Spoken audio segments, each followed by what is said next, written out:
Dum dum. There we And go. we're live! In theory. Okay, for anyone that's going to bother to view this, seeing as we have zero viewers right now, welcome to the Insomnia Shuffle. General rules are there are no rules other than the ones that we don't bother to tell people about. Incidentally, standard rules apply to this particular shuffle, and that we will not be discussing theology, even though most of us are parts of the great debate community, so to speak. That's a misnomer and then some. But more important than that, we can, of course, rag on people that are within the community, including ourselves usually. And on that note, let's just let shit get the way it So, goes. so So I'd like to our, start by criticizing J.D. Kane's Talking Shit Tuesday. Totally disappointed me as 2-hour special. It really wasn't much talking shit.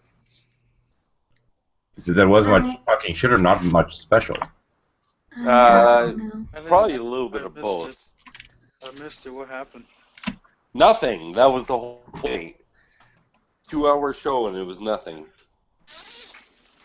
Yeah. I thought Rand came on at one point. Well, he did, but he just and then left. I guess he didn't want to be there. Oh, Rand's a pussy, man. Oh, wait, you said we're allowed to talk about people within the community. No, Does yeah, this personality, include, fine, yeah, just not the actual theology crap. hold on, does this include Prudent? Prudent is currently still technically banned from shuffles. Okay. Oh, he's Unless banned you want- from shuffles. So unless you want me inviting Prudy, 'cause, No. you know, all's fair in love and shuffles. Mm. What, did you have something to say to him, about him? No, I just thought, I remember you guys saying that the topic of Prudent is banned. I said it was discouraged because he doesn't deserve the Yeah. attention. Yeah, so Yeah, okay. Because I'm tired of getting butthurt Skype messages. when somebody's actively banned from the shuffle, I tend to try and keep conversation away. Now, granted, it's a different thing when we're vetting something like with the whole Nadia thing that was going on a while ago, and she was really just frankly using a lot of people in the community, and Lenny was planning on calling her out on it by making her cunt of the week on the other. Oh, we were talking about that earlier with Lenny. And of course, now that G-Man has said similar things, and we must rescind what we said previously because we must talk shit about G-Man. Wait, Yeah. so what happened? So, alright, so I kind of get the gist of what you mean, but, okay, so someone is about to out someone out. Well, what happened was Nadia for a while had basically been using the atheist community. She'd come into this community. Granted, she came in mostly to talk about her own issues and her own very anti-Christian stuff and blaming all of Christendom for the treatment of the LGBT community. But beyond that, and don't get me wrong, Nadia is fairly smart. She wasn't taking care of her health. She was sitting around being diabetic, drinking Mountain Dew, and eating pizza all day long, which is about the worst fucking thing you can do. A lot of these pizzas had been bought for her by people that were in the community. In essence, she was getting sympathy from people and getting people sending her money, etc., to help her out, and she was doing nothing to help herself out. And Lenny decided to call her out for this, and she's apparently back pulling that crap again. G-Man went to call her out, and even though Lenny got support, G-Man got bitched at. And when it was pointed out, wait a minute, this argument's been made before by Lenny, then people said, well, since it's G-Man making it now, we will rescind our approval of the former comment because we want to keep criticizing G-Man for making almost the same commentary. Which is kind of bullshit. If the point is valid, it shouldn't matter who the point comes from. Yeah, that's right. I agree. It's just, I mean, that's, I agree with there are things I agree with G-Man on. He says that the Hebrew Israelites, for example, are crazy. I agree with that. I don't agree with his reasoning for why they're crazy, but yeah, they're crazy as shit. They're fucking weird, man. Just some of the stuff that's... I mean, when somebody tells me that the only people that have ever been slaves are the black people, there's something weird going on there. It's like, you might want to consult history on that one. Yeah, oh, they don't give a shit about history or anything factual. If you can trace it down to refute any of their claims, they'll just say that it's of the devil. Mm-hmm. The devil. Oh, I The had fun. devil made me do it. Dude, you can't say the devil right now without me remembering my door knockers from yesterday. That was fucking great. Some idiot a couple idiots coming to my door with a little pamphlet that says, "Is the devil real?" I'm like, "Oh, I spent time researching the history of this shit." Yo, let me talk to you about Hasatan. You got it. They got a fucking lesson in the Second Temple period that they never fucking wanted. I just. And then turned to me and said, "Well, that's your belief." I said, "No, this is history. History is not a matter of belief. History is a matter of..." They're Jehovah's Witnesses. They don't believe in history. Isn't it great? I just. I don't know if the little pop-up comment things show on the stream. I should check that. I don't know. They don't. They don't. Oh, they don't. Okay. I'm quite sure they don't. Just can't wait to I can't wait to religion just say, all right, you know, fuck it, we give up, fuck it, we can't do it, we don't have facts like that. We only have faith. That's one thing I like to do when I engage with a theist, especially if it's in a debate territory or a debate situation. I like to at some point get them to establish that all they do have is that faith. And it'll come down to, you know, at the end of the day, what you have is an unsupported claim, unsupported belief, and that's why you have your faith. And This faith would not be needed. And most of the, moderate theists will be happy to leave it at that and will not pretend that they have something that they don't, but... And that's all I ask them to do. The other ones, the fungies, will like to claim that they have proof. Okay, hang on a second. Kevin, you have controls. I'll be right back. I have to go feed the dragon in my garage. Dragon. I assume he means his puppies. They're not dragons, those are puppies. Puppy. I like puppies. Mm-hmm. I like sweater puppies. I like puppies. Sweater puppies. What about puppies and sweaters? Oh, and they're even better when they bust out in the spring on the beach and everything, and the bounce and. Oh.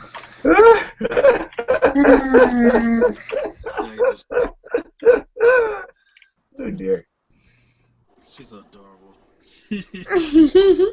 I know. And I'm like Jackie. I'm like, oh, puppies, but I slobber a bit more. So. Well, keep in mind that the puppies are actually dragon feed once they get big enough. Ha ha ha. Jake, I thought it was funny. puppies. So, you know. You're kind of quiet, Carson. I don't know. Maybe if I want to build back up my audience, seeing as I've been running shuffles for a couple months and my audience is down to like nothing. Maybe I need to start like manufacturing more fake drama. You know, that seems to be what feeds the community. Well, we can talk about titties, you know. Well, talking about titties might work, but I found that artificial drama seems to work better. What about artificial titties? But true. Yep.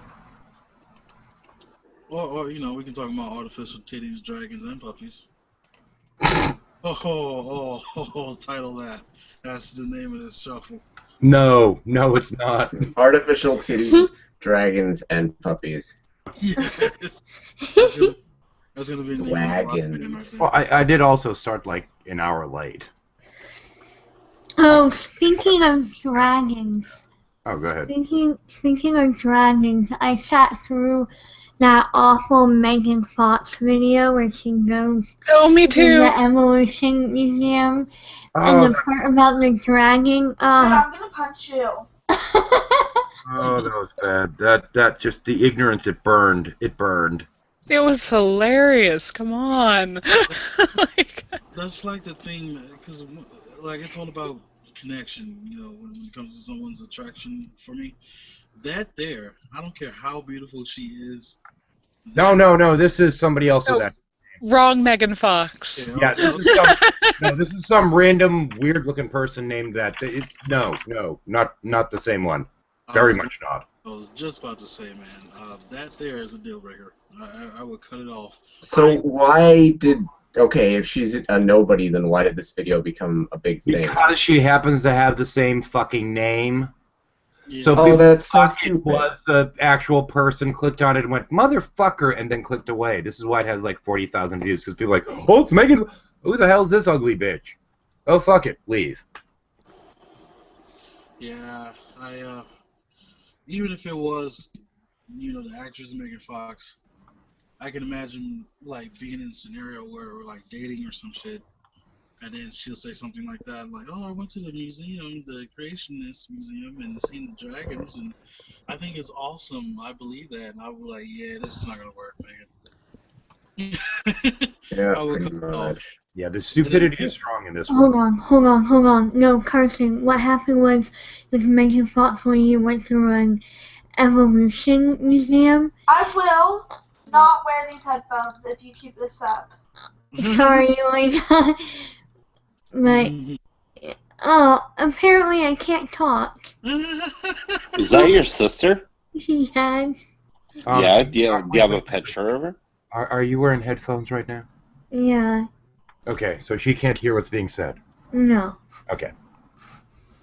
Well, you maybe should pipe it through the speaker so she can hear what's being said. So like, okay. Then we can have Carson start whispering sweet nothings or something. Ew. So, hey, how are you? Don't you wish you were part of this conversation? Hey. It is gross. I do tell you that. My pillow talk is nasty. It's gross. My pillow talk is beyond, like, it's not even romantic. It's just Oh, so Carson sits there and he gets in the boudoir, and he has some young woman sitting there, hanging on his every word, and then he turns to her and he says, "Hey, pretty lady." Lady. I'm like, listen, I don't have work tomorrow, and hopefully you don't either. I'm gonna up with the fuck all night. How about that? Wow. And to think, we thought you might have game. We are so disillusioned. We with that. so thought you had game. We did. And apparently he does. How do you think he gets all those bitches? All those FWBs calling him all the time. I don't know, man. Carson does my something guess wrong. right now is that it has something to do with his friend Mickey. Mickey. Yep. Did you just name Carson's penis? No. No, Carson's penis already has a name, and that's not it. Okay. Yeah, we're not talking about Senor Magnifico. Yeah.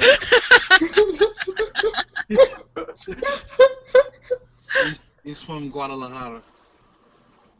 Yeah, it comes from a different continent. It speaks Spanish. It's, Bullshit. Yeah. Oh Yeah. dear. You see, this is the thing is that apparently it doesn't speak English. No, it doesn't. It speaks the language of love. Nah, I think that would be horrifying, a talking penis. Like, actually, there is a French movie called Le Sod or something along those lines. It's not actually the Marquis de Sade themed, but it's named a little bit for it. And the entire, it's animated, mind you. The entire little movie is this guy walking around with his penis going, "Bonjour, bonjour." What the fuck? It's penis walking to a church going, "Oh." French people are so fucking weird. Oh god. I don't know how I feel about that. Oh yeah, I've seen some weird shit from French, man. I'm telling you. And I don't know what their hang up is on cigarettes and like black and white films. But that's shit often. Oh, French cigarettes. Ho ho ho. Sacré-bleu. Just some ugly dude My what? at a cafe smoking a cigarette, and that's the whole film. It's like, what the fuck?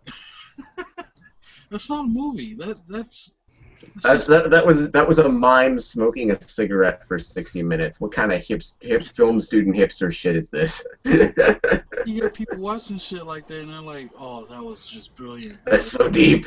Oh, I can't handle the deep. Right. The cinematography was just beautiful. It's like, What fucking bullshit is this shit? Oh, that sounds like me. I go to art museums and I'll see like paintings that someone done, and it's just splatters, and it's like, how much money would you pay for my fucking splatter picture? If I fucking took paint and splattered it over a canvas, would that be art too? Would you appreciate that? Actually, in this modern day, when you have things like women painting with menstrual blood and this and that, you might actually do better off in the art world if you're painting with semen. I wasn't going to say that, but I was thinking. You were thinking it, yeah. Yeah, I painted this black canvas with semen. It just is it kind of. And I used my dick as a paintbrush. Weird. Avant-garde. Slap that canvas. Oh, dear. Just slap that paint on there. I fucking like rubbed off a bunch of skin off of it and everything. Like, it was tired. I just wanted to show That people is my love. weird. Okay, so let me get this straight. So Carson starts talking about painting by slapping his penis on canvas, and then Shar decides to come in. Hi, Shar. Little girl. It must be a Calgary thing because she likes cattle, right? So Oh. Cattle here. Oil. Shar pauses to go, wait, I'm much too realistic for this. Yeah. Very realistic space squirrel, yes. Mm-hmm. We prefer the pole dancing squirrel, but the space squirrel will have to do. Hey, Canadian animals are well trained for any of it. Yeah, they're strippers and astronauts, which is just Mhm. awesome. I wonder if, like if they had like a secret world like that where they're hiding that they're a lot smarter than we perceive them to be. Like when we look at them, we think, oh, look how natural and beautiful animals are. Then they really have this underworld where they like go to strip bars and these girl squirrels shaking their little squirrely tits and climbing a pole or something. I'm sorry, I'm gonna have to stop you right there because it's demanded. I'm afraid. The views expressed in the show are not necessarily the views expressed by the host or the other people in the panel. The views They might not even be the views of the person who's expressing those views. So That's The right. views expressed during the Insomnia Shuffle have nothing to do with the views of any actual human being. These are actually simply the impulses that are being sent to us by the Squirrel Armada that have our brains wired up and now using Squirrel mind control. Well, it does explain how there's so many squirrels on YouTube. Yeah. How many viewers do we have? Jack and shit. Not enough to start trying to pimp yourself, boy. There is a dude, speaking of painting with someone's penis, there is a guy who actually has done that. He uses real paint, and he actually can really paint. He actually paints with his dick. And he Why does actually, it not surprise me that you would know this? TV, man, the guy was like, yeah, I painted these beautiful portraits, and my skin gets chafed, and In theory, I should turn up your volume, but I really don't want to right now. I turned it up a little. is my volume low? You little quiet. I'll crank his little butt. Can you hear me? Hold on. We can hear you. What about Neo? What about Neo? Oh, that's better. Way better. I had the Yeah, you can turn it down. the mic There we was the mic was apparently turned over, so I didn't know. You were holding the mic up to the wrong orifice, weren't you? No. Oh, Gotta hold the mic a little bit closer to my mouth. Oh, it's kind of going in a little bit. That should be good, man. Oh man. Did I tell you about? No, I'm not gonna even mention that. Oh. What do you just remember we're on the air now? Yeah. I'm like, oh man, I was gonna tell a story when I was stuck between the couch cushions, man. God. Incidentally, as a reminder, this is the Insomnia Shuffle. We can talk about people in the community. We don't actually talk about theology. However, most of us are part of that community. Blah blah blah, all that horseshit. There are other rules to the shuffle, but we generally keep them private until somebody breaks them and gets thrown out for them. It is open in case anyone wants to either ask to join in or alternatively wants to add strange commentary or ask weird questions. Continue, Carson. Right. Q&As. Yeah. I'm not gonna tell the rest of the story. Oh, good. I gave you time to think better. The puppy laying down over there, being cute and stuff. Yeah, he's almost fattened up enough. He's going to be dragon food later. He knows you're talking about him. He Yeah. looked at you. Yeah, you're going to be dragon food. Yeah, I'm going to feed you to the dragon in the garage. You gonna feed me? Hey, look at him, looking all pathetic. Please. No. Yeah, all I hear is you're gonna feed me, and that's what I'm interested in. He just hears feed me. Yeah, probably so. You said something about feeding me, and you're looking at me. Kazoom's in the room. I'm the great and powerful Kazoom. Everybody get naked. Incidentally, later in the Hey, week, Kazoom, stand up. later in the week, I do plan on doing Oh. We will be most likely doing a Meet the Neighbors later in the week. Oh, look, he comes. Oh, cool. Oh, Oh, jeez, no one else paying attention because puppy. Is that what Carson's doing and on? I thought it was because Kazoom was here. Yeah, he came over to me. Actually, it might have been the Kazoom thing. We'll find out. Yeah. he comes Hey, up. Kazoom, next time I come down your way, I'm going to have to come and meet up with you. Cool. Well, I come down maybe once a year down to Fort Lewis, so. Okay, cool. That's what's up. I was just looking at the puppy. He came closer. Like, I know you guys talking about me.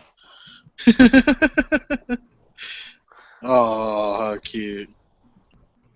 He's just there. He's like, yeah, I'm What are you chilling. talking? It's just a puppy head. There's no body. It's just a puppy. It's just a puppy head. It's a disembodied puppy head. It's alive. So- Well. Kazoom, I noticed you were in the hangout with, what's his name there?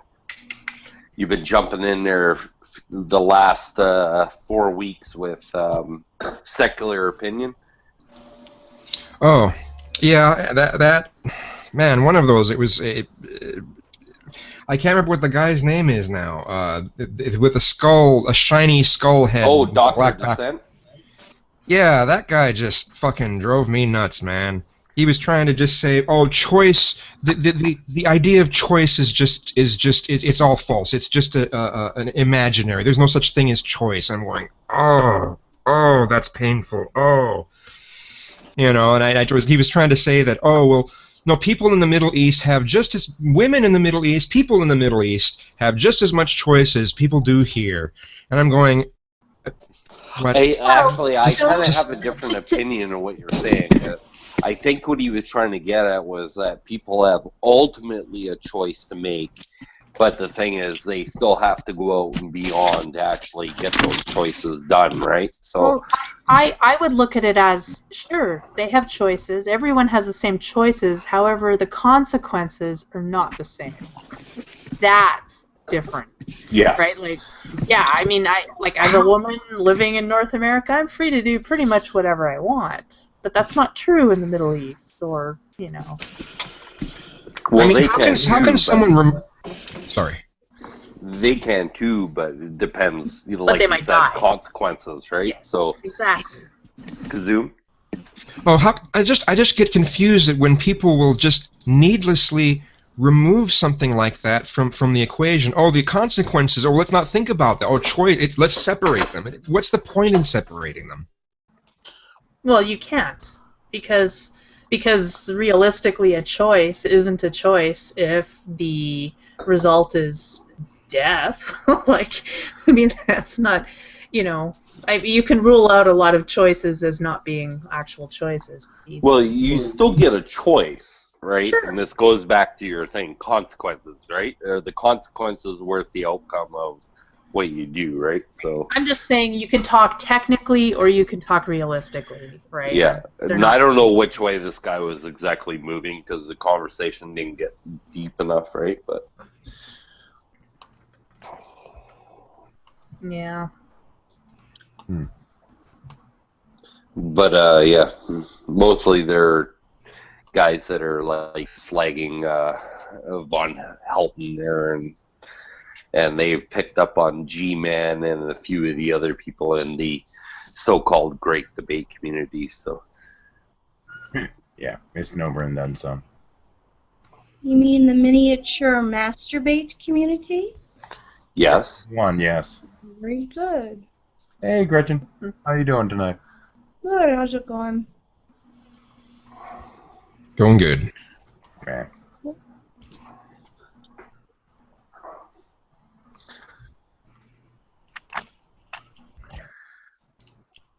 And it suddenly gets quiet. As it So I bet you Kevin's pretty excited. He doesn't have to rub the genie out of the lamp pretty soon. Oh, shut up, Sai. Come on, guys.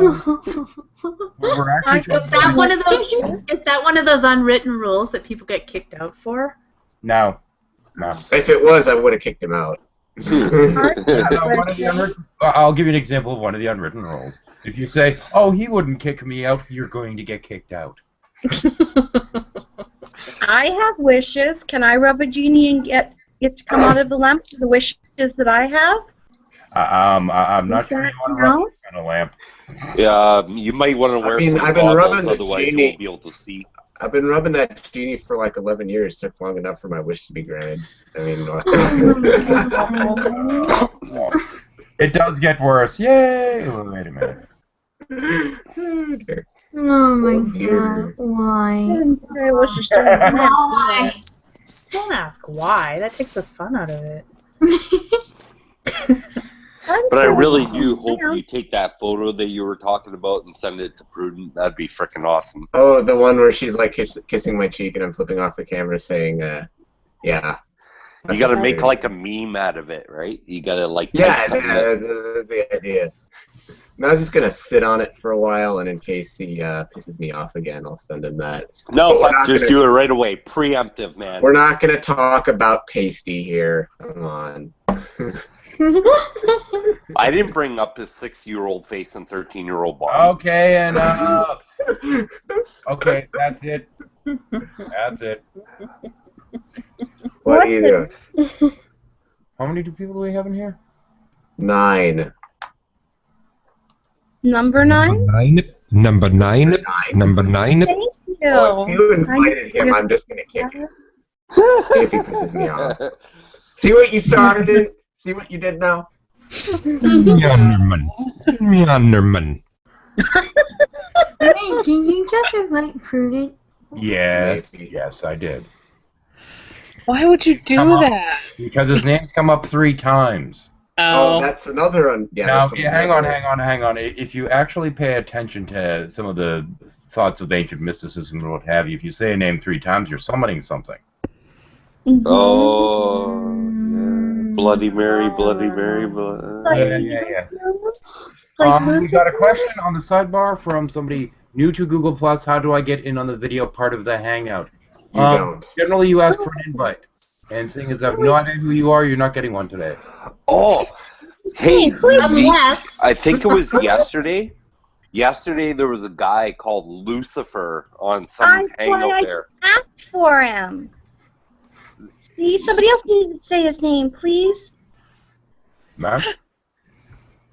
Beetlejuice? Beetlejuice? What? Lucifer. Have you guys seen that guy that was on the hangout yesterday? I think it was Yeah, I yesterday. apparently got added to his circles recently. I'm like, Lucifer added me to his circles. How amusing. No, it was. How could I not?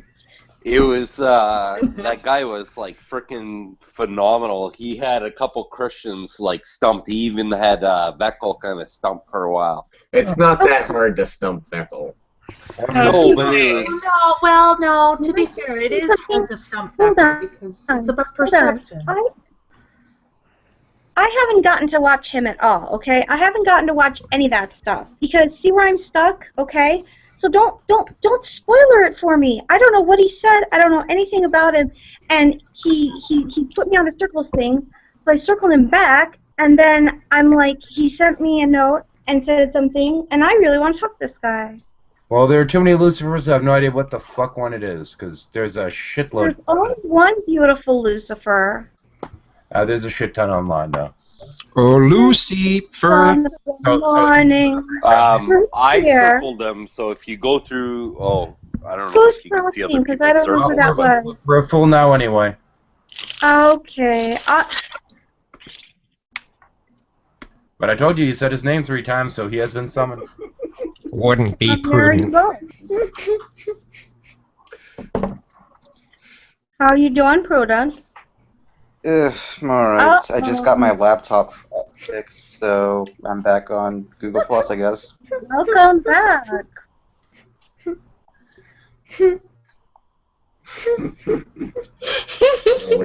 Hey, Prudent, you ever shaken dice before? Uh-oh. No. No? Does it remind you of the first time you had sex? Oh, fuck. Kevin, I actually asked you this question earlier.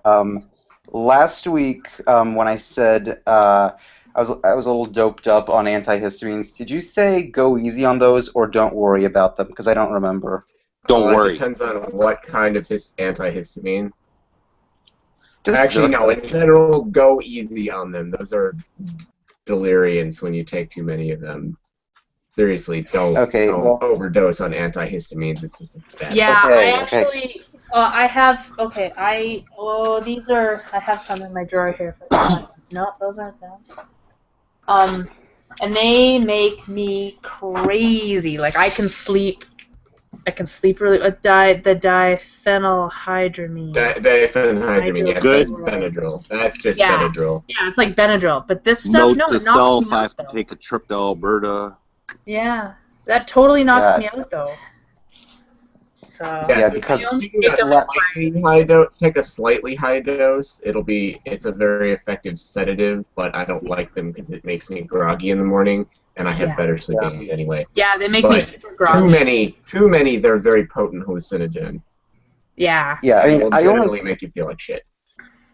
Yeah, the label on the bottle says take one every 24 hours. I was only increasing like from 1, which already puts me in a drowsy mood, and then I went to like 1.5, then to 2 a day.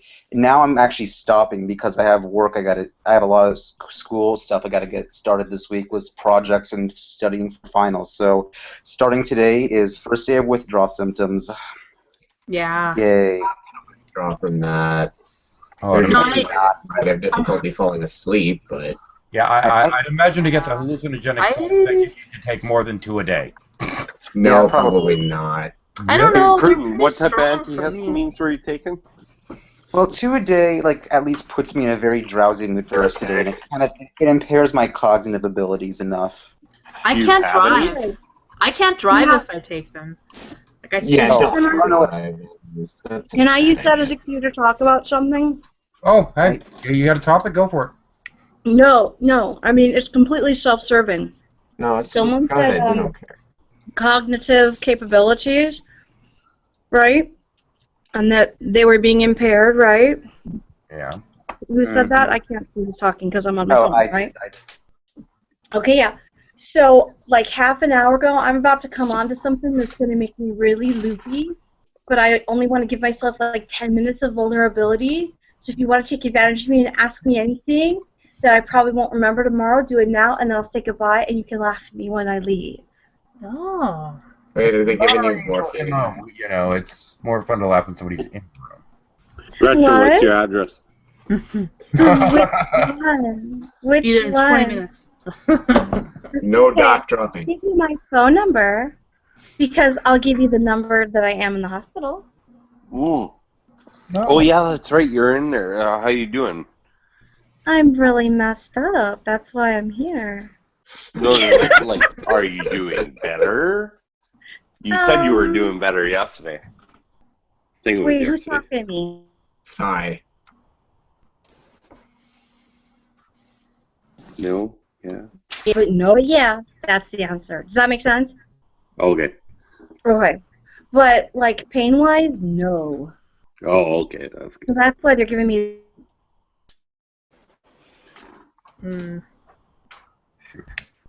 It's good juice. Yeah. Your hospital doesn't have very good internet, huh? What? I don't know. You keep breaking up or cutting out. It's Wi-Fi, I mean, I right? can do something on my phone. Does that make sense? Yeah. That's alright. Yeah. We get you. On phones, you generally get bad reception anyway. I'm back. I had to do laundry and crap like that. How's it going? Alex. Alex, what's up? Hey, Alex. Hey, Alex. And my buddy Hey, Prudy. Alex. Your little Prudy's in the room now, Alex. I see him. He's in. Guess What's up? what? And he got his laptop fixed, so he's back on Hangouts. Yay. Nice, nice, nice. What were you saying, Gretchen? How's it going? Oh, it's going quite well. How's it going with you? Really good. Do you remember that particular container that's used while moving, combined with a very tall African animal? What?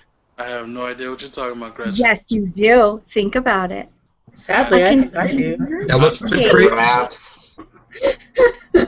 Oh, Elephant I'm giraffe about, block? I'm about as High as a giraffe pussy.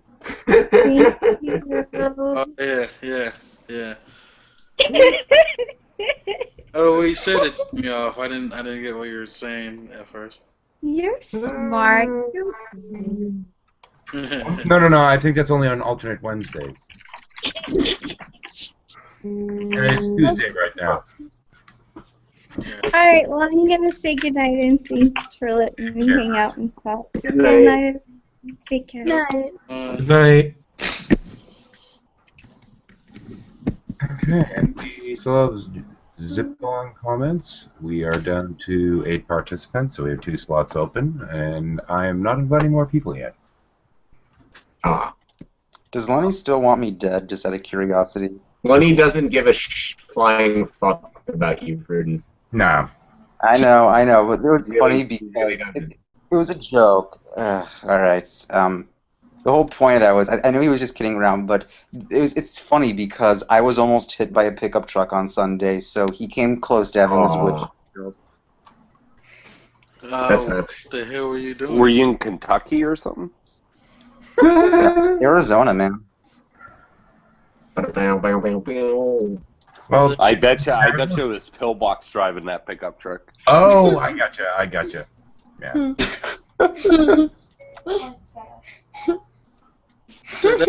Assuming he knows how to drive. He's trying to start shit. That's assuming Pillbox know how to drive. I'm not convinced that he does. You know, it's quite possible in the case of somebody along the lines of, say, Pillbox, that they might believe that driving is of the devil. You never know. Yep. I mean, I thought he did like landscaping. Like, wouldn't that imply he has to drive? No, he's a drive. Who said that they were like a delivery driver? Oh, that was Raspberry. That's Raspberry. Yeah. He's a truck driver. It's good that he's not like in the education field or anything like that. Because I mean, truck driving, I can handle him being a truck driver, but anything else, I really just don't see it. Just not so much. Not so much, no, not at all. He is literally entirely too stupid to try anything else. Yeah, he's an idiot. Okay, I haven't seen any of this shuffle beforehand, but sorry.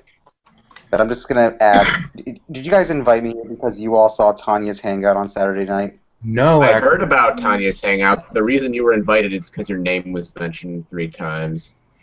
I didn't see Tanya's Oh, hangout. Was sweet. it good? Was I mentioned in a positive or negative way? No one. Kind of neutral. Go back and watch it if you're curious. You're not that important. I'm kidding around. Let's see. Around. Somebody said, "Can we talk about Prudent?" And I said he's basically banned from Shuffle, so no. So just remember there, Prudent, if you ever have a woman and she throws herself at you, let her tell you what to do. Be a man. Put the shit in the shit. Put the one thing and the other thing, and then you move the thing around, and then Put the one thing and the other thing, but shit should not be involved, because just... Unless you're crazy and you're into that, but most people aren't. I'm just saying, if that's your thing, no grudges, no judging. I don't judge. It's not judging for an hour, people. Fecal transplants. I was gonna say Tanya's comment was hilarious when she said that. That was so funny. Oh yeah, she got wasted. Shit wasted. There we go. No idea what you're talking about. Yeah. Was it Tanya's birthday or Eve's birthday? It was Eve's Tanya's birthday. Oh, it was Eve's birthday. Tanya ran a hangout where a bunch of people were in it and very drunk, and Tanya was apparently very, very drunk.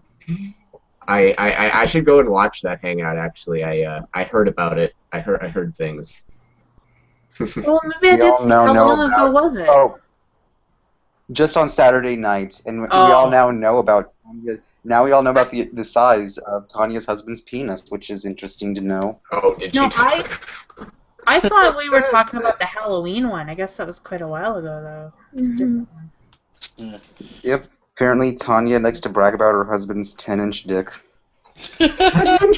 10-inch. Jesus.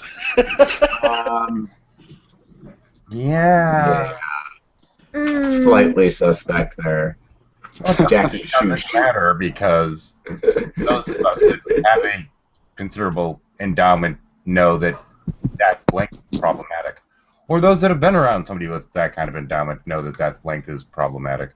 Well, I'm not going to discuss this offline, Rose and I had a lengthy conversation funny, Jackie. about the difficulties associated with such things. Yeah, that's I always say. For some reason, Jackie's finding this conversation extremely amusing. That's why, I say that it's not as glamorous as people would like to make it out to be. Yeah, you end up with certain kinds of depth issues, we'll just say. There's a lot of issues. Okay, can we... I wouldn't ask for this. In fact, I kind of want mine's changed a little bit. Just if I had the money. Sorry, I was loading out my Kindle from like the past 20 minutes because my sister was telling me to be quiet. So yeah. But now she's in the restroom, so I can talk and be silly and. Oh, she's showing me. Quiet. You're busted. Tell her to get on camera. Join us. No. No. Okay. All right. Yeah. We'll go on camera there. If she came in here under her own account, she would probably get kicked. Yeah, she's under 18. I see. And she's rude. Yeah. Oh. What? She's perfect. Except for the under 18 part. Okay, can we move on? Okay. Sorry, I don't want it. All right. Yeah. All right. But we got the best sister in here anyway. That's us. Aww. Hang on, Prudent, what the fuck did you put on your head? Oh, this is my mohawk. Oh, that's that hat. That is just too much. Yeah, I love this hat, man. I love this hat, man, okay?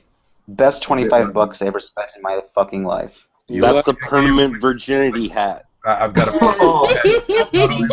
what they call it. A man named Jane. It makes you look like a gladiator. I wore this hat to a game on Saturday afternoon, and I got complimented on it, okay? Was it by who? By a lady? Some dude, okay. Some dude. Yeah. Was the guy wearing a very similar hat? No, he wasn't. Oh, okay. I remember working at Vikings. But the dude had a girlfriend with him, so... It wasn't your mom, was it? No! Oh, I remember working...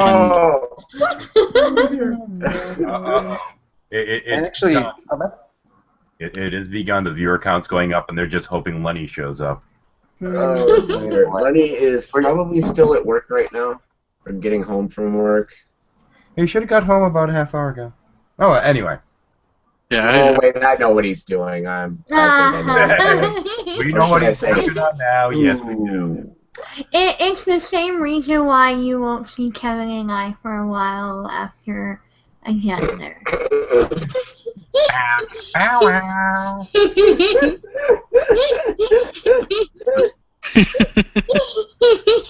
Kevin, did you get your jacket yet? Did I get what? Did you get your jacket yet? Your cigar jacket? Shush. No. We're actually we're actually going to see if we can get a small camera for Jackie because we want her to send us a still shot. No. No. Pedicam. Well, wait. Not gonna Hang on, do Jackie. that. What do you think the shots of? The city maybe? or like the view outside the window? No, keep trying. Me with Kev. No, No, it's just a headshot. Just a headshot. Yep, Kevin's headshot.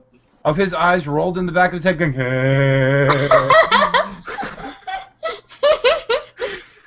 After you work them over. You guys are bad. You guys are bad. You're bad people. That's why we love you. It'd be pictures of Kevin. I mean, if it wasn't for you guys, we wouldn't be together. So.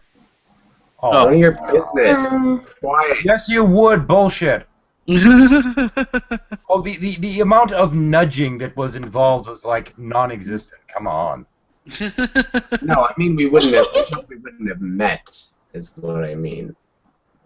I don't know about that. She just randomly got in here. I don't even remember how she. No, wait. Who invited her to the show?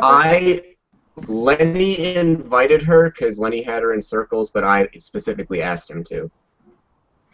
So how does this have anything to do with us, you guys meeting? Well, I guess technically, if it wasn't for U13, there's no way that we would have met.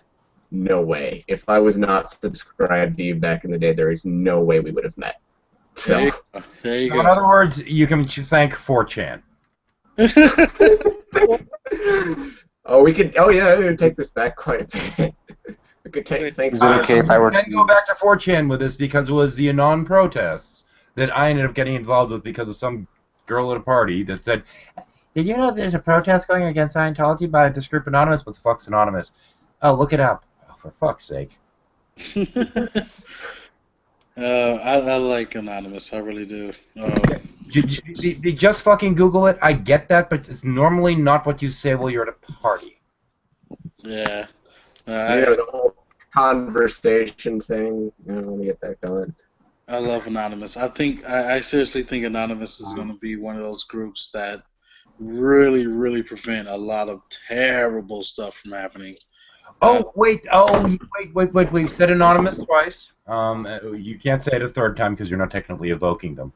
But just in case any of the lovely Anons still are following my channel, I'd like to point out that fucking douchebag Brett Keane, life banned from YouTube, is back. We're trying to Y'all come know back. what that means, right? Can we just not talk about him? He is back, and No, he is immune from the evoking rule. He will not be evoked, no matter how many times. He will never be invited in terms of that shit, but I will be more than happy to mention when he has returned for the sake of the Anons getting him thrown the fuck off again. I'll tell you what happened, though. I have nothing to do with it. The Anons just happen to hear about it, and he happens to go away. It's like magic. Behave, Burger King. A couple of nights ago, or actually the other night, he joined the off-air hangout that I was in, and pretty much all in unison, everyone was like, "No, you're unneeded. No one likes you. No one wants you," and we just booted him. Like it was that fast. He must have been in the hangout for like 20 seconds. I mean, he was actually life banned from YouTube years ago. He's not supposed to have an account, and apparently J-Dubs, under J-Dubs' name, decided to set up an account for him. It's like, you fucking idiot. Let's not talk about Brett Keane anymore. I just realized something. You know how we were just talking about, like, Kevin and I meeting? We can also say to Alex Cotton, Because he's the one who brought me into Fundamentally Flawed. Therefore, I got the attention of Lenny, and then so on He and wouldn't so have popped forth. up on my radar if it wasn't for that, because I don't pay attention to G-Man's Hangouts. Of course, I know exactly what to attribute to the two of you ending up being together. Jackie being involved as a douchebag that you need to get away from. And Kevin, you know, having a penis that's never been used. Oh, shut up. That's not why. Dude, I know did it's not, but that it's coming. I didn't see that coming at all. That was totally left field. I was not expecting that. Not Carson, man, I gotta say, I like the new profile pic. You like the new profile pic? Thanks, man. Thanks, man. What's funny is that it shows up when you talk, like with the circle coming out of it, but in the bar there, it's your old one. That's weird. I know. I don't know. Google what do. Maybe. How do you not know? Maybe we're all high as Carson, and maybe that's just our sensory experience. No, that's not No. Oh, I gotta tell you earlier though, man. Just here tonight. As high as Carson. He just laughs at the idea. That simple statement was just laughable.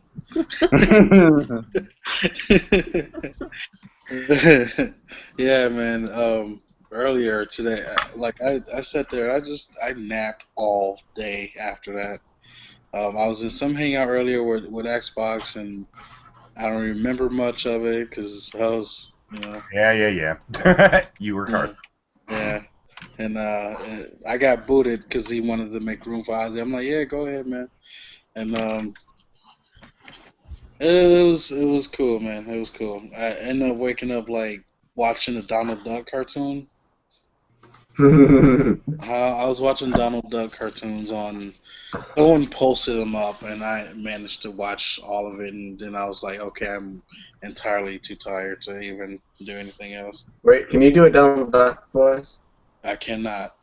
I cannot. My bad. Even try. My bad. You won't even try. No, I can't. I bet you if he was in jail with Rand Campbell, he could. Oh God, no. Okay, you gotta do a Donald Duck voice. You gotta Are we- ask are him we to do still- a black Donald Duck. Because I bet he could do that.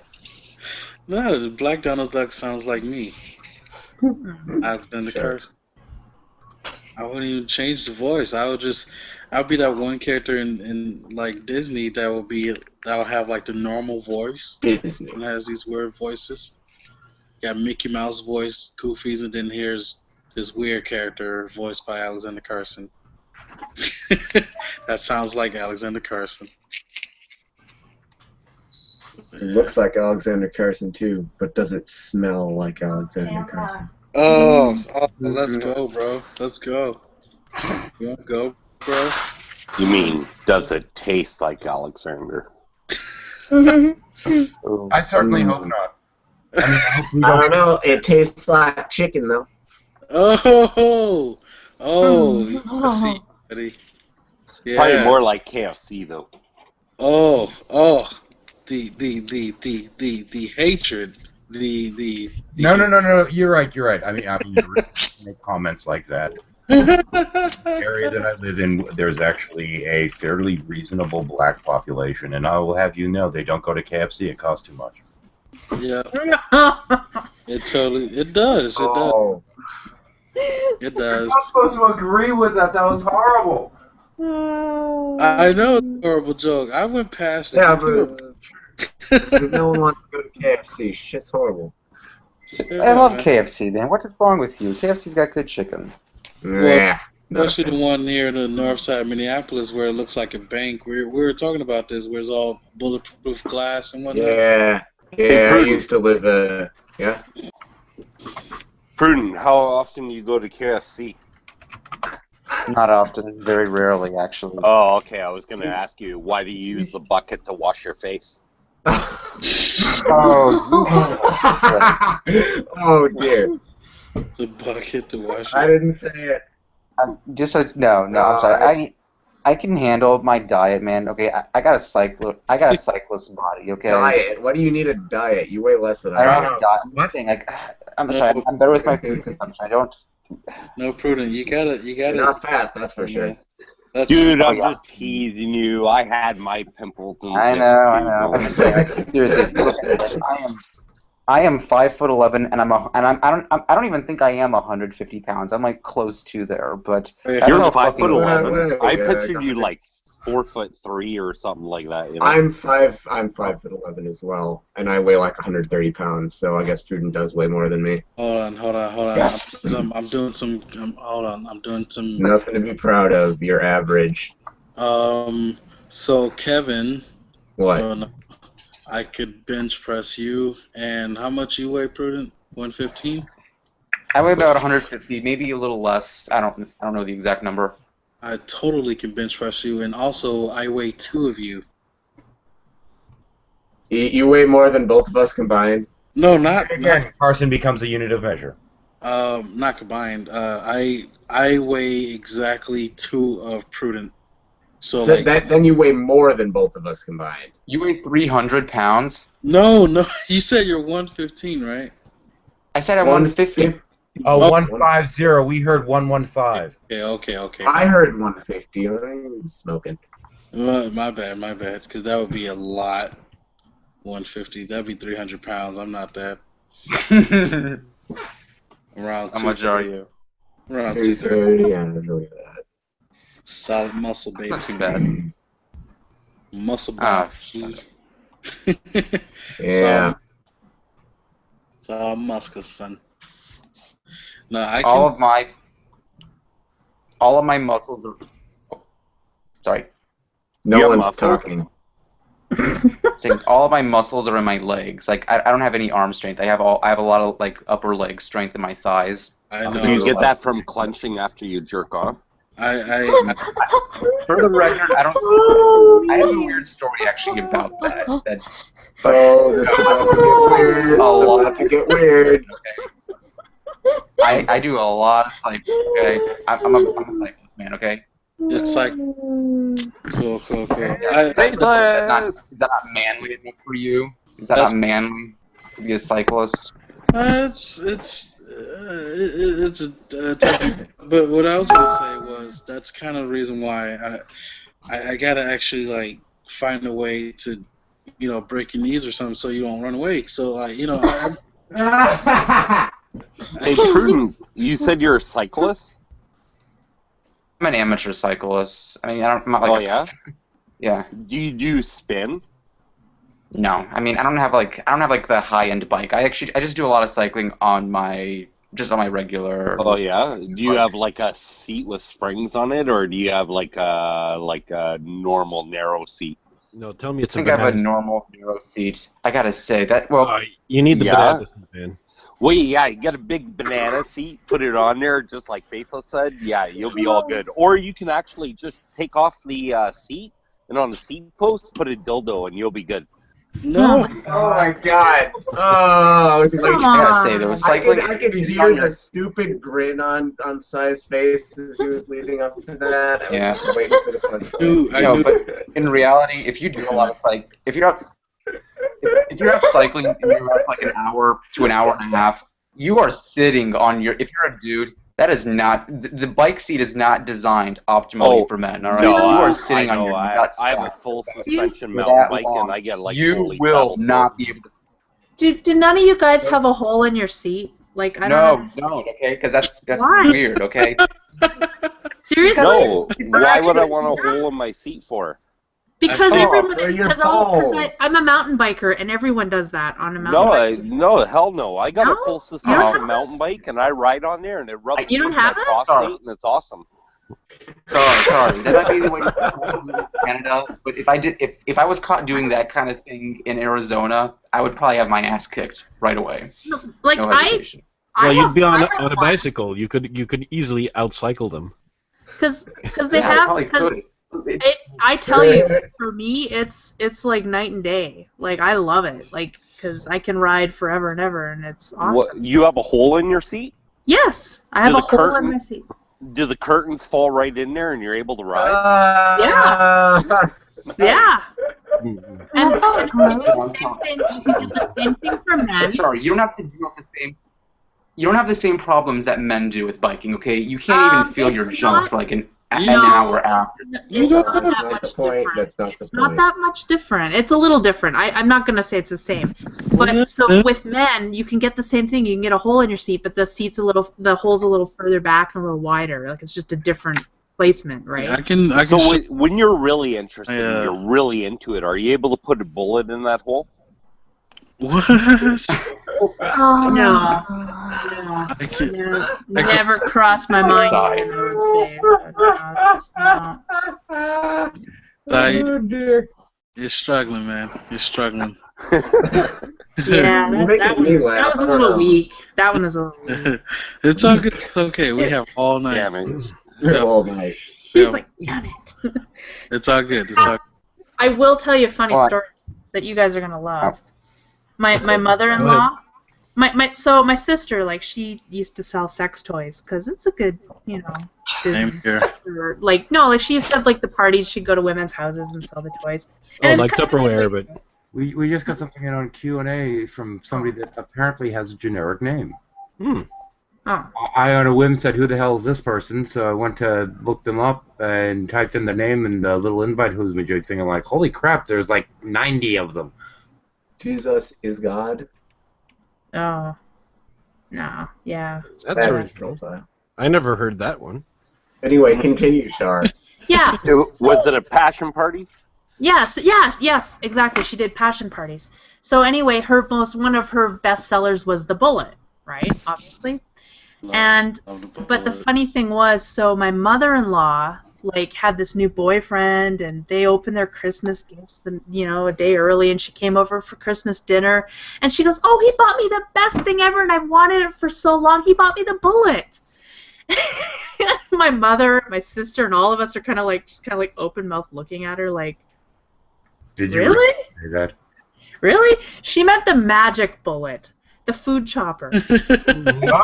Oh, yeah, little difference there. They're different, I know, and she didn't know, and so we're all just kind of like, oh. Shuffle uncomfortably. Isn't that okay? Yeah. Well, you could probably get away with riding both, and I'd be very surprised if you could ride the magic. Benefits Barry was asking for a link in comments, so if he hasn't been invited. Oh, you can shoot him one. I'm deciding whether to invite this person that said good question. I don't know if they're talking about something or if they actually think they have a question. And I think I'll invite them for the fuck of it, because they might have a actual good question as opposed to just good. I don't know. It's hard to believe, but it's good that you're off. I've always found Ben a bearing. Yeah. Prudent, did you ask the girl out? Seriously, ask her tomorrow.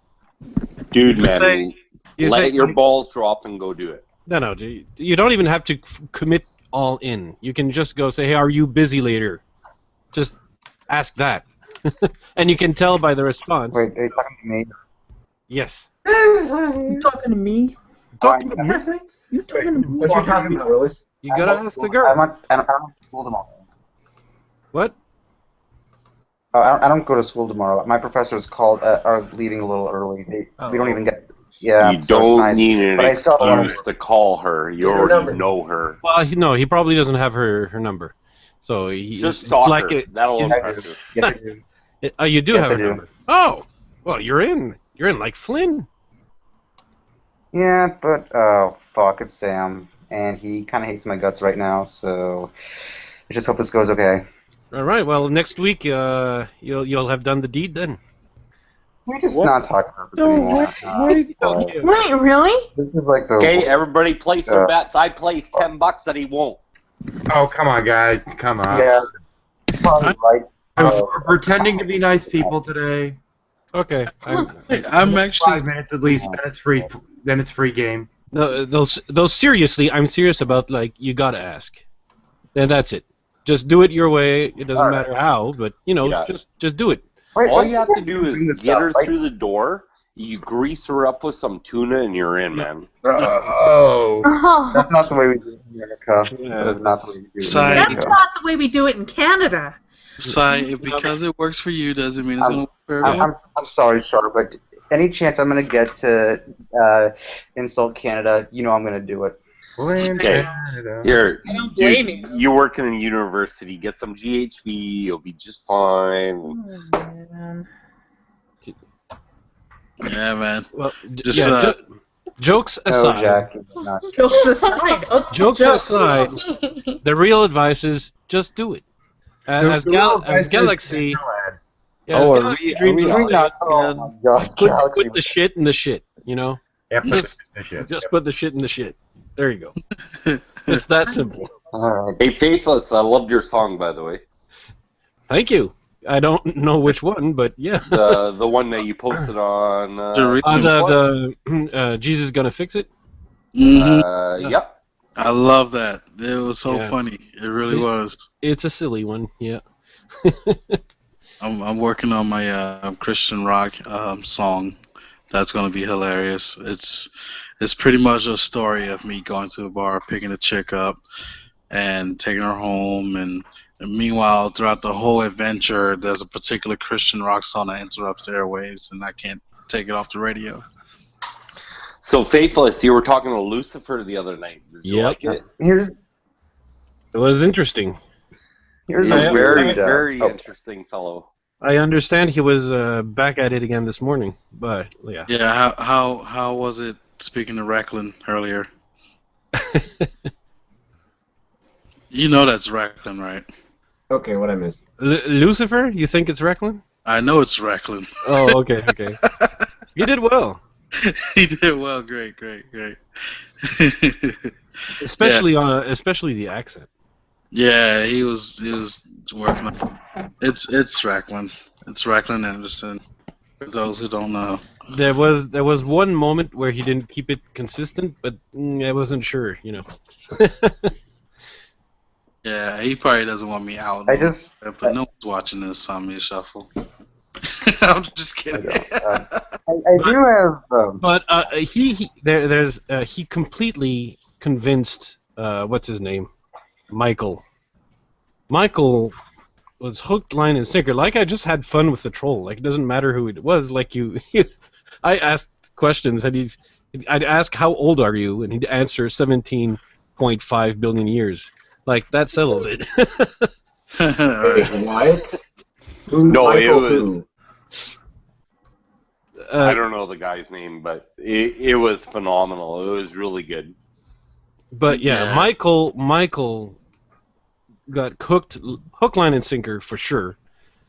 And Revelation News, man, he was offended. I think he was of course offended. he was. He's a. And now I'm not going to even bother. I'm not going to say it. Not going to. You don't have to. He's so easy to offend. He really is. Mm-hmm. Yeah, he's a pussy. He is. He's a pussy. But Oh, he sways like the wind, right? He's he tries to like butter you up on one side, and he's all over Nadia, like left, right, and center, trying to reconvert her. Oh, Revelation News? Oh, he did not like me. Oh yeah, he was trying to convert He's Jackie soft on to girls. Maybe he's soft on girls. Because he's been nice to me, too, actually. Well, see, I've talked to him a few times and put him in his place, but when he kept trying to get me in his circles, whatever, and I posted that, sorry, I'm not going to do this. You're a disgusting human being, and you said some disgusting things. I'm not going to be associated or affiliated with you in any kind of way. And he took it fairly easy. Yeah, like he'll say disgusting shit, but he doesn't really get mad. Like he's not as vile as some of the other people. He's too nice, but he tries to please everyone. He sucks up to G-Man. Yeah. Why would you suck up to G-Man? But my latest bitch is Rob Lane. So you guys gotta definitely keep in tune with that one. Every time you see me and Rob Lane, it's gonna be some funny stuff. Yeah, I want to clothesline him like a freaking no tomorrow. But you know what the nice thing is? At least I know if I'm on a date if I was on one. Oh yeah. Mhm. Yeah. He claims to be some kind of paralegal, some crap. I'm like, yeah, as long as you're not an attorney. Well, I mean, being a paralegal is not impressive, especially at his age. Like, that's actually an insult. Hey, paralegal is what. No, wait. It's not an insult. Some people actually go down that career. My wife's a paralegal. Yeah, I wasn't on him about that or anything like that. But what I Who was is Rob Lane? Can someone? He's a Christian from New England. I got him in a. Let's just say Alex does not like him. No. And he's on the Rand Campbell train there. He's like, hallelujah, and all this other stuff whenever Rand says something. He's actually a fairly progressive Christian, but he's like one of those Christians that don't go to church and interpret the Bible for themselves type. So, like, you'll have all sorts of views that are like completely different from most of the other Christians. Yeah, he doesn't like being corrected on stuff, and it just it's hilarious whenever I catch him on certain things, and whenever other people catch him on certain stuff, and the way he tried the moonwalk out of it will make Michael Jackson jealous. I'm telling you. Mm-hmm. It's like, you're good at this moonwalking there, buddy. I would also add he's not good at like talking with multiple people in the same room in the same hangout. I think he'd only be really into one-on-one because he gets confused with, like, he doesn't know how to let other people talk when there are multiple people in a hangout. I think someone just joined us. Yeah, somebody. Yeah, it's Jesus. So you gonna come over and mow my lawn, man? Wow. Yeah, really. Size in rare form tonight. That's racist Wow. and blasphemous. That is blasphemous. And besides, Jesus is my mechanic. Alright. No, Jesus, take the wheel. No, seriously, that's the guy that works. That's the name of the guy that works on my car. I just can't. Jesus doesn't only work in landscaping. Racist. Come on. They do other stuff too. Yeah, like he's a carpenter. One that does software, so. I just, every time I hear people say that they use the phrase "Jesus take the wheel," when has that ever ended well for someone? Well, there was a guy that did survive on the Autobahn. Granted, he wouldn't have wrecked his Lamborghini, Ferrari, I think it was, if he hadn't decided to, hey! And then was asked afterwards, this is a shake in your face, and his comment, if I recall correctly, was, well, Jesus is just a lousy driver, I guess. Oh my God. They didn't have cars back in the day, but no worries, an omniscient being ought to be able to adapt to them. No. Anyway, so was there actually... Anyway, now that I can try and tame this room full of hooligans, was there actually a question, or were you commenting that a question that was asked was good? Or do you not have a mic? Of course I have a mic. You? What? Forgive them, for they know not what they say. Actually, we do know what we're saying, but that's beside the point. Is T for Tommy, or is that like a plus sign? Tommy, do you work for that Tommy Hall guy? Because we don't like him. I mean, let's be fair. I probably wouldn't hire him for landscaping. I could get illegal labor to do it much cheaper. And I wouldn't have to listen to them, even though I speak fluent Spanish, I probably wouldn't have to listen to them ramble about natural news. Might be something to that. I mean, those guys are hard workers, and they're not going to bother you with that conspiracy bullshit. They keep to themselves, So is this guy going to take up space, or? Oh, I'm giving him a moment to see if he has taken up space. Yeah, maybe. There he is. He's talking. Okay, good. Oh, we just can't hear him. My bad. I just had my mic muted. Oh, there you go. So did you actually have a question, or was that just saying good question to somebody else? Are you asking I have me a or question. someone else? I'm asking the Iscott. No, I was just entering into see what you guys were talking about today. Oh, okay. In the Q&A, the comment was made, good question, and I'm like, what question? I didn't comment that, I don't think.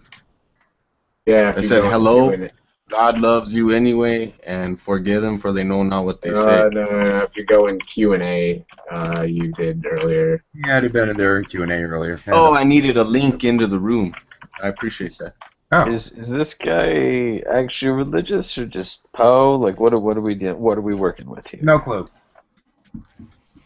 Yeah, I'm a Christian. I'm a Bible-believing Christian. Interesting. My condolences. Yeah, that's a tough one. Yeah, we generally don't discuss. I don't find it tough here. at all. But Yeah, it's okay. I wasn't trying. I was just coming in. You guys were talking about. Now, strictly speaking, usually the Insomnia Shuffle rules prohibit discussion of actual theology in the shuffles, although we do talk about people that are within the community generally. This is more of a respite, because what happens is you sit there, you get in the community, and you after a while get so burnt out and fed up because it seems like people can only talk about one thing. And I think in general we all get tired of that one thing being discussed so darn much. Yeah, So butt sex, yay or nay? Like, what do we? We pretty much conclude that religion is nonsense. Oh hell! Yeah, no, right. I agree, but like, Well, what about? see, the I mean, I butt don't sex make issue? religious statements about atheism, so I mean, I'm not attacking you guys. I thought we were just talking. You just said no religion discussion, so. No, I get it, but Well, I mean, to be fair, butt I sex could say can't be atheism is religious. nonsense. Hold it, moderator, speak.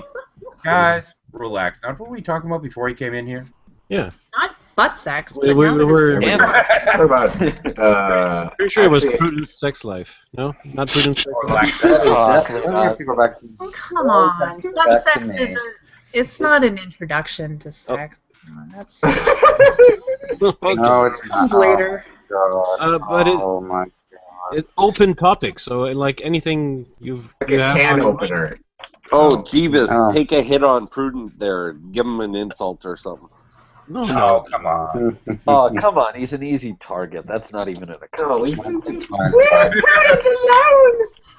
but that's Actually, what I. Prudent, you should just go ahead and get a tattooed target on your forehead. That's kind of what I was worried about a couple of nights ago. I was saying, why are there so many people attacking my buddy Prudent? I don't understand. He's a likable guy. Okay, it was for shit that went down back in August and even some other stuff in the past. Let's just move on and, you know, No, it's because of the way you everything act. we think is It's not. What did you do? All right. I think what he did was ask if you bring were that born. Stop. And Drop I it, also topic. pissed off Sam last week because I may have been kind of a dick to him. So there's You that as do. well. On the rounds then. I always hear this, and then what I hear about what you've done is never really anything serious. Nor is it like any Oh, half just the being time. prudent. Oh, I think Prudent's cutie. I could like squeeze his cheeks right now. That's it. Well, That's what I'm saying. You'll have people that'll pick on Prudent, but at the same point, you notice that in general, people don't block him. And I think part of that's because Yeah, I Joe don't notice. trying to be good sports about it. Well, I mean no ill will. Like I'm just if I do a joke once in a while, and I don't mean to do any jokes that are hurtful. He does jokes. Yeah. He's got jokes. I got jokes up the wazoo. Faithless is always the guy who. You might want to see a butts in- proctologist for that. Faithless Yeah, how is deep always the is guy that who wazoo? busts into the serious conversation with some random comment and just disrupts everything. Yep, that's me. Oh boy. Sometimes that's welcome. 'cause- Just, okay.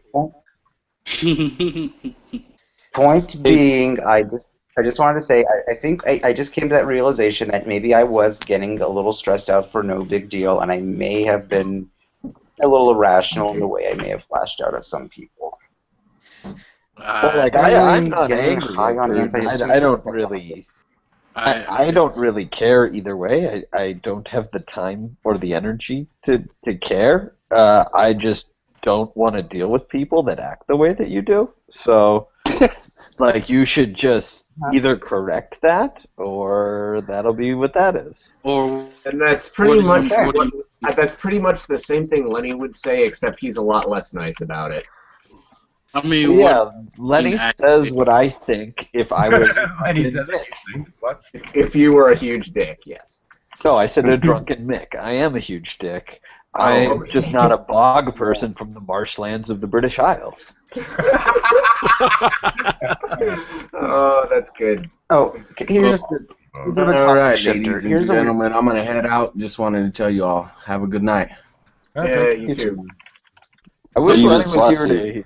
I wish Lenny was here to hear that, because like I would want to know what he would come back with an insult, because that's the nature of our friendship, which is that we just try to think of horrific things to say to each other. I actually have to make an observation. Now, there are a few Can I just ask- that will join shuffles periodically, but I've noticed that most of them will come in here, sit for a few minutes, realize that we don't really care to discuss religion, and leave. Mm-hmm. Oh, well, that's fair. That seems to be the pattern. He The never majority- like, oh, they want to talk never about, answered let my me talk about next Jesus. We're not talking theology. I must go. This is my only topic. Meh, meh, meh, meh. Why do atheists only talk about it? Well, to be fair, 13. We didn't make a topic huge turned effort. Immediately, the topic turned immediately to sex. And butt sex, to be specific. It What may not have is been the a natural topic? transition. It didn't stay there. There are a lot of interesting areas that you can go with it. I thought it was an honest topic. And then you have the Christians that will come and say because they can have conversations outside of that. How's it going, IG? What's going on? We're talking about butt sex, IG. What Also, if And roller if he coasters. could not tell I was being sarcastic, he really has no social skills. Oh, here's just a weird question out of the blue. How long do you think you guys can 9 go without inches. any technology? Like Without any technology? how long do you think you go like without internet access? Like how long do you think you'd last? Well, I Not think very long. If you cut Actually, yourself not off? long at all. I'd last That'd be very long if I didn't, because I wouldn't have to encounter stupid questions. So. I could Given that entertain internet this one, actually. I've traveled a lot, right? So I always feel like I can't go even a day without it. And to be honest, because I've traveled a lot with it, and I've been to Vietnam, but I've had a smartphone there, and I've had Google Maps and internet access on my phone, which is awesome. It's a good way to travel. But I've also traveled where when you get there, no access to internet for days and days and days, and it doesn't take long before you get pretty comfortable with it. Yeah, I mean, It's it just depends on the situation. Given that internet is the only way I have of communicating with my girlfriend, yeah, probably don't think I want to go too long. Yeah. There's this. Teenager in the early 90s. A lot of other friends, it's my only way of doing a lot of my projects. I've gotten work online before, so yeah. Now, Well, let's for say me, I can go for a few days without the internet, but I'm thinking about buying this device called the Wii Vibe for my girlfriend, which hooks to her phone, and I can control it from an app on my phone. So if that was the case, then I don't think I can be without it for a few hours. I mean, under the right circumstances, like say if Jackie and I Wow, went what a healthy camping relationship. somewhere, like, I would be fine, being outside, like on a trip or something and not having internet access, but on a day-to-day basis, yeah, no, it's more of a need than a... On a day-to-day basis, yesterday I went shopping. I literally went 5 blocks away to buy cottage cheese, and I forgot my phone, and I almost had a panic attack. I can go out without my phone. That's not a No, problem. I can't. See, I can't, and I can't. But also, my job yeah. depends on it. Like, I can get a call 24/7 about my job. Yeah, there you go. But there's that. But no, but like, most- yeah, when I go away, not a big deal. It's not a big deal if I'm traveling. I mean, my work, I need to be able to look up journal articles at the snap of a finger. So, like, yeah, I mean, that's something that's fairly I can I can go 1 month without it. I can go 12 days. Are we bidding? Yeah, I don't know. Like, I can survive without the internet, like, fairly reasonably. But, like, it's one of those things where I can't make a living without it. So, are we asking for my mental health? How far could I go? Like, because when I went to Brazil, I didn't have the internet, and like, I was fine. Like I find other shit to do. Yeah. I can tell you. How did you watch porn? I can comfortably Dude, go. I was in Brazil. Why would I need porn? Yes, touche. That's a stupid question. I can There's tell so you. many hot girls there. Even like, I don't need porn. I just need to close my eyes and think of the girl I saw 2 seconds ago. That's why I said touche. Yeah. I can comfortably go months without it. There's enough racism and bigotry I could totally escape from. That's on the shit bothers me.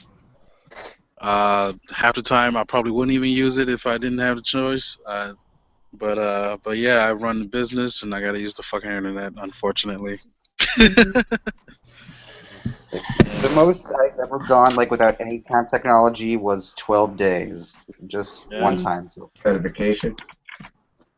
Well, yeah, it was sort of a different situation though. It was about 4 So were years you ago. using a and- flashlight instead? Oh, shut up. Yeah, this is hold on. kinda, yeah. Quick story. It's a quick story. Basically, yeah, I went to a camp apparently because apparently I Wait, have did asked you for go to a camp or did you not go to a camp? Apparently, is No, there was a Ruth, comment. you are like one of the worst storytellers. He just woke up I one went day. with- Let and him went to finish. camp, okay? Jeez, let him finish.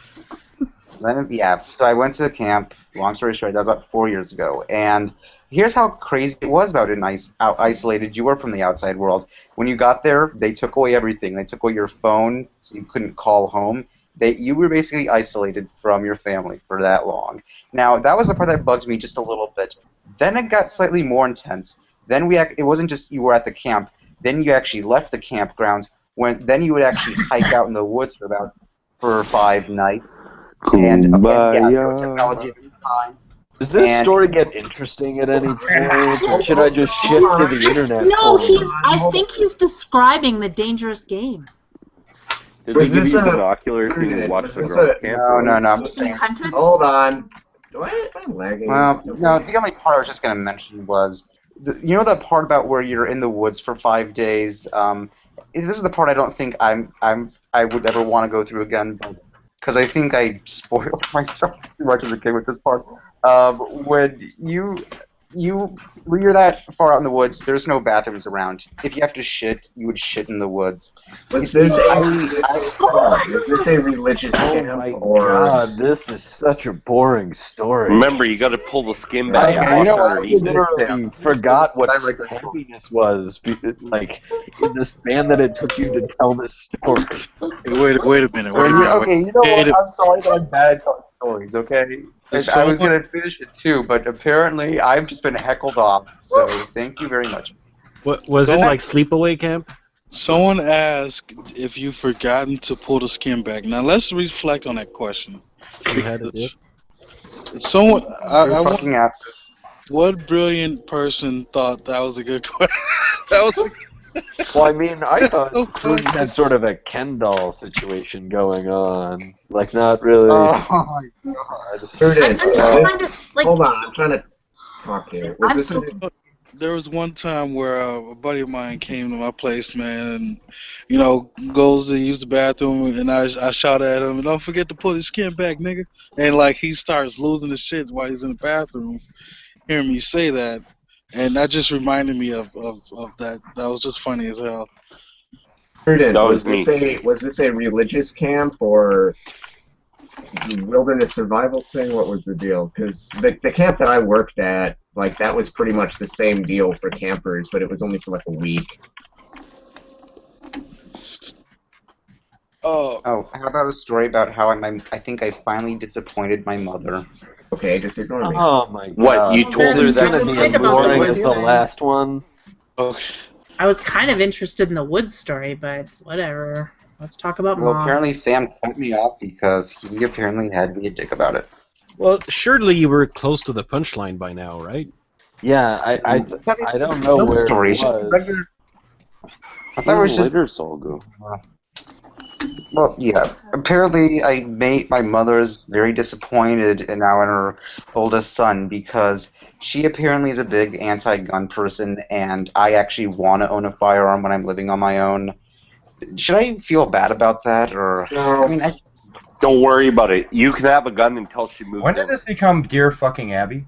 You could Yeah, just like not tell her. You don't have to tell her, do you? Or you could proceed to live your life as a grown-ass man. At Yeah, some I was point. gonna say, or he could show that he has the testicular fortitude to make his own decision. Who cares? Because I gotta tell Or you, that, or who cares? That's another one. Because my mom here, she's not a big fan of the idea of having guns in the house and whatnot. I get that, but like I told her, as much as she really don't want me to do that, I have 2 of them, and I'm gonna have these here mainly for protection. There's been a few occasions where we have motherfuckers shoot our house up looking for my baby brother. So for that such occasion, if that were to happen and we get to the point where let's say that shit happens again, I'll be prepared. And, Absolutely, man. Yeah, man. This is the part that almost sort of pissed me off a little bit, and it was really weird. I basically said, well, look, if I'm ever in that, even if it's unlikely to happen, I could be in one of those dangerous situations where my life is in danger, and I like the idea of having that extra protection. She apparently said, well, it would be better if she was in that situation. She would rather die being the innocent one than trying to risk taking someone else's life. Yeah, and I mean, that part I was just like, what the fuck? That is literally terrible advice. I gotta tell you. It's terrible advice. I just worry about if you're in a situation and your brain's all fucked up because you're fucking scared and you don't know what's going on, you don't know the details of the situation, but you know that something's going on that's not good, and you pull out your gun and you shoot and you find out that the person you shot wasn't actually someone you wanted to shoot.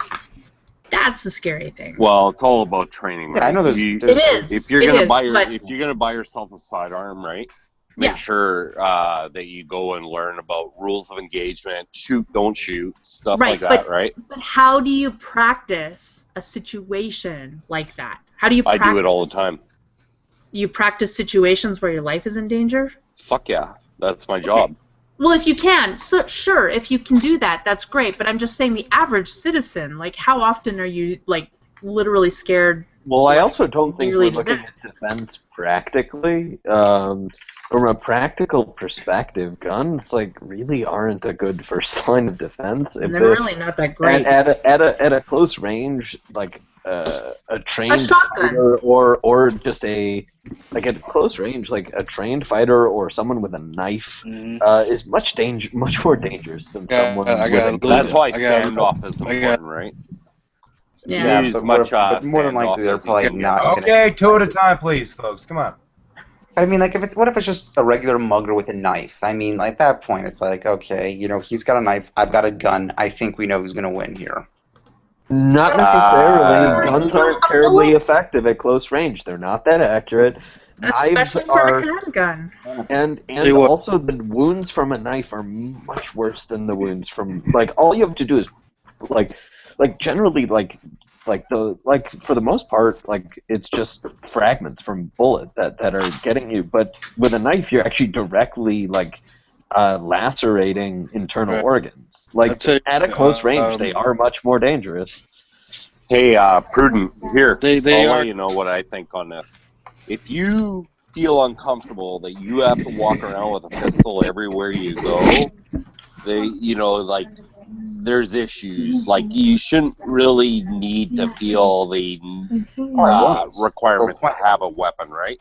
The thing is, I use a weapon at work, right? But that's for a totally different reason, right? There's no reason for you to sit there and walk around with a weapon. You haven't been killed yet, right? And you've been fine so far, right? I live up in Canada, and there's 3 of us Canucks in here, and I don't think any of us see the need to carry a sidearm on a regular basis. Also, what type of neighborhood are you living in, and also have you exhausted other measures of defense before getting a gun? I honestly if you don't. You should look into conflict resolution, because if you have to go to a gun, at any point, you're not handling the situation. correctly? And also, is it worth, like, let's consider that the mugger has a gun or a knife. Is it worth getting stabbed for your wallet? Is it worth getting shot for your wallet just because you think that you can beat the guy in a Mexican standoff? I don't think it is. It's not I about can trying to handle- beat a guy in a Mexican standoff. It's only. I agree with Freedom pretty much. Yeah, I was just gonna say that was a good rebuttal, Prudent. You're not trying You're not trying to beat a guy in a Mexican standoff. This is life or death. You have a knife, I have a gun. You're not winning. And That's just not true. At close range, a knife is going to win. Hang on a second. Most of the time. I guarantee if I have a 9mm and you have a knife and we're close enough to where, let's say, if my gun is not already out, if it's not already out, I understand that. But if it's already out and I'm pointing at you, you make a step and I'm shooting you in the fucking leg. There's no discussion on that one. There's a reason why the phrase knife to a gunfight exists. Carson. Here's a simple situation. Somebody comes up to you, they have a knife, you go to pull your gun, they plunge that knife in to your armpit underneath there. It doesn't matter how much you're holding that fucking gun, your arm ain't working anymore, and now you're going to get your throat slit. Yeah, that's if my gun isn't out. If it's already out, it's already game. Trying to But muggers aren't going to pull a You're knife. not going to have the gun out. You don't walk around like this all day, dude.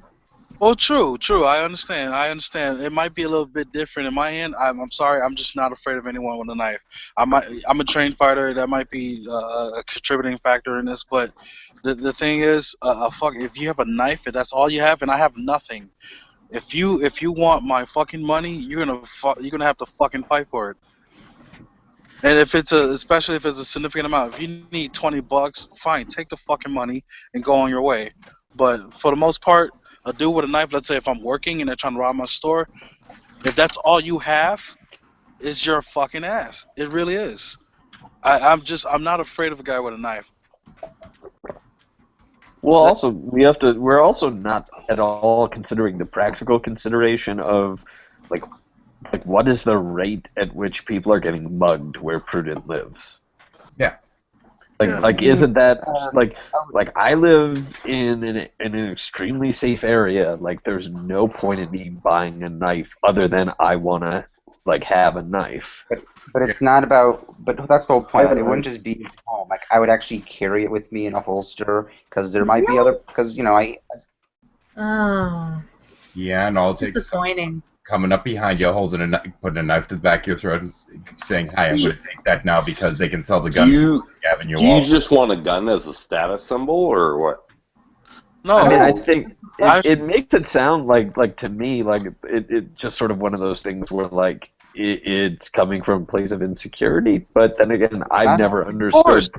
I mean, I don't want to die right away. I want to be protected. I want to protect myself in some way. And you know what? What's making you think that you're gonna my question is what's making you think you're that you're even in a remote danger of that? Like I understand if you live in the hood and maybe the rate for someone trying to assault someone of your demographic is extremely high, then yeah, that makes complete sense to me. But shouldn't more practical considerations come into handle, or is it just your? Can I answer this? Yeah. Yeah, you know what? Like I live in the burbs now, right? And so let's put this in consideration.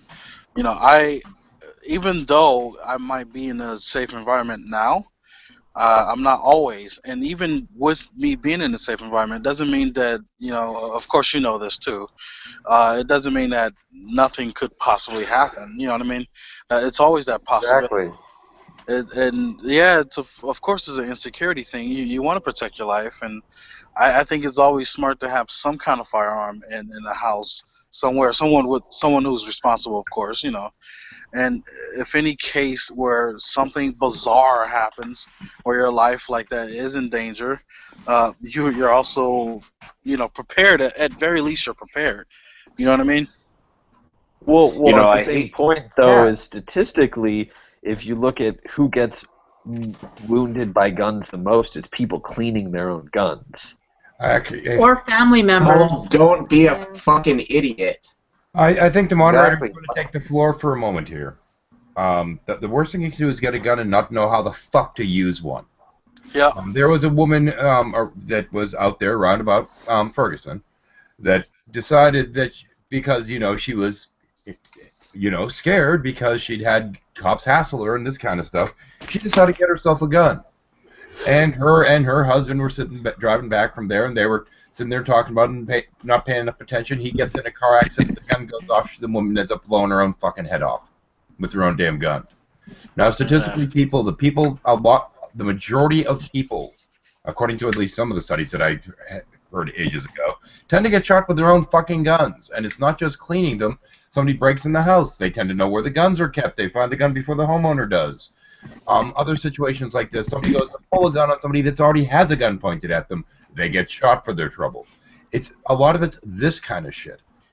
I'm sorry, but in a lot of cases, having a gun, you're more likely to get shot with a gun, whether it's yours or somebody else's. And did I ever say I wouldn't, for my case, did I ever say I wouldn't take any training courses on how to use it, or what the best safety for owners?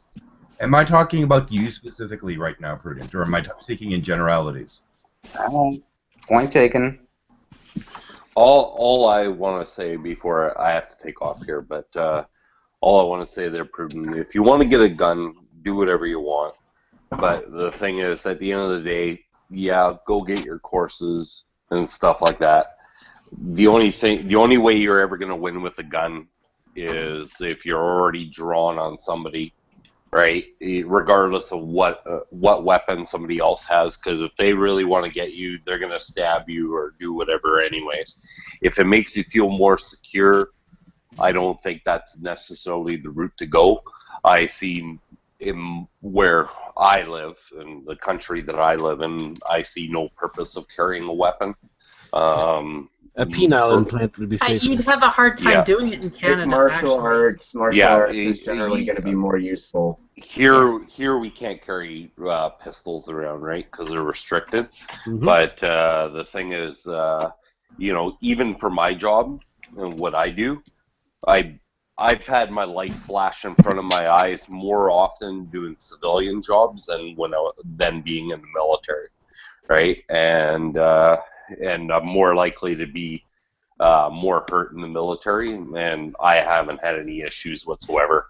Now, I know it's a totally different country, and we don't have people packing heat around like you guys do, right? But on the other hand, I find that just from my experiences alone, the people that want to pack a pistol just because they want to are the people that are usually probably the worst, right? So the people that are like breaking the laws here just to carry a pistol, they're usually the ones that are most likely to injure themselves or hurt somebody else.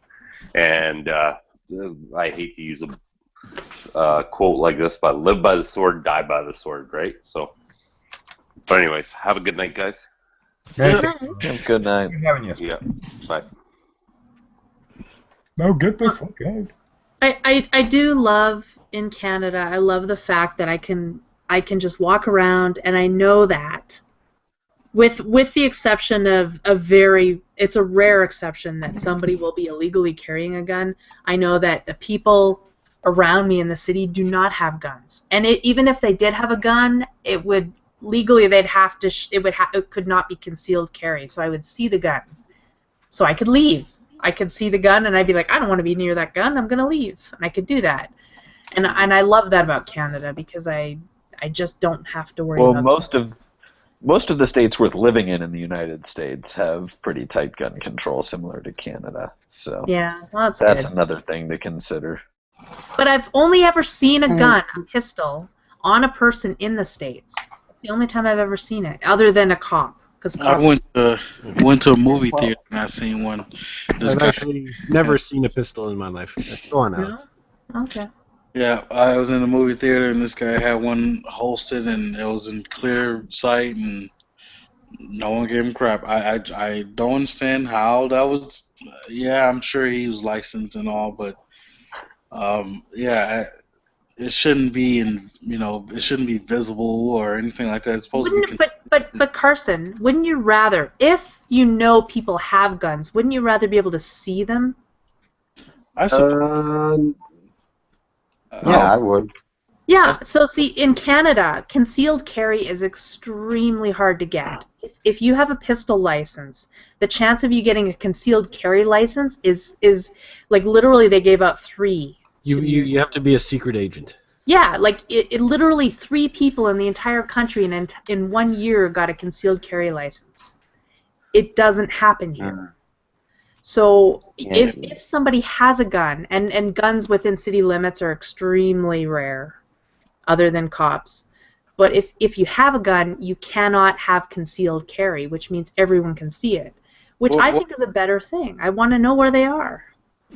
What happened to Christian IG? I thought maybe he went to go masturbate to pictures of himself masturbating. Yeah. I wouldn't want to do that. I've seen what my face looks like in that state. Yeah, what if you looked at your dick instead? No, but, so have I. But when you said you wouldn't want to see that, I thought maybe you were referring to pictures of Christian masturbating. No, I'd love to see that. Well, there you go. Please. Yeah, no, I've looked at videos of mine and just be like, ugh, God, I'm like a walrus. Cuckoo Cachu? I am the walrus. That's just, I mean, like... Who was the Eggman in that situation? I don't know. Would you have like really big teeth or something, or? No, that's just me saying it. It's so weird, you know, like. That's weird, man. Want to watch that? That's weird. Yes, it is weird, Carson. Yeah. I don't want to watch myself masturbating. That'd be. Well, that, but actually being in the act with someone else is just so weird. It's like, is that what I look like? Oh. No, it's not. Oh. No, that's not really what you look like. Oh yeah.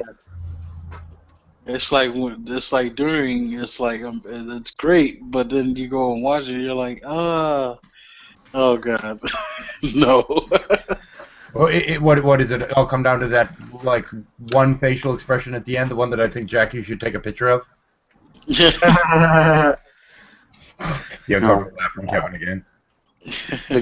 I gotta say though, I'm just overlooking something. The gun laws in my state of Arizona, very loose. I mean, you can, if you're at least over 21, you can carry a concealed firearm or any deadly weapon without a permit. Except yet another reason why I would never live in Arizona.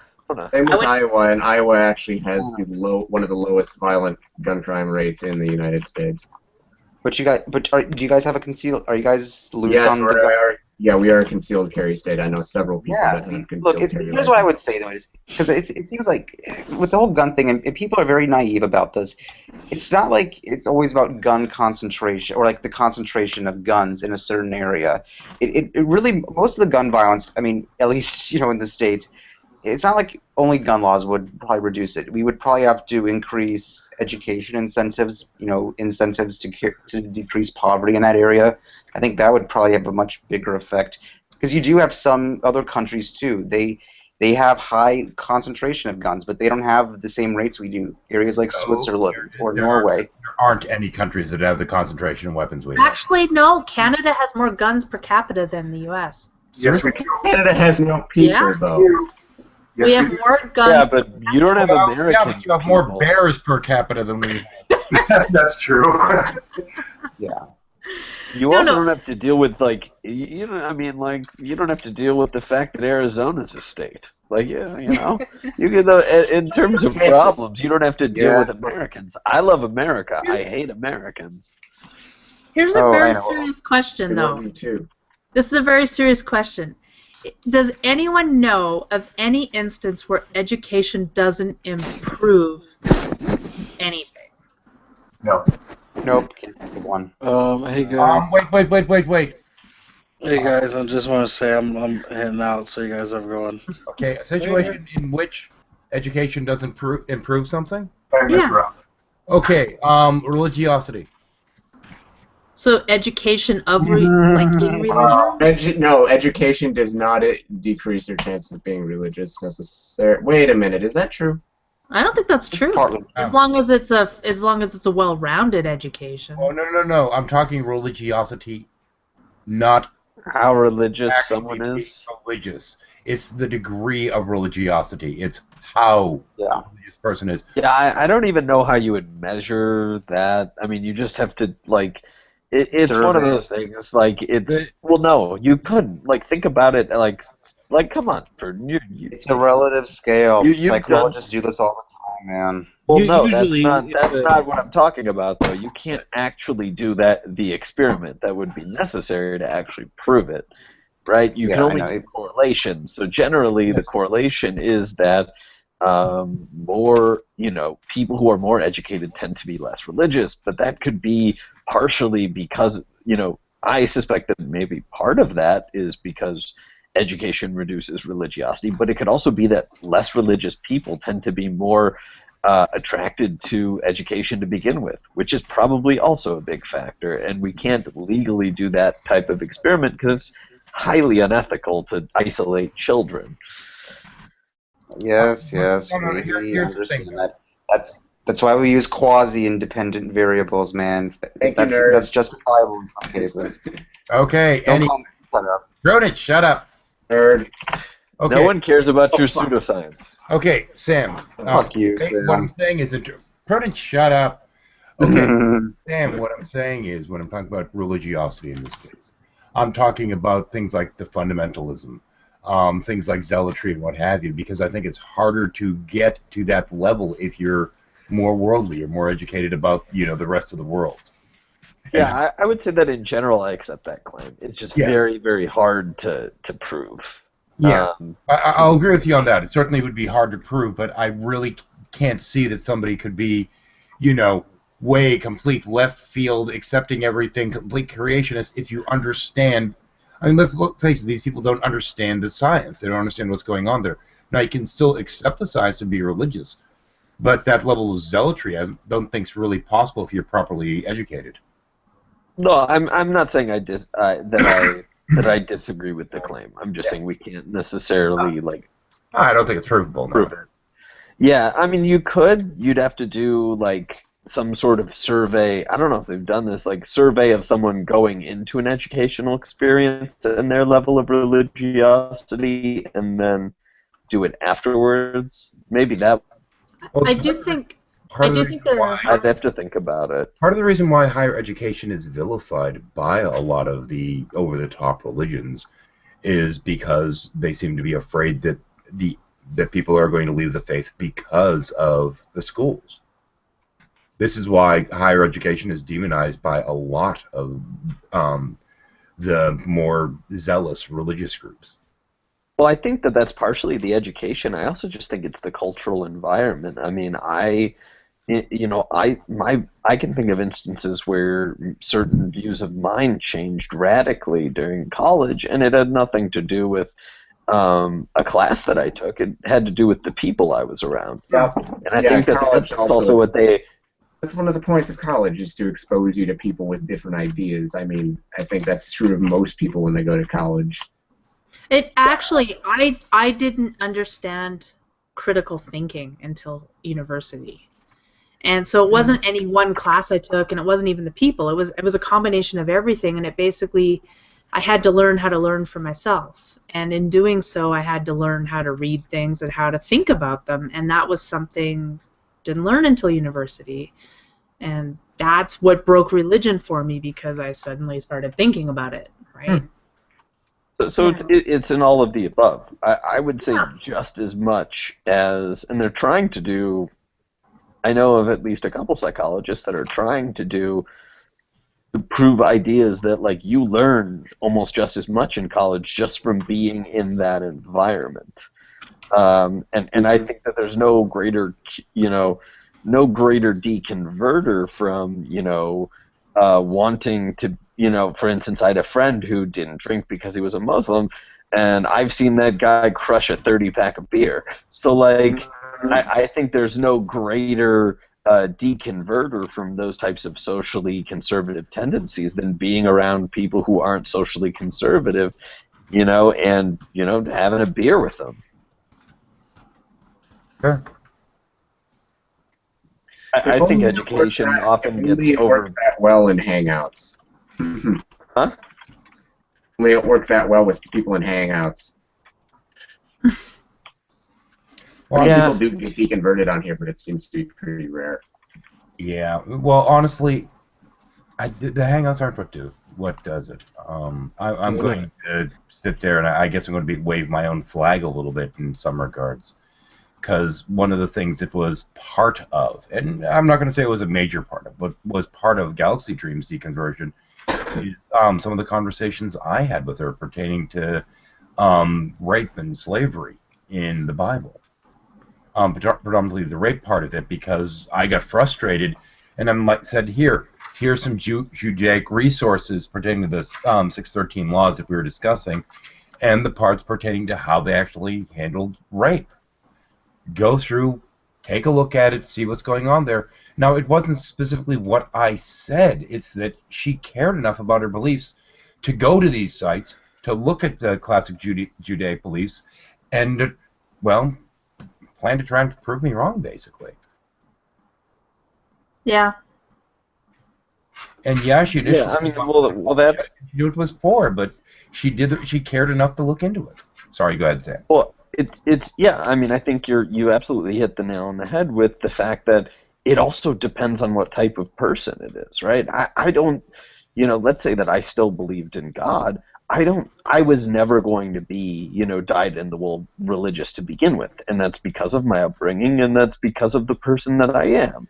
However you want to divide that, I mean, might as well, count the number of angels that can fit on the head of a pin, because I think it's immaterial. But a lot of it, I think, comes down to the individual person. I mean, how stubborn are they, and not even how stubborn. How much do they actually care about what they believe? I'm someone who I'm constantly forcing myself to be humble about what I say I believe in, because of the fact that I'd prefer not to be wrong. So I have no problem saying, oh, I don't know, because I can then try to investigate the problem for myself. And some people on, sort of both sides of the great debate, I hate that phrase, but yeah, we all do. What you will. It's very tongue-in-cheek. Yeah. Would prefer certainty when, most things are just not black and white. Yeah, and I think it also comes down to other issues too, like not just the person, but, well, sort of it does. It's sort of on the same factors, but you have personal identity issues. Like, how do they go about things like trying to understand, like, what is their personal meaning to life, or how do they derive from morality? Those are other issues too that identity, religious, people's religion, beliefs in God are very central to their identities. So yeah. There is that, and some people's atheism is really central to their identity too, which I think is just kind of strange. Well, if I may though, since we're going down a kind of weird rabbit hole here, which usually is a little bit something I'd cut off, but the hell with it, I'll stick with it for now because we're having fun.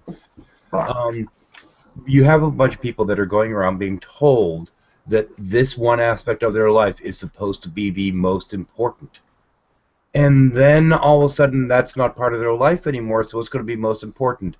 Then their lack theism, so to speak, becomes the most important because there's this hole. And it's not the hole of, oh no, there's a hole because you don't have God. There's a hole because you were told this thing is supposed to be the center of your fucking life. Well, what goes there now?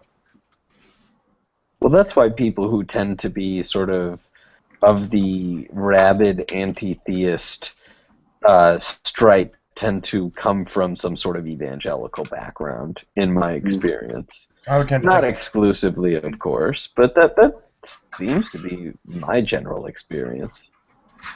Oh yes, if you're like someone like me, like who kind of like deconverted, but was never like deep like within that far down religious. I mean, I don't really see the point of anti-theism. Like that's just. You're right. Eve was definitely from a much more fundamentalist background than I was. I mean, I came from a pretty conservative and pretty restrictive household, but I was never an anti-theist. I had a point in which I was angry, but I wasn't even an atheist at that point. I was just very, anti-creationist, fundamentalist, angry. Oh, so yeah, my I mean, girlfriend couldn't deal with. Oh dear, that kind of thing. She didn't understand it. What? Yeah. Hold on. They're actually it's actually funny because apparently today was the day my psych professor wanted to brag about his research. He actually does stuff like in the psychology of religion, and it's actually some of the stuff I find interesting. I'm going to be a research assistant for his lab next semester, but one of the pieces of data he showed was of a thing that he and a couple other professors did, where they talked about like what are the religious angles of morality, and they had two different groups. They had the conservatively religious people and the liberally religious people, and how that's basically defined as is, do you think God would be angry with you if you did something wrong, or do you think he'd just forgive you if you did something wrong? And obviously, like, you can kind of define those labels for yourself.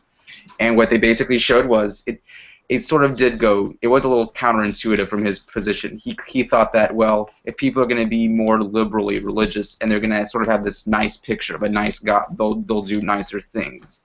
Nope, that's not what happened. The more conservative, like, religious who were more fearful of, like, a God, you know, punishing them were more likely to do more, you know, good things like volunteering and other But how stuff. much of that is due to their? But how much of that is due to their just affiliation? Like those people are more likely to be affiliated with a church, so they're more likely to do those types of things.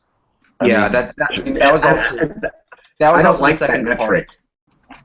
Honestly, I don't really like that metric because I know a lot of people that I knew, Christians that I knew when I was growing up, would say that, who were definitely very conservative, would have said, yeah, if I did something wrong, God would definitely forgive me.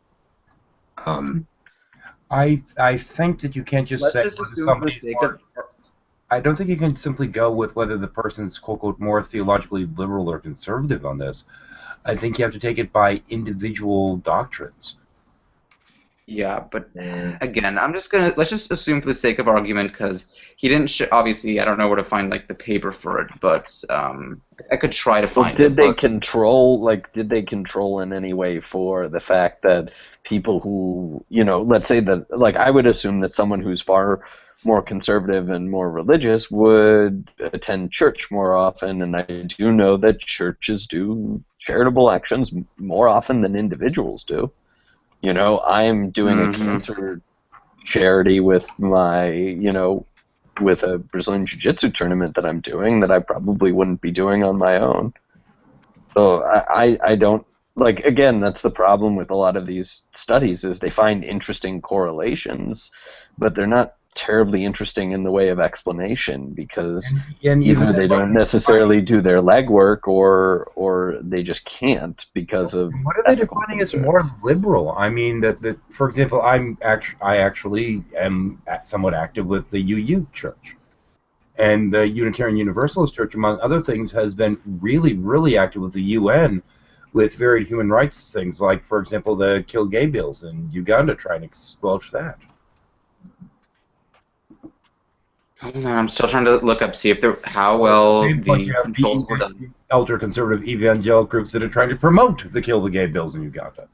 I mean, this is like a very prime thing of why I don't like polling studies, because you know what this is going to be like. If it's reported in popular press, what it's going to be reported as is something that it couldn't possibly prove, and that's because of either the limitations of the methodology. Yeah. I heavily dislike polling studies because I don't think they're terribly scientific. I think that they're just, like, you can always get grant money to develop, you know, to conduct polls because demographics is generally an important practical technology or methodology.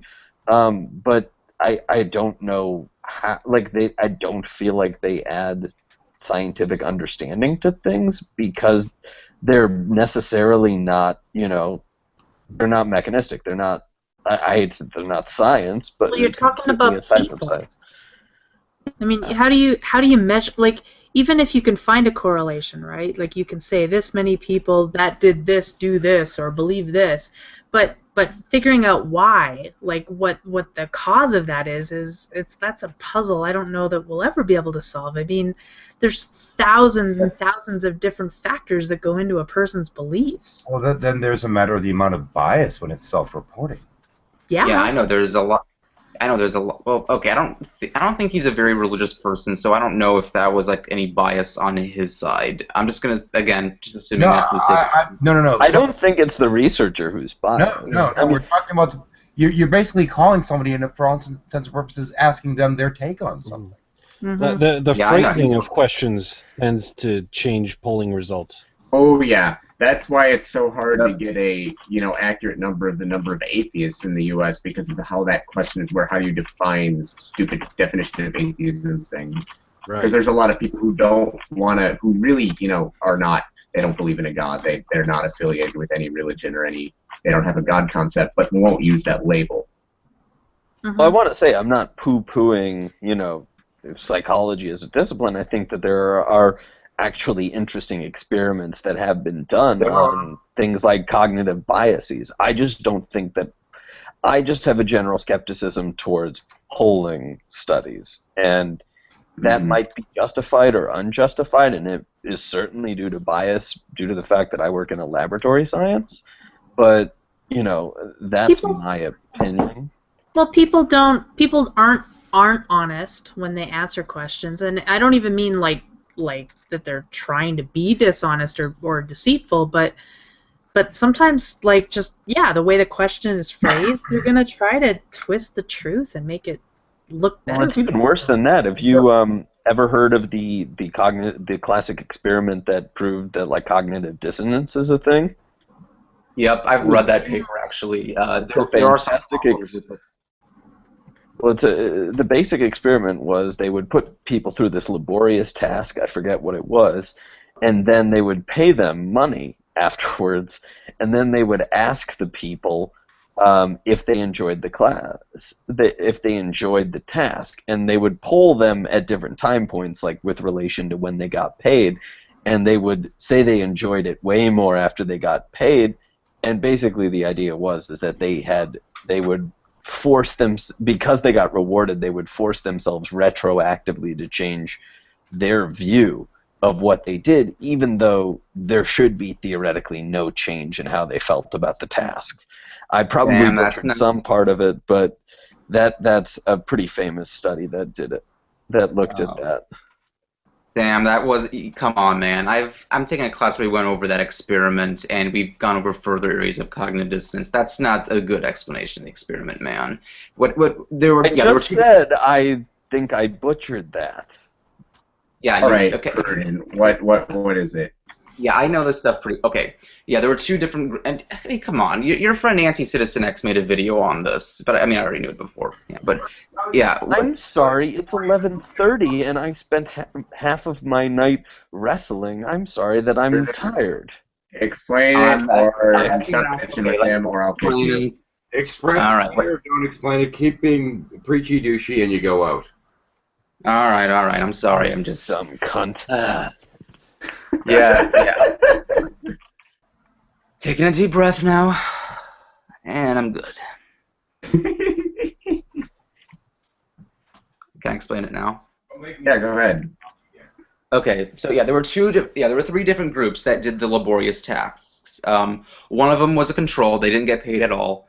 And then there were two other groups. One of them was paid $1, and the other one was paid $20. And this was done in the 50s, so let's adjust for inflation. It would have been $5 and $100 by today's standards. Which, but here's what happened. The groups that were paid would be told, the experiment would go to the people, and they would say, or the subjects, and they would say, oh, see that girl in that other room right there? Yeah, we usually have a guy that comes to the new people, the new subjects, and they tell them how awesome the experiment is. Can you just do that for us? And the people would lie because they know the experiment is just completely, boring. And they tell the girl in the other room, hey, you're really gonna like this experiment. Now, when they're polled afterward about just how much they enjoyed the experiment or how much they thought the experiment contributed well, to scientific knowledge, the group that was paid less actually liked it more. And it was because of the whole cognitive dissonance thing. There was a tension because they're basically thinking to themselves, well, did I just lie for no good reason whatsoever? I mean, the group that got paid a lot of money, it would have been $100, I mean, they're justified in lying better because they're getting a good payout for it. But the group that's only getting paid, the $5, they're not. So they find ways to internalize, like finding a way to like it, and they actually reported liking the experiment better than the group that got paid less. And obviously, what was the laborious task? Okay, there were two different tasks. What they would do is the first task, like for the first half hour, they would just take these little knickknacks out of a box and then put them back in. Take them out, put them back in. Second task, you go to a peg wall, and there's like there's these little things that you spin around. You spin it 90 degrees, spin it another 90 degrees, another 90 degrees, rotation. Sorry, go on. It's a little bit like Huckleberry Finn psychology, isn't it? Tom Sawyer psychology. Yeah. But yeah.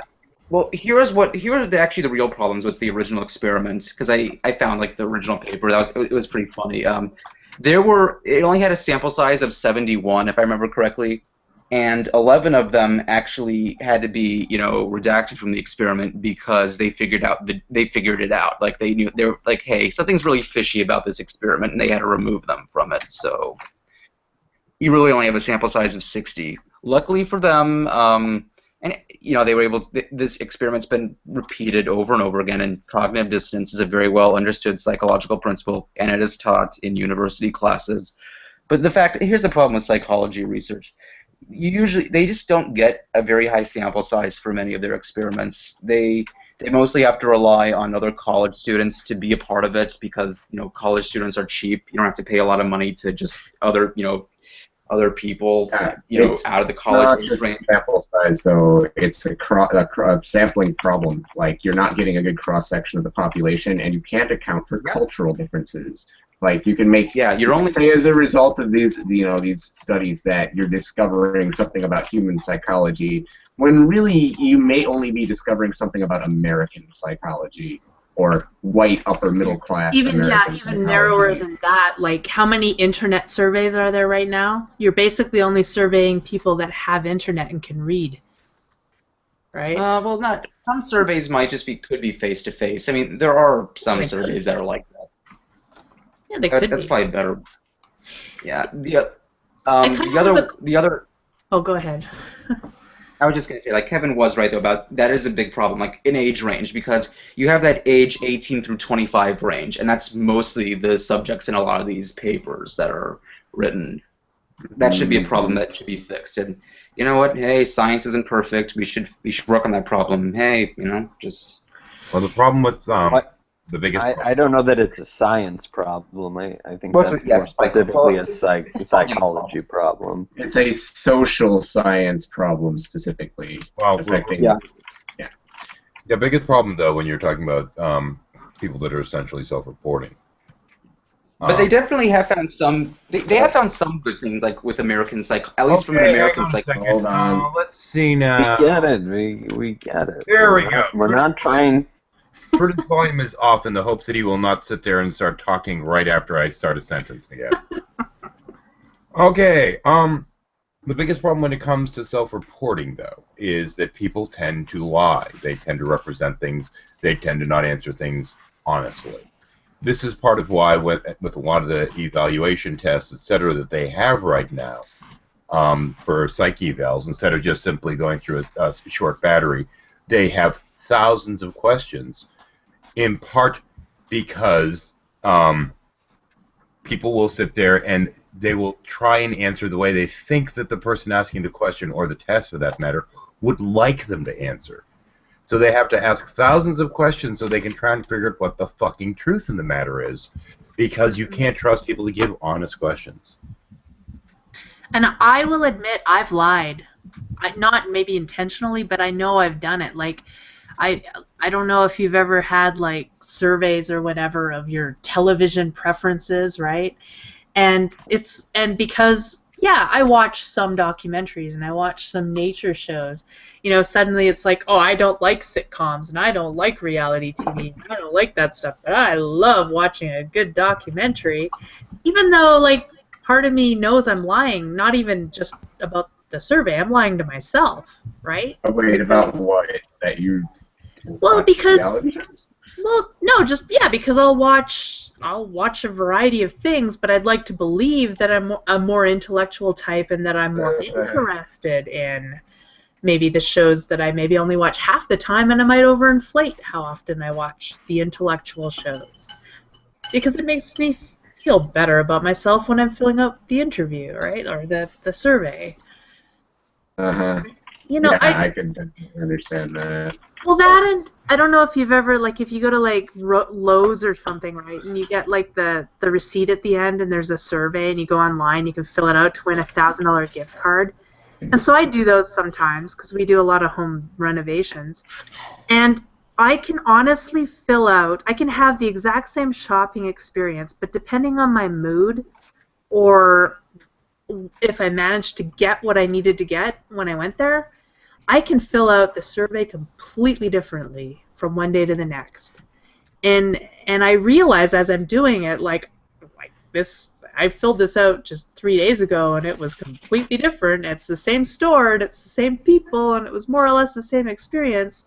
And I realize it's psychology, like there's something about the experience that's giving me a negative light, right? So. Well, it's just, I mean, it's one of those.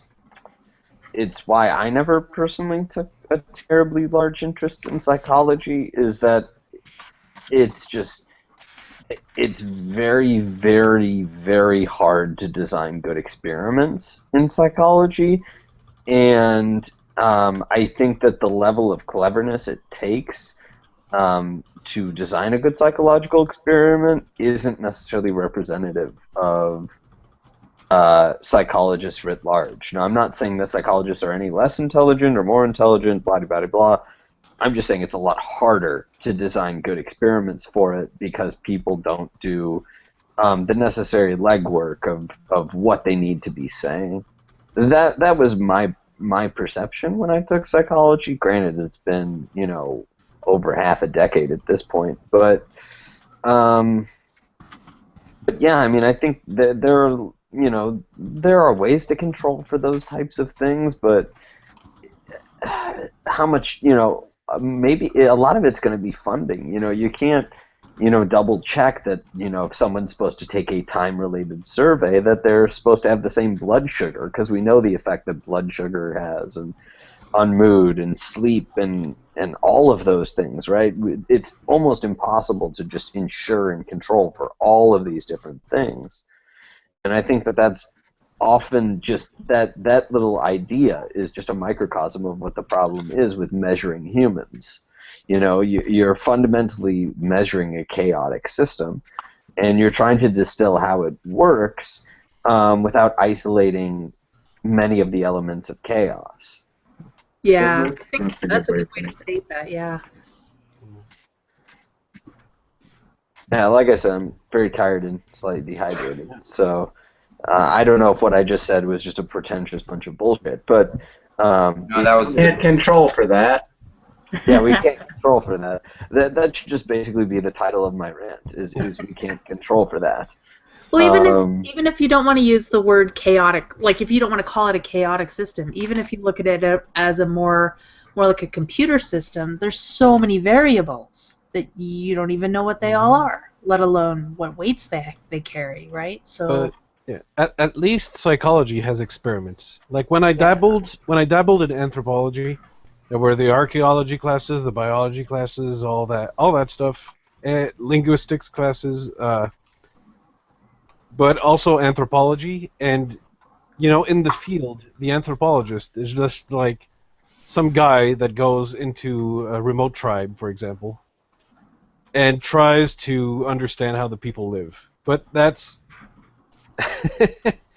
is so completely subjective. Are we getting a lot of lag? Because I kind of only caught every third word. Oh, my bad. Must be on your. No, it's on. I gotta find on mine. Yeah. Oh, okay. But yeah, let's just say that it's not an exact science. Well, it's the same thing as sociology, basically, except sociology, you study your own culture. And Not always. Well, more or less. I'm painting very broad strokes here, but I mean, Well, if you think it's hard to if it's if you think it's hard to have reliable data to work with in psychology, like there are because there you're are fields dealing, where it's even you're harder. dealing with cultural differences, especially if there's a language barrier. Like, it's not enough just to observe the tribe. You really need to live as one of them for a long period of time if you're going to do that. Like, if you expect that kind of research to be actually accurate. And even then, even if you stay there 20 years, they'll probably always consider you like the weird white guy that came. Well, there's also the issue. There's also the issue that, you know, natural experiments. You know, like you need you need to be. It's very hard to conduct a natural experiment. Like, look at the mathematics behind like ecology. Like, ecology has some of the most complex statistics that you could imagine. You know, because you need to factor in every little thing. And then, even then, most good ecology experiments are directly manipulating the environment anyway. So it's one of those issues where, like, can you ethically, you know, you have to get over the barrier that humans as a, you know, we're not talking about an isogenic line of mice or an isogenic line of cancer cells. We're talking about humans, which are inherently varied just by the fact that we treat people differently. So yeah, it's one of those things where, like, yeah, I want psychology to be a harder, you know, quote unquote harder science. I don't know if I necessarily buy into that sort of labeling, but whatever. But you know, it's very hard in the way of actually being able to draw that connection in such a way that it really gets that sort of the power that other sciences have. I wonder if psychology has had that, you know, and maybe this is my ignorance, but I wonder if psychology has had that aha moment where there's a central theory that brings things together. My personal feeling on that is that it's going to take the development of a superhuman AI or something that is, you know, fundamentally more intelligent, more complex than human intelligence to reach that kind of understanding of human psychology.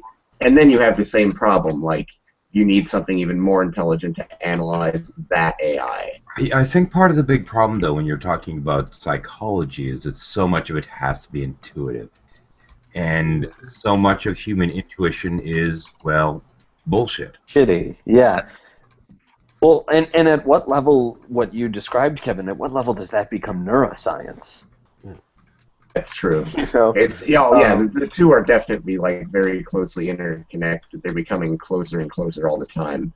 Just look at the number of cross citations between neuroscience and psychology journals. Oh yeah, and what I find, the more interesting stuff that I find and the more rigorous stuff is always on the neuroscientific side, because those are more classical. I don't know if it's the reason, but it's because those are the more classically trained experimentalists a lot of the time.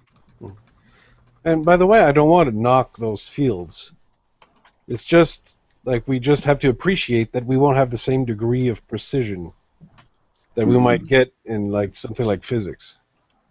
Oh, obviously physics. Oh, I hate physics so. But there was something there are other areas of psychology, at least, that are developing, and at least my school, the psychology program is getting slightly more funding, and it's because they're really starting to invest in studying evolutionary psychology, which again is kind of just ripping off the evolutionary theory, but they're just trying to figure out, are there any leads from our past that might affect our cognitive abilities today? And granted, you know, it's hard to find like direct experiments for that. A lot of it is sort of the same thing that a lot of computer scientists do regarding evolution. There's a lot of mathematical computational models, and it just, obviously a lot of that stuff goes over my head. So I don't like evolutionary psychology because I think a lot of it is just sort of post hoc storytelling. Like, they're nice explanations, but there's no real connection to experiment, and they're just, you know, I don't, you know, a lot of them just seem like they're, from what I read, I always kind of have an internal skepticism because a lot of it tends to just sort of be a post hoc explanation of what's going on, whereas with with something like, let's say, the sociobiology of an animal, we can actually manipulate that the animal's behavior. We don't have to only have sort of this descriptive labeling of it, because that's a problem with evolutionary sciences in general, is that you need to do very thorough legwork before you call something an explanation, because evolution is so easy to just get, just sort of like, oh, well, this is how that evolved, and just tell a story rather than actually do the necessary legwork to prove that. And for biology, it's way easier, if only because of the fact that we've developed most of the computational tools you need to do that. Yeah, well, the whole problem. Well, hold on, the whole problem. I just want to make a point, and it's sort of the problem that you're going to have people pin on evolution for. The biggest problem is when you try to look into the evolutionary past. A lot of those, they are based on extrapolations. Granted, I mean, they're reasonable extrapolations, but that's always where you're just going to have those idiots that are going to say, well, you didn't see it evolve. You don't have any direct, observation or direct experimentation on that. That's especially going to be true when you're dealing with evolutionary psychology, which is a really tricky field that gets a lot of crap. Now, it still can tell us some interesting things, but when you're talking about, evolutionary psychology as opposed to biology, it's even more difficult because we don't have fossils to analyze for that stuff. Mm-hmm. So I just want to say, I've taken exactly one course in psychology, just one, and I only did it for an easy A, right? So same reason I did it. So yeah, exactly. But so I would say this to me, and I could be wrong, and maybe someone can correct me. It seems to me that there's more than one aspect, right? Like, psychology isn't necessarily about explaining phenomenon, is it? Isn't it also just about identifying it? Because to me, that's the interesting part. And I can watch weird shit all day long and go, humans are fucking fascinating and this is really cool shit, and not even wonder why. Because to me, the why, I don't even know if I could ever answer that. I don't care, but I just like watching the cool stuff. Do you know what I mean? I think that's all science, right? Like all science is sort of like... Right. Yes, I guess I'm just saying in psychology, I don't really expect an answer, I guess. Yeah, maybe that. Especially in social psychology, a lot of, when you talk about identifying phenomena, that's sort of where we get a lot of because a lot of what we learn in psychology is just simply abstract concepts. But I mean, we at least have a good reason, to define the concepts and to at least defend it in some way. I mean, that's again, it's not like cognitive dissonance is an actual thing. It's just something that we describe and we attribute to behavior or culture of honor, like all of those things, which did have. I mean, those terms did have controlled variables in their experiment, but they didn't, show anything. They just showed a behavior change under certain situations. Even, to be fair, even some of the controlled experiments, I mean, they weren't that well controlled. Do you actually know, oh crap, that was something I was going to bring up. Oh yeah. Have you ever heard of one of the experiments that talked about the term culture of honor? Nope. Nope. It's actually pretty funny. It was actually about it was about what is the difference in culture between the northern United States and the southern United States.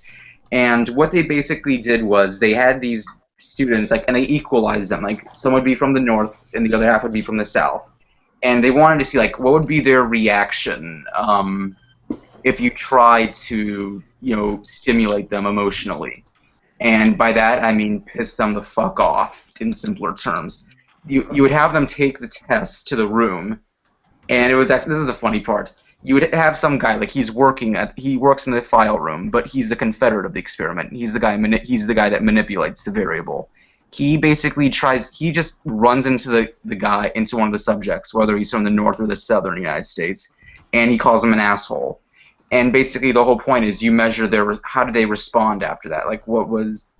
did they show like an angry response? Did they show like just a response of laughter? And they showed that obviously, as our intuitions would expect, the southern students tended to act more angrily in that regard, and that's sort of where we talk about the regard of culture of honor, because people from the South, they tend to have this honor. The idea of culture of honor is they tend to be more self-defensive.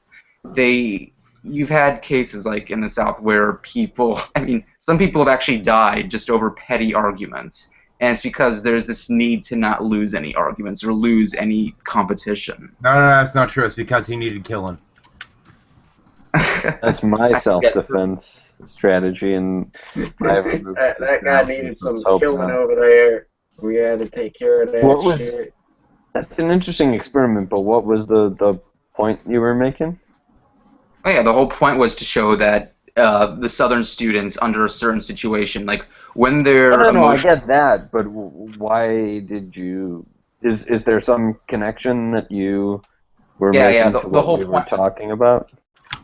Well, yeah, you see the whole point. Like when I brought up the term culture of honor, which is an abstract concept, like that's the whole point. There are experiments, and that's how we identify. Like we identify a behavior, and then once we identify a certain behavior, we give it a label. An abstract. That's where it becomes a concept. Like that's sort of. I'm just trying to show give a demonstration of like what Shara was hinting at earlier.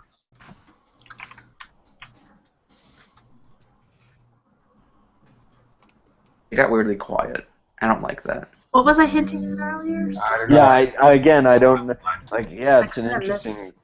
I'm not quite sure how that was connected to what we were talking about. Kind of.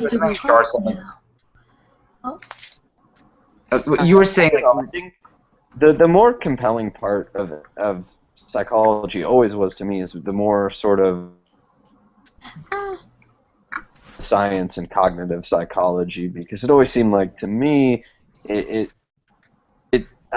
maybe it's my bias because I do like traditional biology quite a lot, even though I'm not by any means a traditional biologist. Is that it's much more, I like the rigor. I like, we can look at cognitive structures, and the anatomy of the brain is relatively well, we know to a certain extent, what structure should and shouldn't be there. Now, there's a lot to uncover, but I wonder if that's going to be ultimately the more productive thing, rather than trying to, put labels on things that societies do, because I think that that'll be able to get a better model of what's going on in people's heads. You're right. Yeah, looking at brain activity is going to be the thing. There's just so much we don't know still. Brains are fucking complicated things. I think we do need at least better modeling of the brain. That's one thing, but I think he's right to an extent. That there is going to come to the part. I mean, I would at least still say that just at least having, understanding the behaviors and having the abstract concepts and having the labels at least do give a good predictable model. It doesn't necessarily, but you're right. I mean, if we have a better modeling system of the brain, then you would probably expect neuroscience. Well, what predictive models are there in psychology? I've seen a lot of labels and a lot of terminology. Well, the predictive model is we have a better understanding of the behavior, and we know what to expect later on. It's Hang on. The answer is really we don't. Yeah, that doesn't seem like what I would think of as a predictive model, right? In terms of psychology, what we do is you have diagnoses. You have things that are descriptors for patterns of symptomology. But in terms of predictive capability, we really don't have that. I mean, straight up, we don't. I mean, you can get this kind of, you have an idea that under certain circumstances, somebody may be more likely, if they're from a certain background, to react in a certain way. But even then, it's totally hit or miss. It's so individualized. There is really no predictions there. You can't do it. When you say like it's individualized, but that's why basic level, but Yeah, but then again, that's sort of why if you increase the sample size, then you can have more statistical confidence in your results. I mean, that's basic Well, I mean, statistics. I guess the question that I would have is the question I would have is what is this, sort of, is there a central model that brings these things together, right? Is there sort of, are there central theoretical ideas that then, create, sort of mechanisms? I feel like a lot of... I don't think we're ever going to have a fundamental theorem of psychology, though. No. I think those are going to have to come from neuroscience or nowhere. Yeah. Do you think now there is a newer field that is meshing neurology and psychology called neuropsychology, and I have a lot of hope for that in the future. But yeah, that's what I'm asking. There are do you actually, think we'll never know, or do you think we'll kind of, or we'll never know in our lifetimes? But do you think it's possible? I mean, no. What? Have a full understanding of how the brain works and how humans function?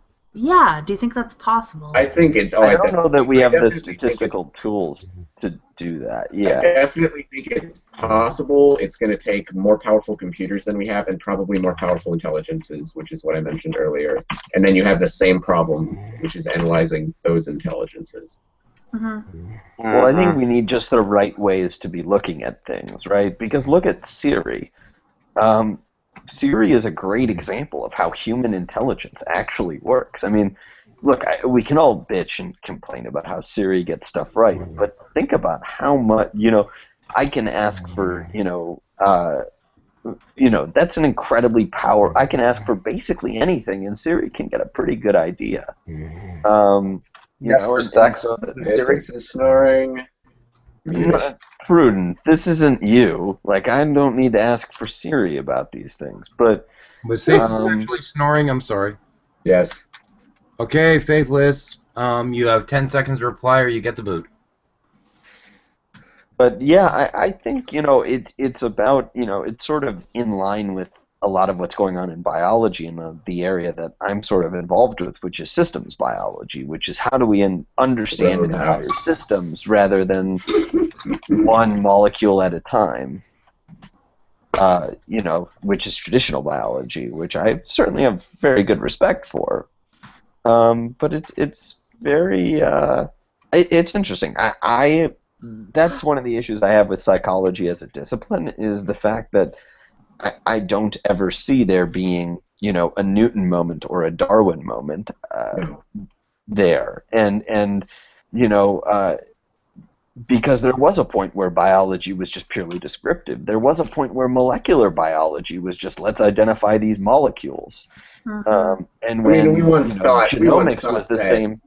That we'd never understand proteins or how proteins work. It was once thought that organic chemistry was impossible, that only living things could make organic chemicals, and now there's this whole field. So I think we used to have basically papers, and this still to less of an extent happens, where there'd be papers in like the journal Nature of being like, I identified this gene sequence, like in the 1980s. That's not science. That's just, ooh, look at this gene sequence that I was able to get, But now, because we have the technology, there's a lot of theory that goes into genetics, and there's a lot of really interesting stuff. Would you love to see someone like Newton alive today, just to see if he was still into alchemy? That would be interesting. It would be. I'd ask him if he really did die a virgin. That's what I'd ask. That'd be one of my 10 questions for. I mean, because people like that, can be so. If he's into alchemy, right? But at the time he lived, maybe that was legitimate. Like, it seems crazy now. It was at the end of its legitimacy. Yeah, fair enough. He was still into alchemy, but our knowledge of chemistry. What was Newton? 17th century, 18th century, 18th century. Or. Yeah. But maybe he was crazy, and if he were alive... He wasn't that crazy. He was also obsessed with the Bible code. Well, yeah. Well, yeah, he was... Well, also, there are examples of modern scientists that are absolutely fucking bonkers. Look at James Watson. I mean, Jesus fucking Christ, the guy is a raving racist lunatic. I mean, that doesn't mean that he didn't. I mean, that doesn't mean he didn't make the most important discovery for molecular biology of the 20th Watson century. did steal a lot of work from other people like Rosalind Franklin. Yeah, I always bring that up to say Watson's kind of a dick. His contemporary Crick was much more productive. Crick afterwards actually did things. Watson didn't do diddly shit. That doesn't mean grad students. Well, yeah, I mean, he slept with grad students who went to conferences, but I mean, he was a scumbag. Yeah. That has nothing to do. That has nothing to do with him being a lunatic. That just has with him being a scumbag. There is a difference. It's like the way that girls hit on guys who are in relationships and guys hit on girls in relationships. There's a completely different principle at hand. What? Yeah, because guys are hornballs. Yeah, no, seriously, people hit on Jackie all the time. Oh, no, but guys will hit on those same people when they're not in relationships. We're just horny bastards. Girls specifically like guys in relationships. Don't fool yourself. Women are hornballs just as much as men. They can hide it better. Yeah, but they can hide it better, but it's less. I don't know though. I don't really think that. I think whether the person's in a relationship or not does make a difference in some cases. There are a lot of people that it's about the chase. It's a competitiveness thing. It is. In my experience, this is by no means correct, but in my experience, girls get hit on comparable amounts, whether they're and these are, of course, I'm relying on female friends to telling me this, so take that with a grain of salt, but like they get hit on pretty much equally, whereas guys, and most of the guys I know, and certainly is the case for me, when guys have a significant other, girls tend to hit on them way more. Yeah, you know what the funny thing is? Now I feel like I could actually probably pick up a girl a lot easier than I could a couple months ago. That doesn't mean I'm going to do that, Jackie. And you see, this is a perfect example of why psychology is fascinating, but there isn't necessarily an answer to these weird things that we learn. Yeah. So, TLDR, from my point of view, neuroscience for the win. I think that, and I like science, not sciencey, actually, like I like molecules. I like that being part of the explanation and being able to because it's so much easier to design an experiment with molecules than with people. Yeah, molecules are simple, and they don't have fucking personality problems. Well, I can just be like, I'm going to inject this. Yeah, well, I can just be like, I'm going to inject, this oxytocin into someone's bloodstream. I don't have to worry about whether that oxytocin had a complicated relationship with his mother. You can also do horrible things to molecules that you can't do to people. God, yeah. Can you really do much to a molecule? Well, you could. Organic chemistry is, yeah. You could destroy one. Oh, inorganic chemistry is even more fun. Because generally the molecules are much less well-behaved. Inorganic, yes. I really kind of despise organic chemistry because it was the bane of my existence for 4 years. But I kind of want to take organic chemistry a class. I got fascinated a little bit because I'm interested in drugs and pharmacology, so I've read a lot about how stuff like LSD is made. But I just find it fascinating. I went to University in Alberta, so it had more to do with oil and gas than anything else. Oh yeah. I wouldn't trust myself to synthesize my own LSD. I was an okay chemist in the lab. I was not that good. I was terrible. I was terrible. Those things? I always went way too far, way too fast, and always missed the deadline, I have some friends though that are synthetic organic chemists, and they once looked at the structure of DMT and were like, oh, we could easily synthesize this, and I was like, Oh, that one's not that hard though. But they were like, I can change this residue. That would make it like way more psychoactive. And I was just like, what the fuck? Oh yeah, it's I all just about was like, looking what at is this structures. wizardry? It's all about looking. Yeah, it is. It is really kind of wizardry. What these guys do. That's all about what drug discovery is. Yep. I just gotta say, you'd probably do much better, Kevin. In my, I'm taking a substance abuse class right now. That's probably the class I'm doing. That's like the class that it's like my weak points because I'm not good like with drug stuff. I just don't really care enough. I'm more into like social psych. I'm doing okay in calculus. I sat in on a class here at ISU called Drugs and Behavior. It was a 300-level psychology class, and I kind of wish. I mean, I didn't fit into my schedule, but I wish I had taken it for credit because I would have done pretty well. It was like half pharmacology and then half like behavioral psychology. Yep, that's pretty much what it is for me as well. It's just you read through the textbook. They just give like the overview of a certain drug. They talk about the physical and mental and psychological effects that it has. And yeah, I kind of wish I went in that direction because I find it absolutely fascinating. I can watch documentaries on heroin for hours. Wow. Oh, Sam, I should send you. I can't do that, man. Wait. God damn it, wait. Okay, Sam. Yes? You said that you can watch documentaries on heroin for hours. Like on the chemistry of heroin and shit. Thank you for specifying that. No, I don't like watching addicts. No, I thought that it made it sound like you could have been saying that you like being on heroin while watching documentaries. No, on heroin, the drug, not on. I've taken substances that are probably not good for my body many times, and I drink fairly regularly. So we know. By that I mean every Sam, weekend. Are you familiar with Alexander Shulgin? What now? You familiar with Alexander Shulgin? He's the chemist who discovered a whole bunch of stuff and sort of popularized MDMA. Yeah. Yeah. I'm very talk about wizards. That guy was a fucking wizard.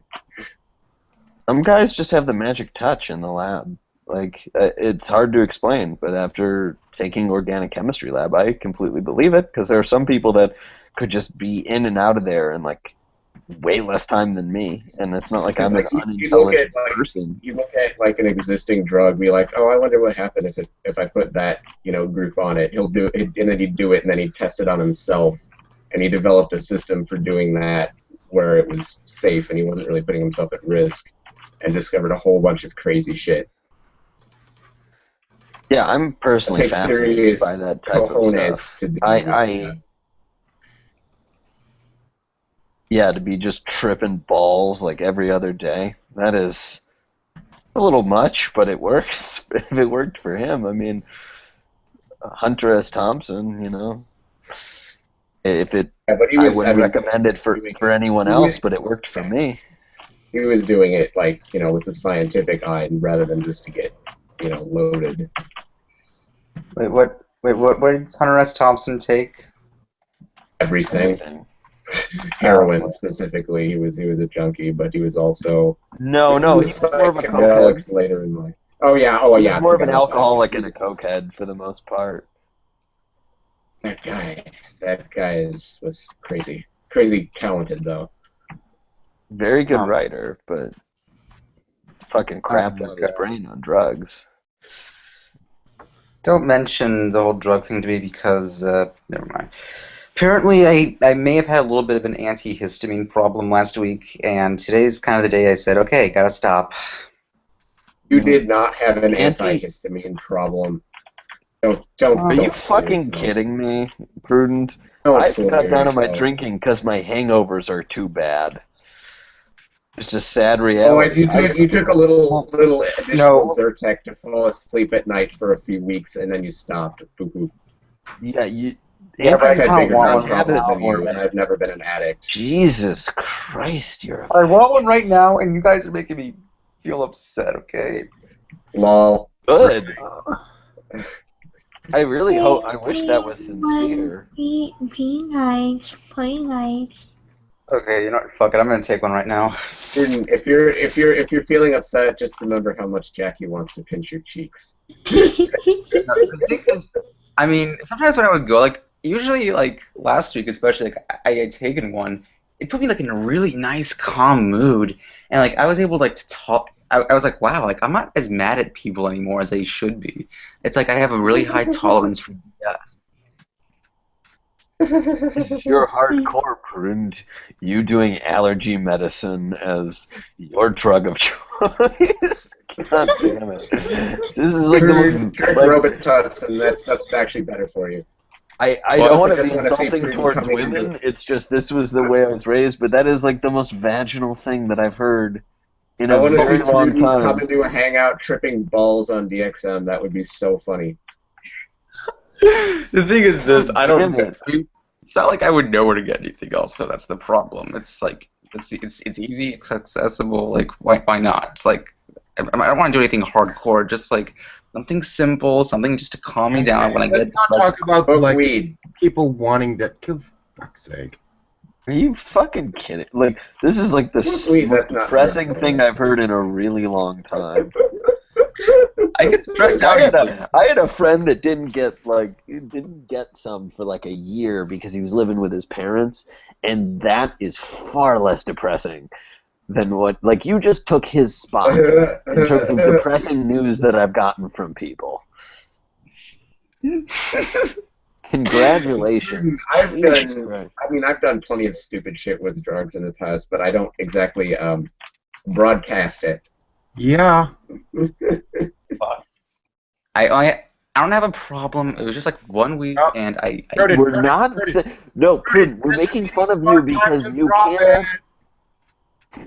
To be the smart time to drop it, dude. Yeah, right. We're not making fun of you because you had a problem. We're making fun of you because you're complaining, worried about having a problem on a non-habit forming substance that is completely legal and basically not regulated. Not unless you take too much. I mean, that stuff could really, it really can. Don't. All right, fine. Spiders. You're not shadow people. Yeah, Prudence, you're not. Okay, I'll stop. I'm fine. Okay, shut up. Yes, ma'am.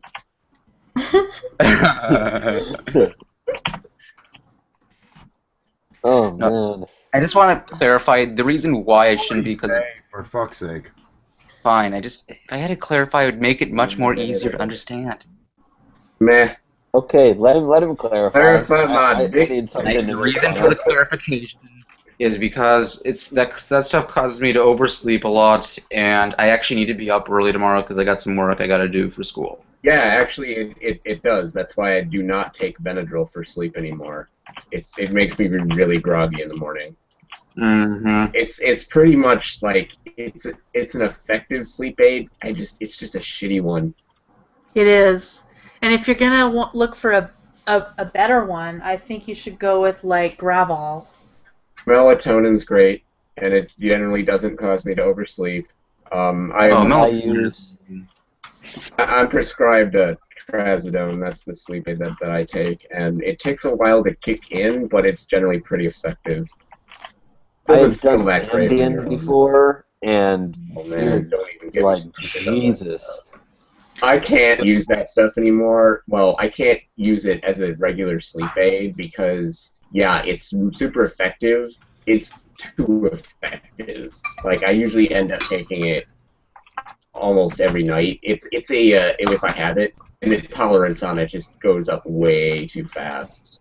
Way too fast. I could understand being, like, I only used it for, like, a couple nights and a plane flight. And I could completely understand why it would be addictive, because you get the best sleep. And you have the wildest dreams. Dear God, that's almost half the fun.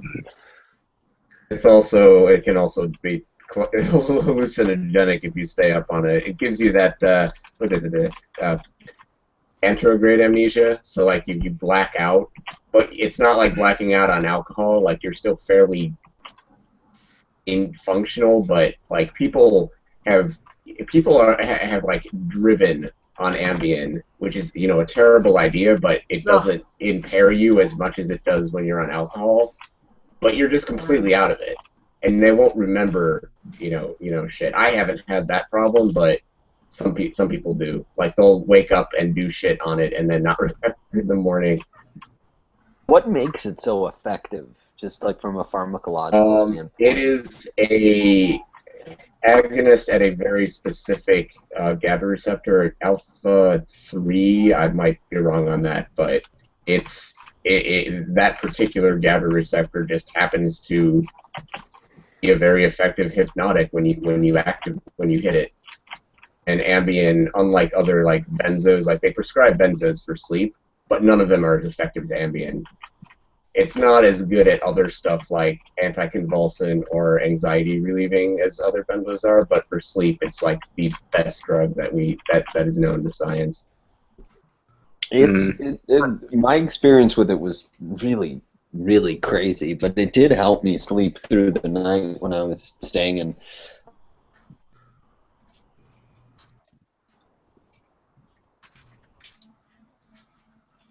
Whoa, what happened? I don't know, but I slept feel through like the night. Oh, well, he came back. You slept in what? I slept in the hostel in Brazil. Oh. Yeah, for that one of my situations where you need to get to sleep like at a certain time and fall asleep fast for like a week or so, it's great. It's not it's not an epic story. I have plenty of crazy stories. I don't particularly, not all of them I want to be sharing live to however many viewers we have, which isn't many. No, I was in Vietnam, and we had a 12-hour overnight bus ride, and we had the only 2 seats in the bus that were broken, so they didn't recline. But of course, the people in front of us, their seats reclined, so we had no space. And it was the bumpiest road ever, and I was so nauseous, I thought I was going to throw up. Like 1 hour into the drive, I was like, I don't think I can do this. So I don't know if I took the maximum dose of Gravol or 1 extra pill. I might have taken 1 more. And I suddenly didn't feel nauseous anymore, but I was so stoned. And then I slept pretty good. Like, it wasn't a bad that's just Benadryl. Yeah, that's just Benadryl. Gravol and Benadryl or diphenhydramine are the same thing. Yeah, so it's similar. So yeah, but I slept great, but that was when I first discovered it, right? It was well, now if I ever need to, I can just take a couple of these. I'll be good. Well, that's almost like how I was not a raging asshole when I was in the emergency room after they gave me too much morphine. And I was very, very pleasant to the medical student who had missed my vein earlier that night. He was like, "You're in a really good mood," and I was like, "They gave me a lot of morphine." He goes, "Oh, that explains it." Yeah. Yeah. I can't tolerate morphine at all. If I'm on morphine, I need to have some sort of an anti-nauseant drip or something because I can't. Yeah, some people opioids just make them super nauseous. It makes me so nauseous. It's horrible. I can't. I've never had that problem, but yeah. I prefer the pain, like when they give me the Tylenol freeze or whatever. Hold on. Kevin, I know you're the one who talks about drug use and drug experience. Here's what we remember. Go on. There's one thing I do remember we talked about in a substance abuse class, they talked about about inhalants, right? Is it true those things it's like playing Russian roulette, because there's no known dose that can be lethal. Some people can take a lot of inhalant and be fine. Some can take a small amount and just be dead. Okay, so inhalants, which basically refers to things like computer duster or inhaling, paint thinner, stuff like that. Basically the way those work, or glue, yeah. Basically the way those work isn't exactly, they're volatile solvents. They don't work by a certain pharmacological action. They work by literally depriving your brain of oxygen. And they're actually rather known to be rather addictive. They cause quite a bit of euphoria and hallucinations, but they're terrible for you. I wouldn't quite compare it to playing Russian roulette, but generally, yeah, it's you can easily kill yourself with them, especially if you do something like I've read stories where people will take a hit and then they'll pass out and like fall and break their nose or fall down in the toilet and drown. It's just bad news. Yeah, what if I remember correctly with the oh crap, I forgot what I was gonna say. I lost my train of thought. The thing with crap, I still can't remember it. I thought I would. Point is, you're right. They are dangerous. Oh yeah, I remember now. The big problem with inhalants is they're easy. They tend to be more abused by young adolescents, like people because they're easy to get to. It's one of those things, drugs you could find lying, or cheap highs you can find lying around the average household. Yeah, that's why there's a lot of cases of 14 and 15-year-olds just dropping dead after using them. It's kind of sad. Oh yeah, one thing to point out though, nitrous oxide is not an inhalant. I know. It's actually a drug, and it is much safer. You can still, take so much that you deprive your brain of oxygen, but it doesn't work by depriving your brain of oxygen. And that stuff's fun. Oh no, never been on it. For the most part, I just stick to the good old grain alcohol. It's weird. I'm 20, and usually, I'll be finally legal in July. Now, I don't really drink much, but I was once offered. This might sound dumb, but I've actually been offered twice by my own father. Like, he said, "Hey, you want to drink with me?" And I turned him down both times because it just felt weird. Okay, is that wrong of me? I think this is just sort of you should have your autobiography. Just because it just felt weird. It just felt weird. But think of it this way: my dad, who disciplined me as a kid, and he was a little hard on me in many cases. And now all of a sudden, it's like, well, okay, now, I'm grown up now, and now it's like, well, now we're drinking buddies. I mean, that sounds just weird to me. I don't know. Pruden, you've heard this. Like most of my story, and you don't get the way that I do without having your parents push you a lot. I drink with my parents all the time now. It's fantastic. Didn't you tell me the other way, where my situation where they ended up pushing us apart, and we didn't talk even until the day he died. So my dad, that would not have been in any way weird for me, because my dad's been giving me sips of beer since I was 6, and he'd give me glasses of beer, little glasses of beer wine during dinner when I was older. And I've drank with him before. I've drank with my mom. That's all right. I would tend to say that's all in your head, Pruden. All right. You know what? I was also going to say that should be the subtext of Pruden's autobiography title. It's all in your head. The point at which one of your parents is wanting to have a drink with you is the point at which they're acknowledging you as being an adult. Oh my God! And did I literally just miss that opportunity twice? Yes, you did. Fuck. Okay, you know what? I will get a third time. Okay. Don't worry, you'll have plenty of time to drink with your mother when she lives with you. No, yes,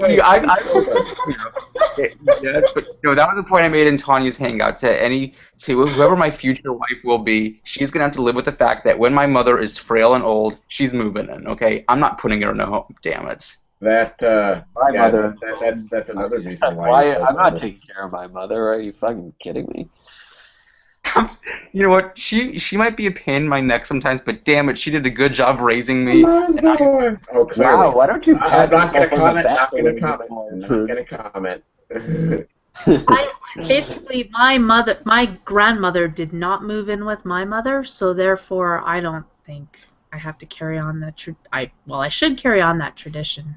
which is Well, it's not called, a tradition. you know what? I don't care if my mother takes it, my mother yet, because my grandmother's not at that point where she's too frail. She's still pretty young, actually. Like she's not even 70. Pruden, shouldn't you solve step 1 of that problem and actually get a girlfriend? Yeah, Shouldn't that be priority numero You shouldn't even uno? think of like. No, that's not. No, I'm just saying, like, that's not about the girlfriend issue. That's a future issue. Like, whoever. I seriously hope that you do not ever mention that to any girl while you're dating her. Okay, you're being presumptuous, Kevin. You're assuming he's going to be dating a girl. Hey. Yeah, that's true. Yeah. Oh, shut up. It'll happen eventually. Yeah, but That's like the equivalent of saying, Sam, we're like, assuming it'll be a girl. okay, What? fair point. Yeah. Withdrawn, good He sir. could be up for a nice bear, you know. Yeah. Pruden would definitely not be the top, and he would not be a power bottom. Oh, we've had this discussion before. Oh, shut up. You know what? I'm fine. Okay, there's nothing wrong with me. And if I ever feel weirded out, I can adapt to different situations. Okay, so like having a never mind. I'm not going to go there. You know, I've been very. you can go there. You can go there. I don't care. Like having a dick in your ass. Sorry, go on. I am going to take an antihistamine right now just to calm myself down after that. Why is he? Wait, I why am would he so be entertained angry? right now. I like how he's like calming down the same way that I use alcohol with Benadryl. Well, there's approving of alcohol, and there's a punchline. Also, for my obligatory love life update, I'm dating a Christian girl, which is interesting. First time that's actually happened.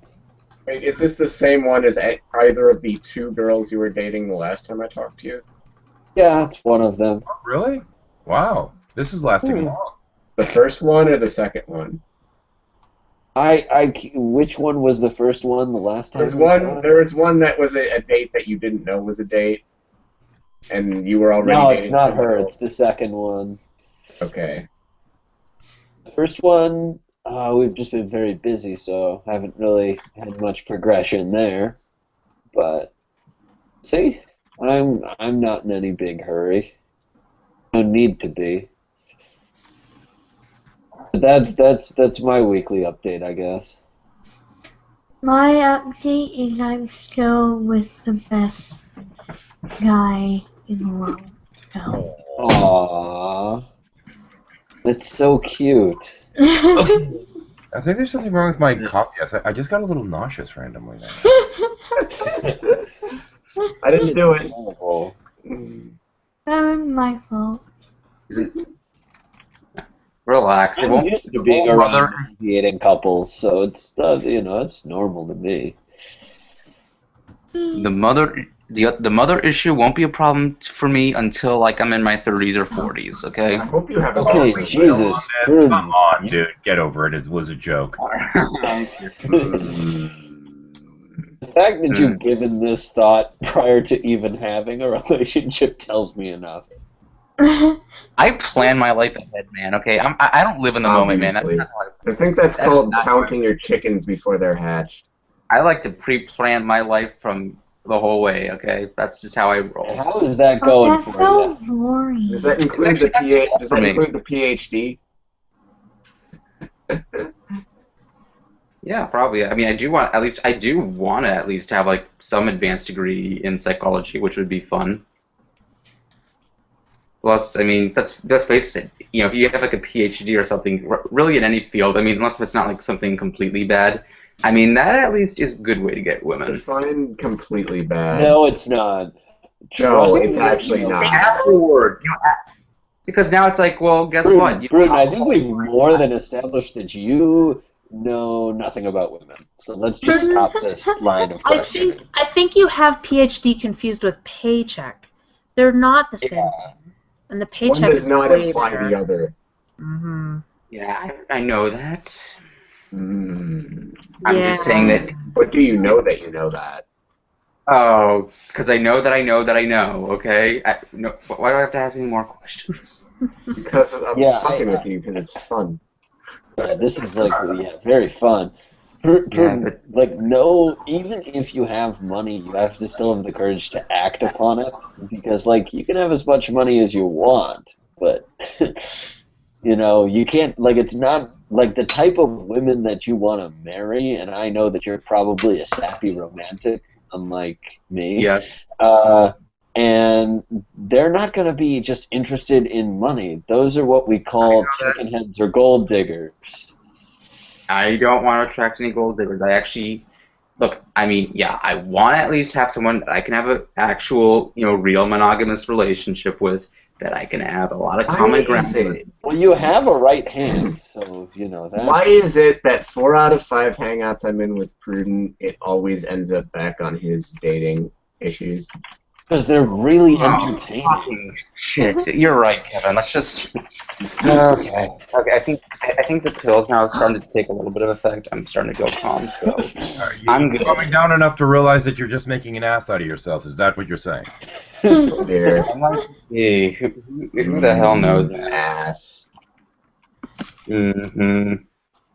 Okay, I put my camera here because. When are you in? When do you visit? When is it Jackie visiting you, or you visiting Jackie? She is visiting me on December 27th.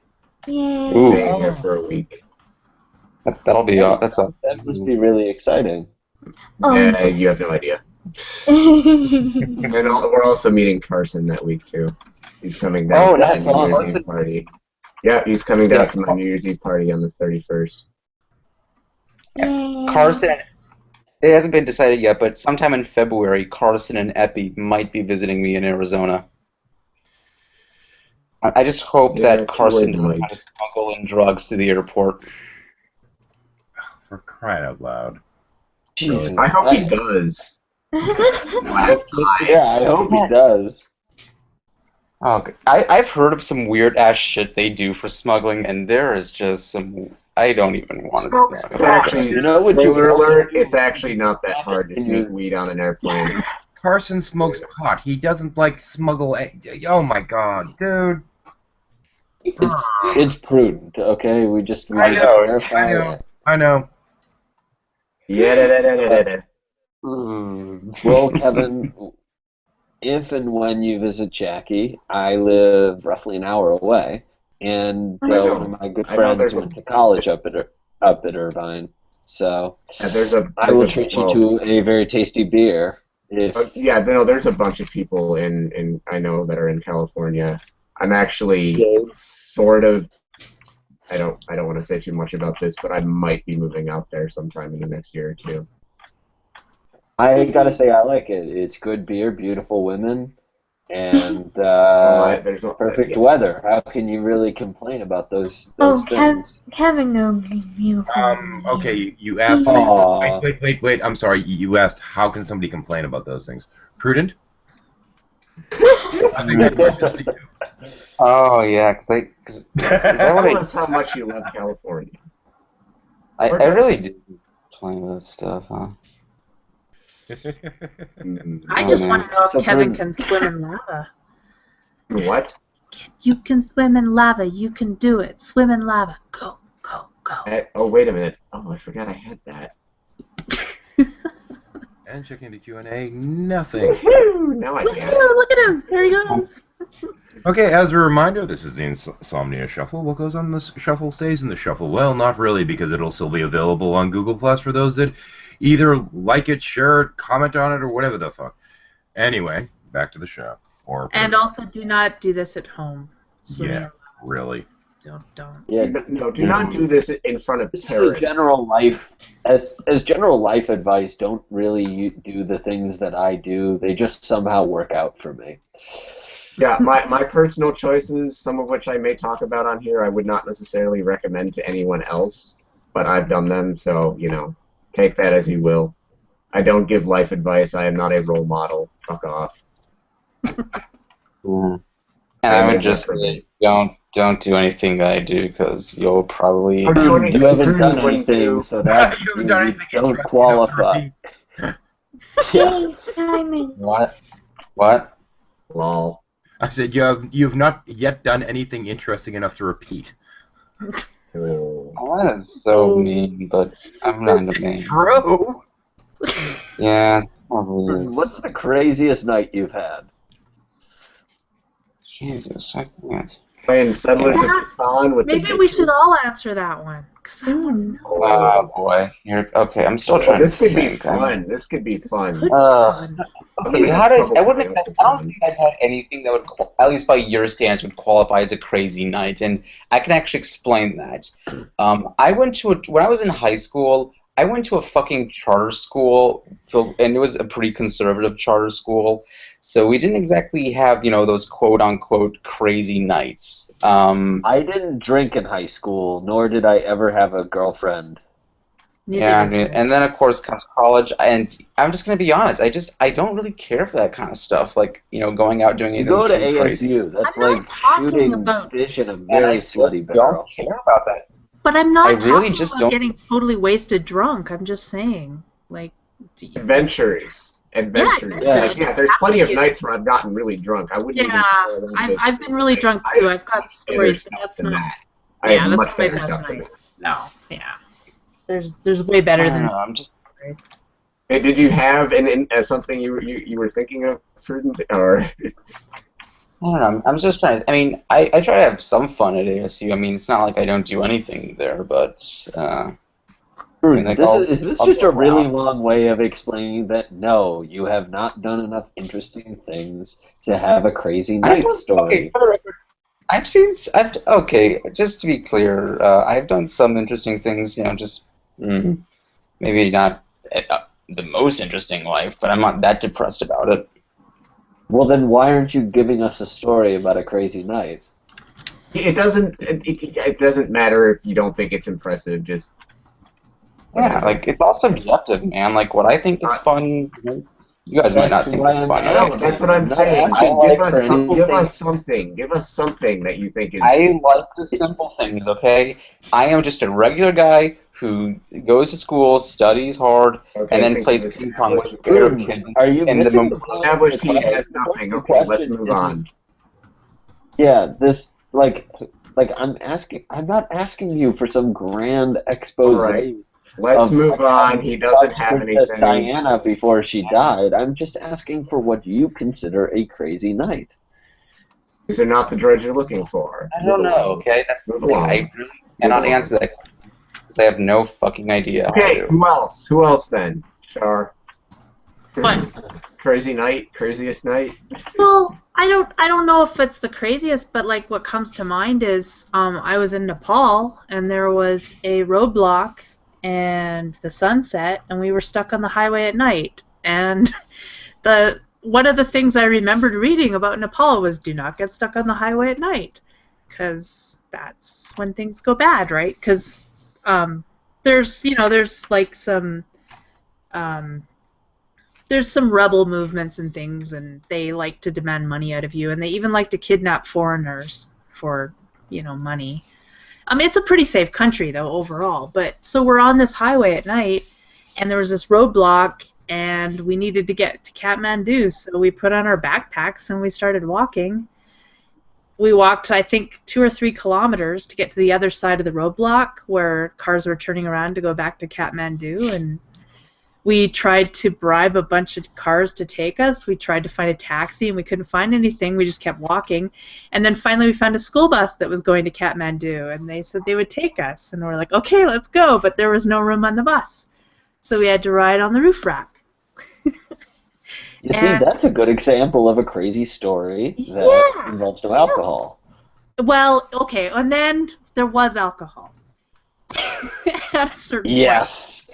Because we rode for a while and then we stopped and like everyone's like, oh, I could really use a beer, and so we got some alcohol. Like we were drinking, we weren't drunk though, but we were on the roof of this bus drinking, and I just remember like we were sitting there all trying to hold on because this bus is rocking back and forth like crazy.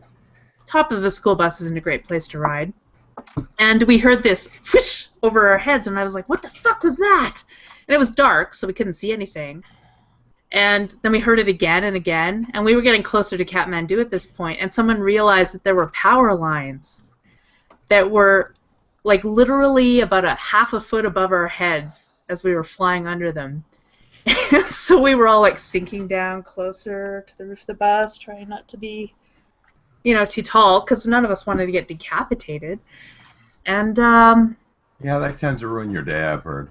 Yeah, it kind of did. But the awesomest part was we were willing to pay a taxi like $100 to get us to Kathmandu, which is outrageous in Nepal, right? On a backpacker's budget. And we ended up paying something like $2 for this bus because there were so many locals on it, and they negotiated the rate for everybody on the bus.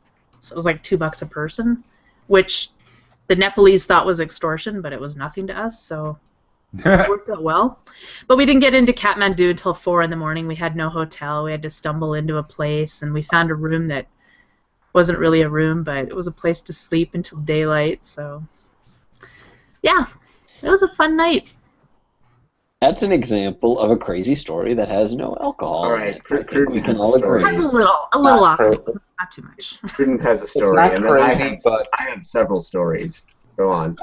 And then after I tell a story, it's going to be a lot of holy shit. That's not a crazy story. What the hell were you thinking? Telling Can you me just tell a goddamn story, you vagina? So earlier this summer, I was trying to head home, and it was very late at night. It was summer, which even at nighttime, it's still hot here in Arizona in the nighttime.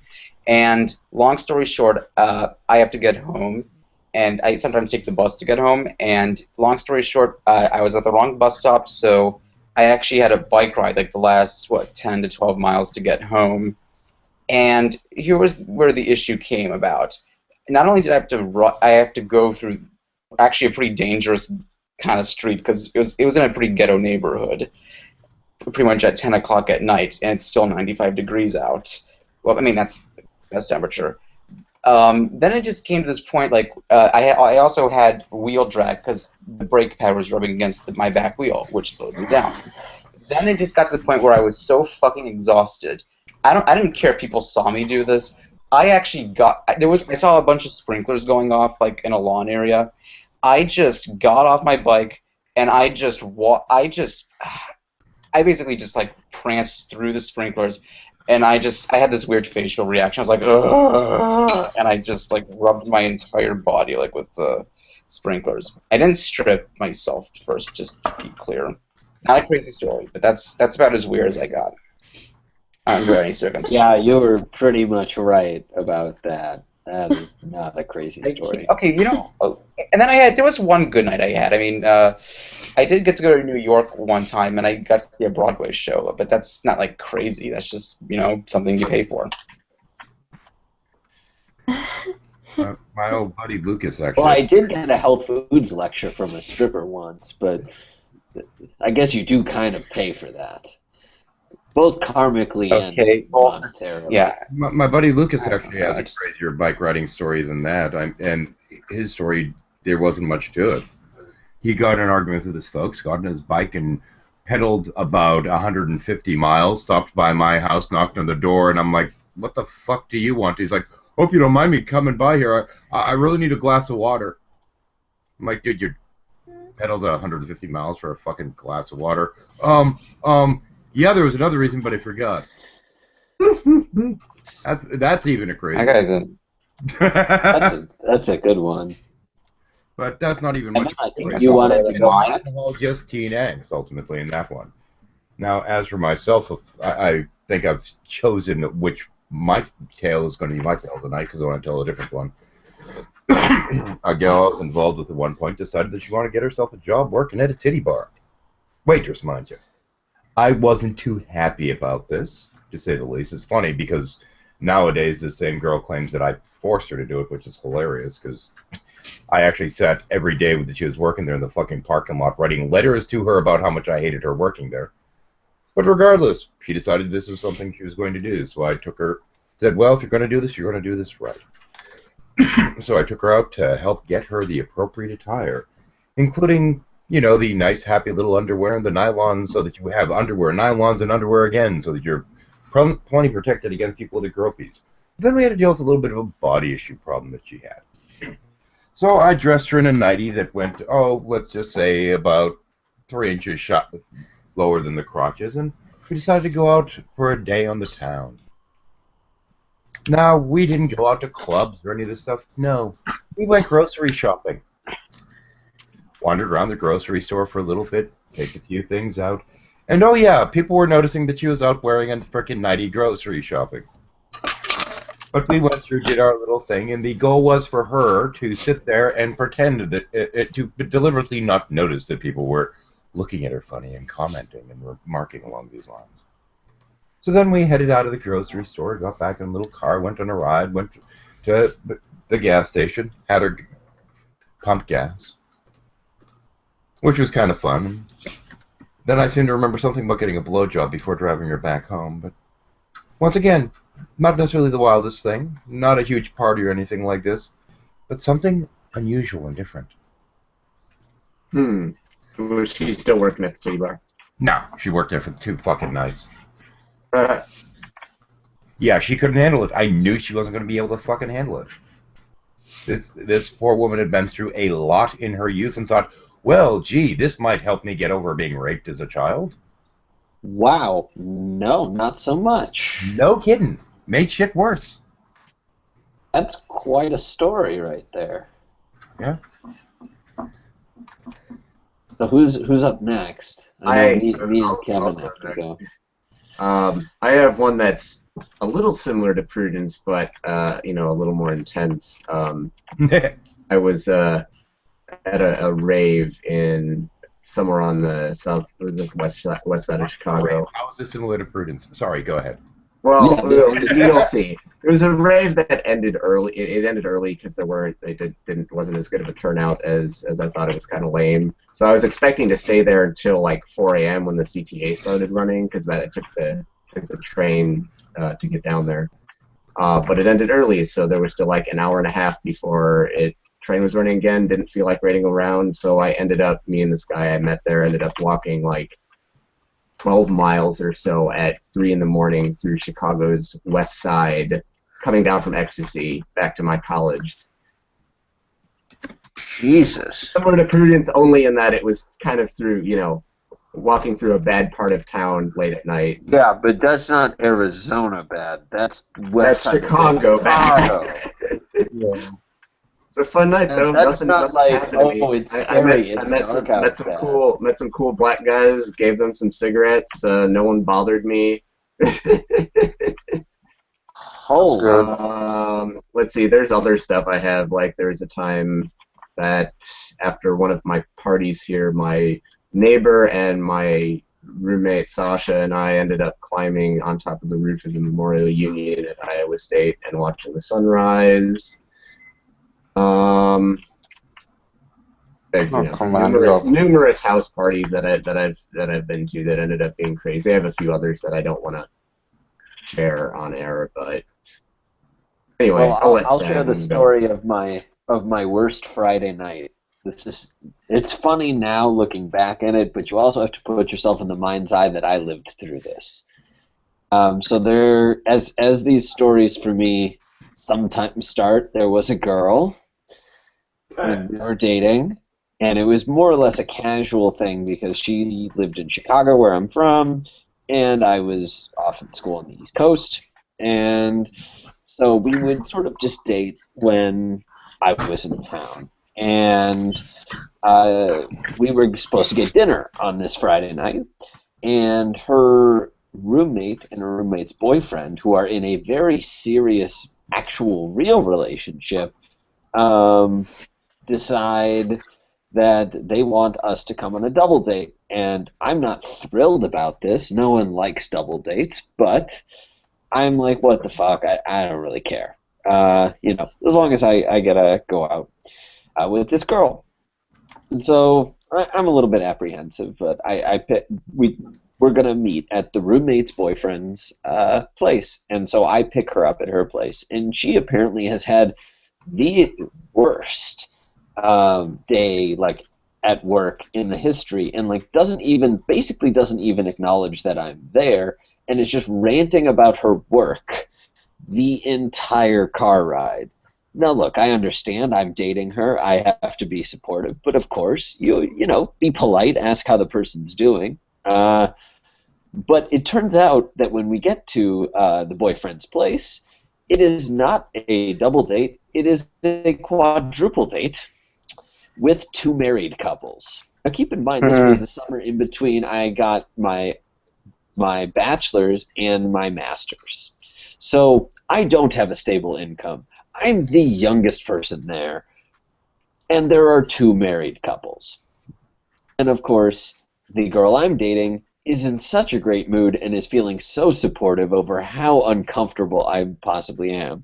And I'm sitting next to one of these married guys at dinner, and he just keeps on saying the most like cryptic, like anti-marriage shit that like he's like, dude, just don't do it. Like don't make that mistake. Like, and I was like, what the fuck is this? And like, my girl's just like saying basically like nothing to me because she's just so like still seething mad from like work, and so like I get through that ordeal of going to a quadruple date, and like and my girl just is just like, oh, it's you know how it's like my dad's birthday tomorrow, like I planned the whole like event, and like I'm just way too stressed out, like we can't hang out. And I'm like, God damn it, like I just sat through all of that and I'm not gonna get laid.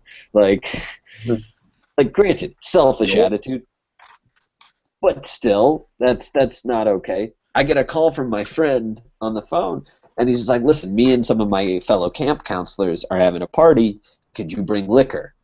No. And I, of course, go, oh, sure. Like, I just need a drink. And I drive over there, I explain the story, and I go from being, like, having the least stable life and the least amount of money and the least independence to being the most independent person at that party. Like, I'm the oldest person there. And so I'm there, and I'm just not, and it's infested with the worst type of people from the suburbs of Chicago. And I am just hating myself, and I'm just pounding these drinks back with my friend, just like, like, dude, like, how the fuck is this my life? And what happens? The police come on a noise complaint. Oh, that's fun. Oh, yeah. And I've done nothing wrong legally, so I'm just sitting there, and I'm just like pissed off. Like I'm looking at the cop for affirmation. Like one of the guys that I went to high school with decides that he's going to get into a drunken argument with the cop over probable cause as to whether the guy had probable cause to enter the premises because the kid's younger brother got arrested for falsely identifying his age to a police officer. And I'm just sitting there, and I'm just like you know when you rub the back of your eyes to see if there's a reset button back there on midnight? I'm in totally that mode. So finally the cops leave. All the girls are in tears, and I'm just sitting there, and I'm just like, what the fuck just happened to me? Who had a worse night than I did? One of the girls just goes, and this is just stereotypical northern suburbs of Chicago girl, goes, Wilmette, the shithole of America. And I just snap on her. God. I just fucking snap on her, and I just go, really? Really? Like, this is the shithole? Are you fucking kidding me? I live in Middletown, goddamn Connecticut. Do you live with your parents? Oh, you ever been late on a rent check or worried about whether your power will go off? No, fuck you. Fuck Wilmette. Fuck this party. And I just walk out and slam the door. My drive home. roommate's from Wilmette. And then took all of the booze that they hadn't had, took all of it with me, and then drank myself to sleep. Wow. So that's one of the crazier nights of my life. That's depressing. I don't know. I can That's the thing. You have to.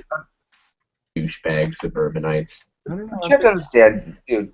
With the girl, man, it's like you have to understand. Like women will complain about. You don't know about women. What the fuck are you talking about?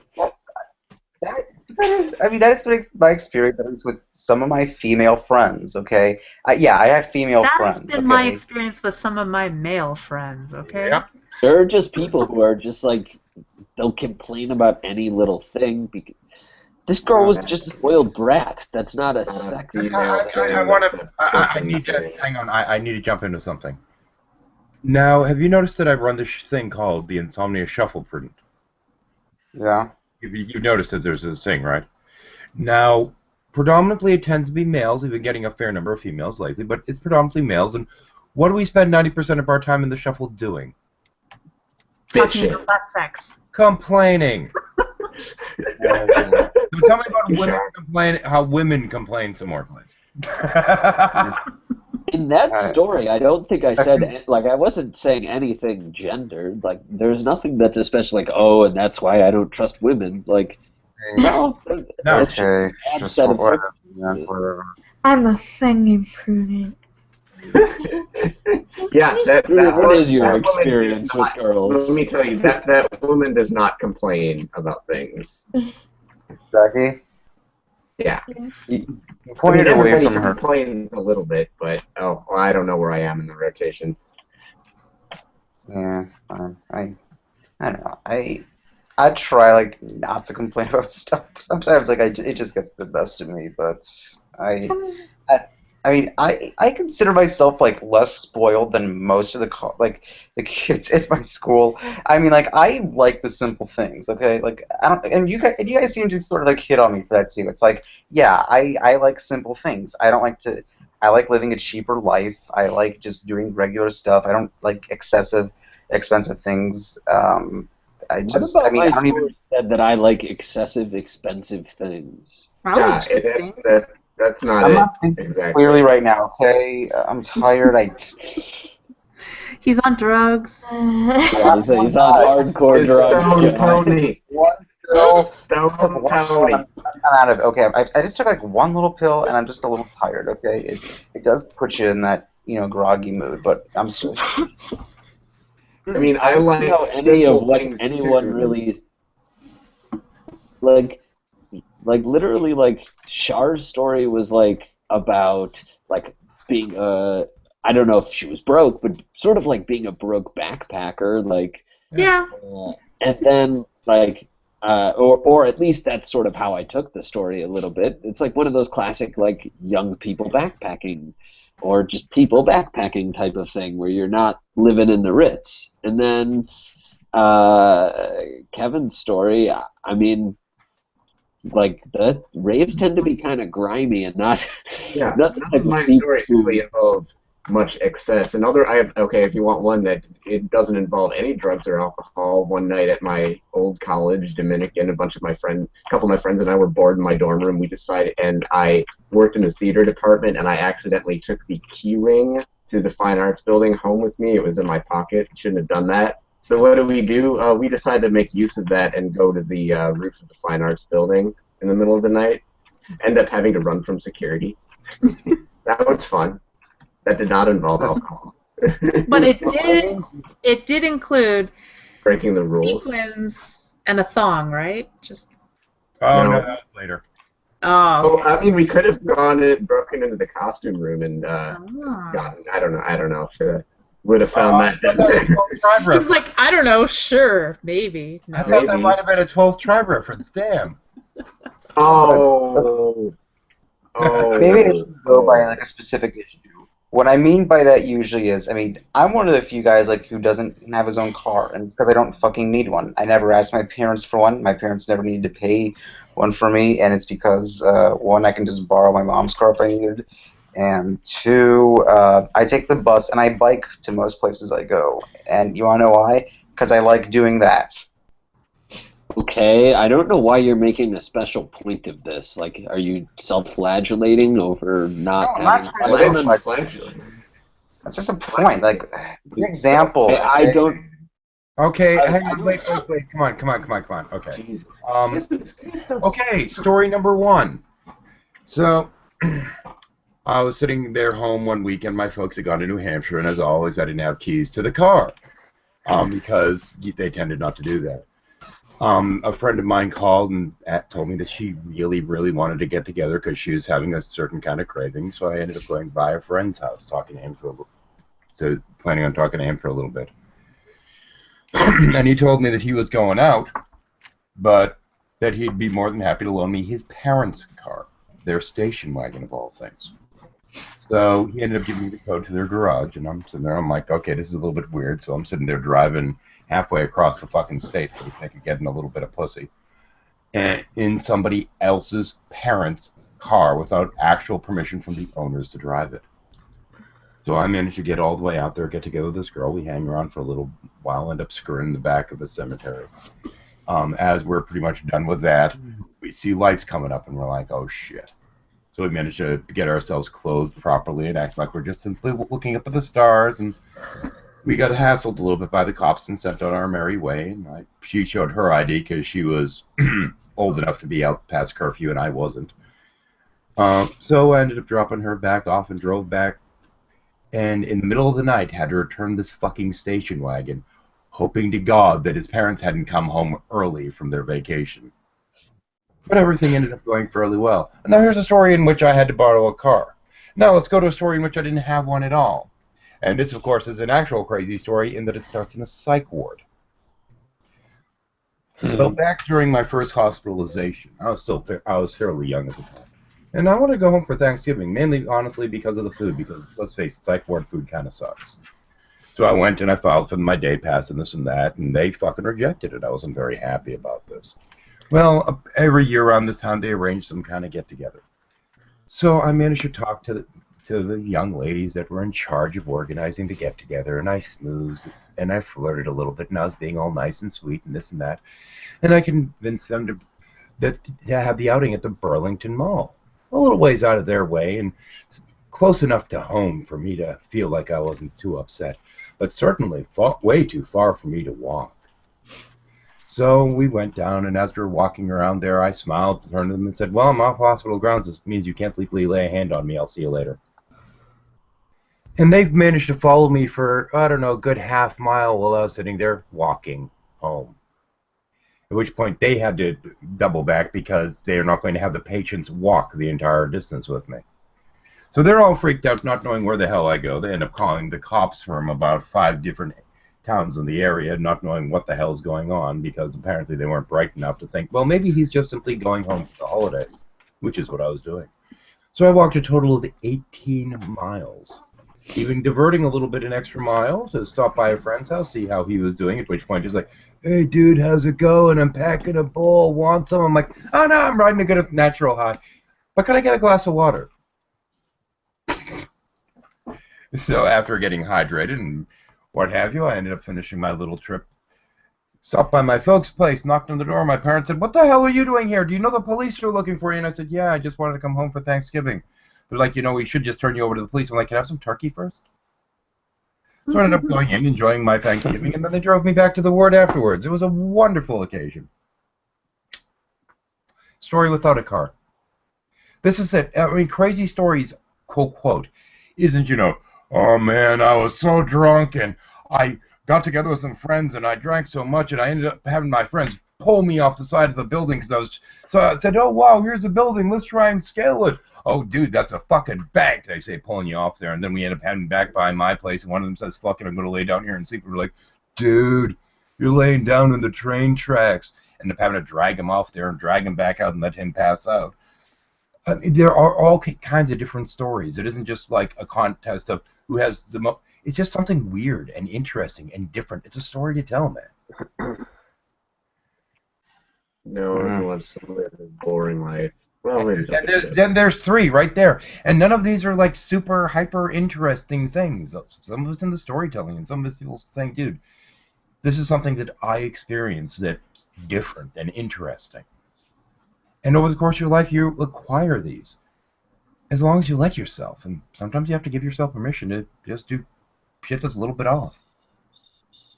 Some of the funniest stories that I've ever been told were some of the simplest and the shortest, too. Like, one of the things that every time I think about it, to this day, I still laugh. Because all it was my husband was working at some place, and he was doing some software stuff, and he created a shared folder on the network, right? And it was parts for the engineering, you know, assembly or whatever. and he named the folder My Shared Parts. But he typed it wrong, and he typed it My Shaved Parts. And didn't recognize it right away. Somebody found it, he changed it, whatever. But he came home and told me that, and to this day, I can't recall that story in my brain without laughing. Like, it's just too funny. And it's also one of these. It's also one of those kind of stories that, you know, years later you have to tell everyone. At the time, you're fucking mortified, but later it's like, yeah, that was pretty funny.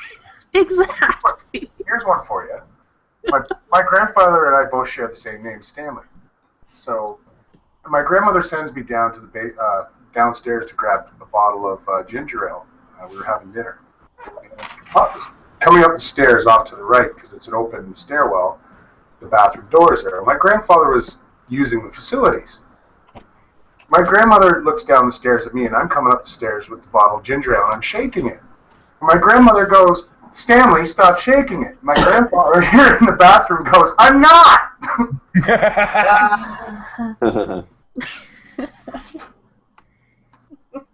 Take that.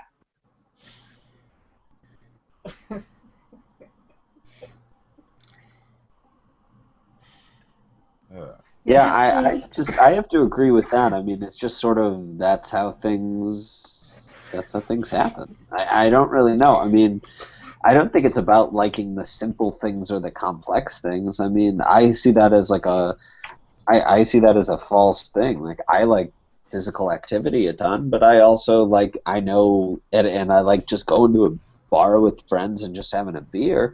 But sometimes I like having a fine glass of wine, and I can talk about, you know, the merits of different types of whiskey.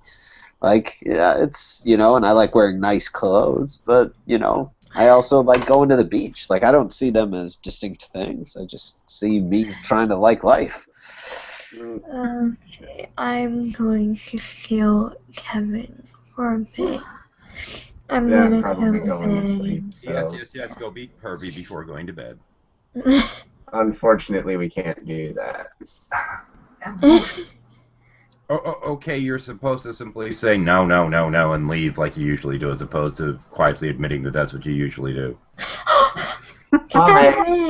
Which is by mistake what you just did.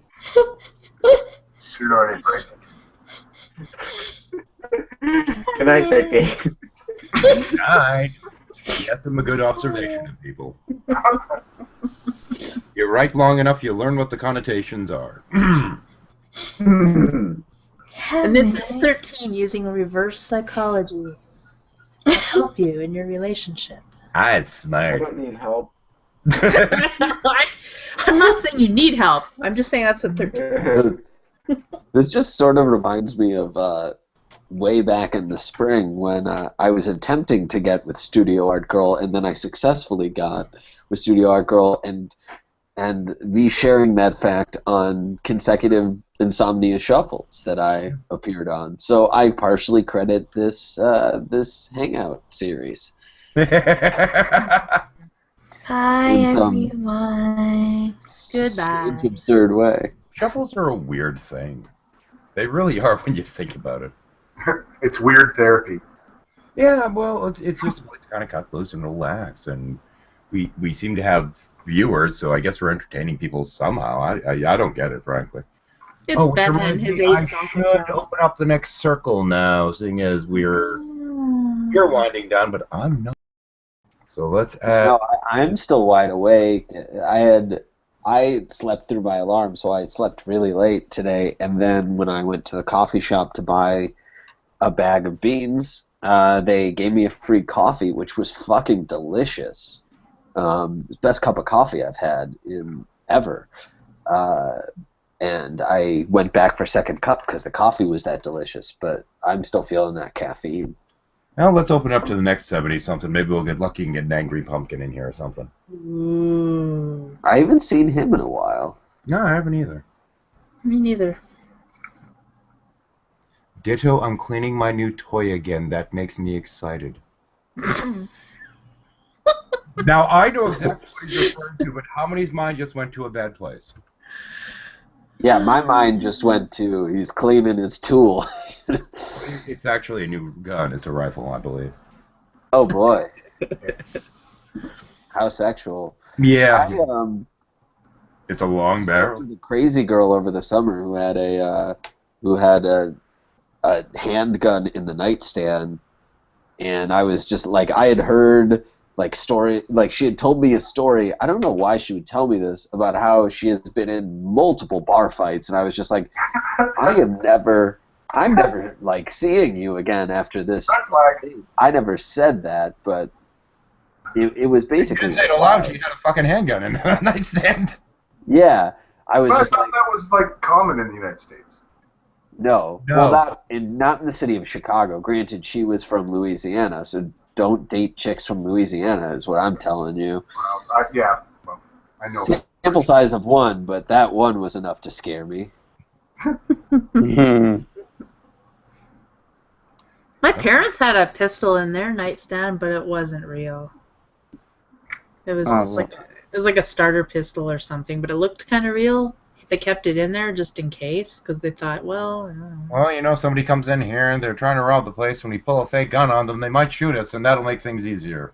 Well, no, I don't know that they ever would have attempted to even use it, you know, to scare anyone. I don't know, but they did have one. But I just wanted you to hear you. we had guns too, but they weren't loaded, so. I always tell myself if I ever do when I get a firearm, I'm not going to get carried away with it, because that's always, I think, been a concern that some people might have. I think some of my family members are concerned that if I get one firearm, it'll just turn into this weird thing where I have this weird addiction to just buying firearms, and I'll be okay.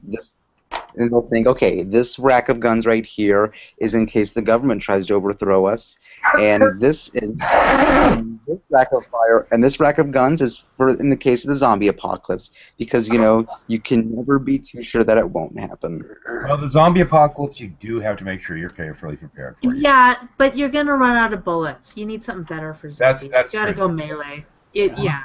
Yeah, it really depends on the kind of zombies. I mean, I know this is a common discussion in shuffles, but you really have to make sure that they're not the sound-activated zombies. If they're the ones who respond to sound, guns are the wrong way to go.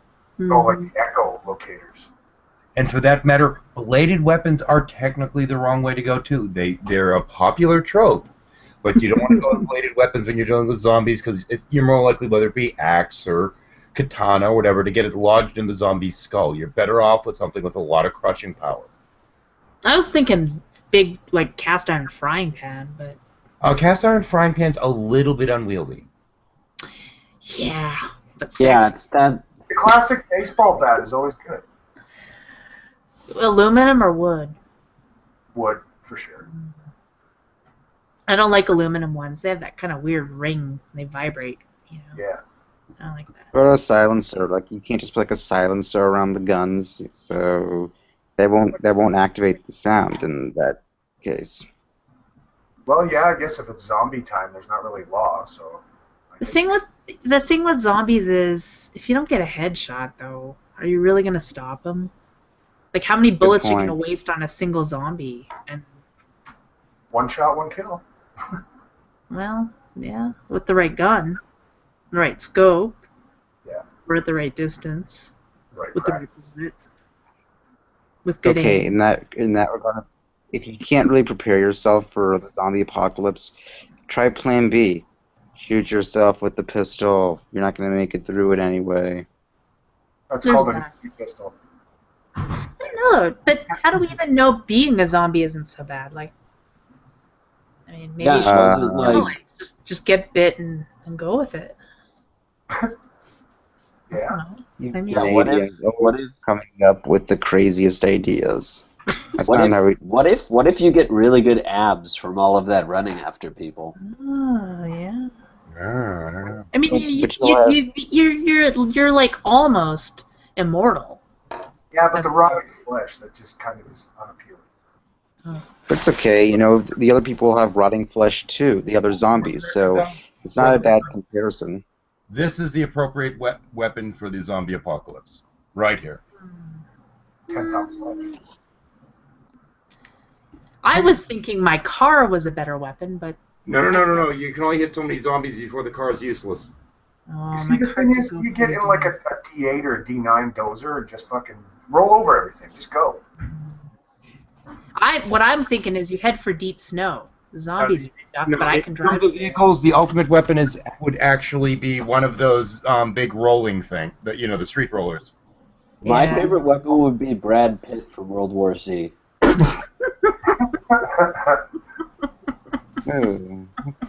Well, there is that. Plus, he has great abs.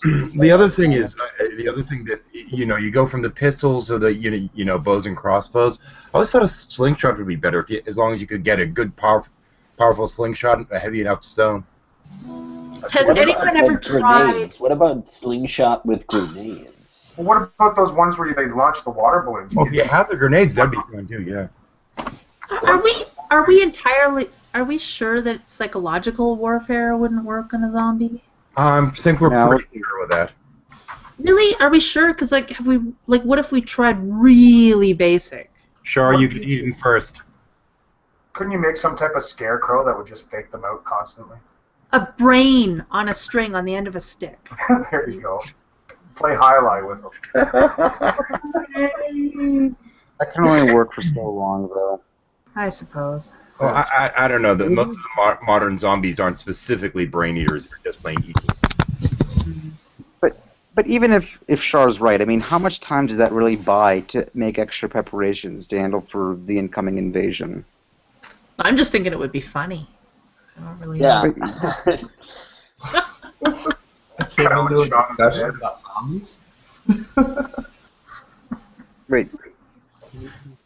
Is this the same Kevin, or is this a different Kevin? Different. I don't know what Kevin. Average skeptic, Kevin. One of the many random people that I've been in at least want to hang out with. Oh, I can leave. No. No. We want you here. You are wanted. Invited, so I figured I'd jump in. No, I was trying to figure out if he knew who you were, and I'm basically saying probably no. No, I'm an average skeptic on YouTube. Let's see now.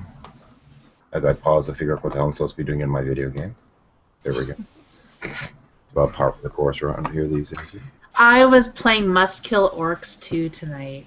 Must Kill Orcs 2. It was fun. I enjoyed it. It's a pretty simple game. Is that an indie game? Orcs Must Die 2. Orcs Must Die 2. Okay. Different. Orcs Must Die 2. But is it an indie game? That was the question. Yeah, I don't know. It's a Steam game. I think it's indie. I don't even know. You don't know. It's just some crap. It was a gift. It was a gift. I jumped in and I played it. It was fun. It's pretty good. Am I giving off an echo or? Yeah, you're okay. Not an issue. So you're awake too, like the rest of us poor slobs. I do stuff with Anonymous on online, and I've been kind of monitoring the whole Ferguson protest situation. Oh yeah. Yeah, my mind was going numb from it, so I had to go away for a while. Yeah, I had to get away from it too, and then I just got called a nigger lover because I'm not a racist. There's a lot of that out there. Yeah, so I kind of quit paying attention to YouTube comments and figured I'd jump on here. Yeah, that whole thing was just nuts yesterday. Yeah, well, it was very poorly handled. No, well, the problem was ultimately there was let's see now in actual Ferguson there's probably about 2,000-3,000 protesters that were there. Now of that, when they started to read the verdict, before anyone knew what the actual verdict was, when they started reading it, there was a group of about 30 people that just started booking ass down the street. These were the looters. They didn't give a shit about the verdict. They didn't give a shit about the court case. None of this crap. They were there to loot. They were there to go out of town. Yeah. And basically just agitating it. And the people who have been protesting there actually got pissed off because there was apparently a group of white people in the back of the protests that were throwing rocks at the police. And apparently the protesters that have been there from the beginning beat the shit out of them and told them, you know, you're putting our lives on the line, and kicked them out. But it's a mess. They shouldn't have announced the verdict or the decision so late at night. They should have done it during the daylight, because one of the main things that the police said why they were doing so much tear gas and so many rubber bullets was because they couldn't see what the protesters were doing. They knew what the decision was at 1 o'clock in the afternoon, and they waited until 9 o'clock at night. They should have waited until 4:30 a.m. or something. When everyone was Announce it when people are sleeping, or do it during the day when people are at work. But if it's going to be burning and riot, do you want people to sleep while buildings are burning? I don't think it would have happened. I know for a fact that at least one of the tear gas canisters started one of the fires, because I was watching it on a live stream. Which fire, do you know? I believe it was the one in the parking lot where they kept going from car to car. I'm not sure. I mean, I'm not in Ferguson. You know, I'm not anywhere near Ferguson. It wasn't one of the main building fires, though. No, it wasn't a building fire. That was, from what I've heard, and I've kept up with this since the beginning, from what I've heard, that was people white people throwing kerosene and then taking off in their cars and leaving. Yeah. I can't, you know, confirm that, but from what they've said, that's what that was. Yeah, it was just a weird situation, and I've seen so much racism over blaming this group, that group, the other, but the people that were doing the burning and looting, they weren't involved in this. Ultimately, they were just some assholes. And I went on a fucking rant about this yesterday. They were just a bunch of fucking assholes that were looking for some excuse to be anarchists. Exactly. They didn't give a shit about whether somebody died or not, whether somebody got off or not. It's like the damn soccer games, when it doesn't matter whether the team wins or loses. These people didn't know what the verdict was when they started their shit. I think they knew the verdict about a week ago, because they called the National Guard in earlier. They declared a state of emergency, and that was a couple days before they even announced what it was. I was just going to say, the reason why they announced it when they did was they were waiting until they were all set and all their positions were ready to go. Yeah, and I think they spent, I can't remember the exact amount, I believe it was $400,000 on new riot gear and tear gas. Because from what the people on the street there have been telling me, this tear gas gets through the masks. Oh, well. No, not with the right filters. So. Lovely anyway around it. Yeah. But a lot of them didn't have the right filters. A lot of them had like painter's masks and stuff like that. No, I mean, the one I was watching, he had like a legitimate gas mask, like what you would see, like just basically exactly what the cops were wearing, and he ended up just running out into a field and taking the mask off and started coughing, puking, you know, all that.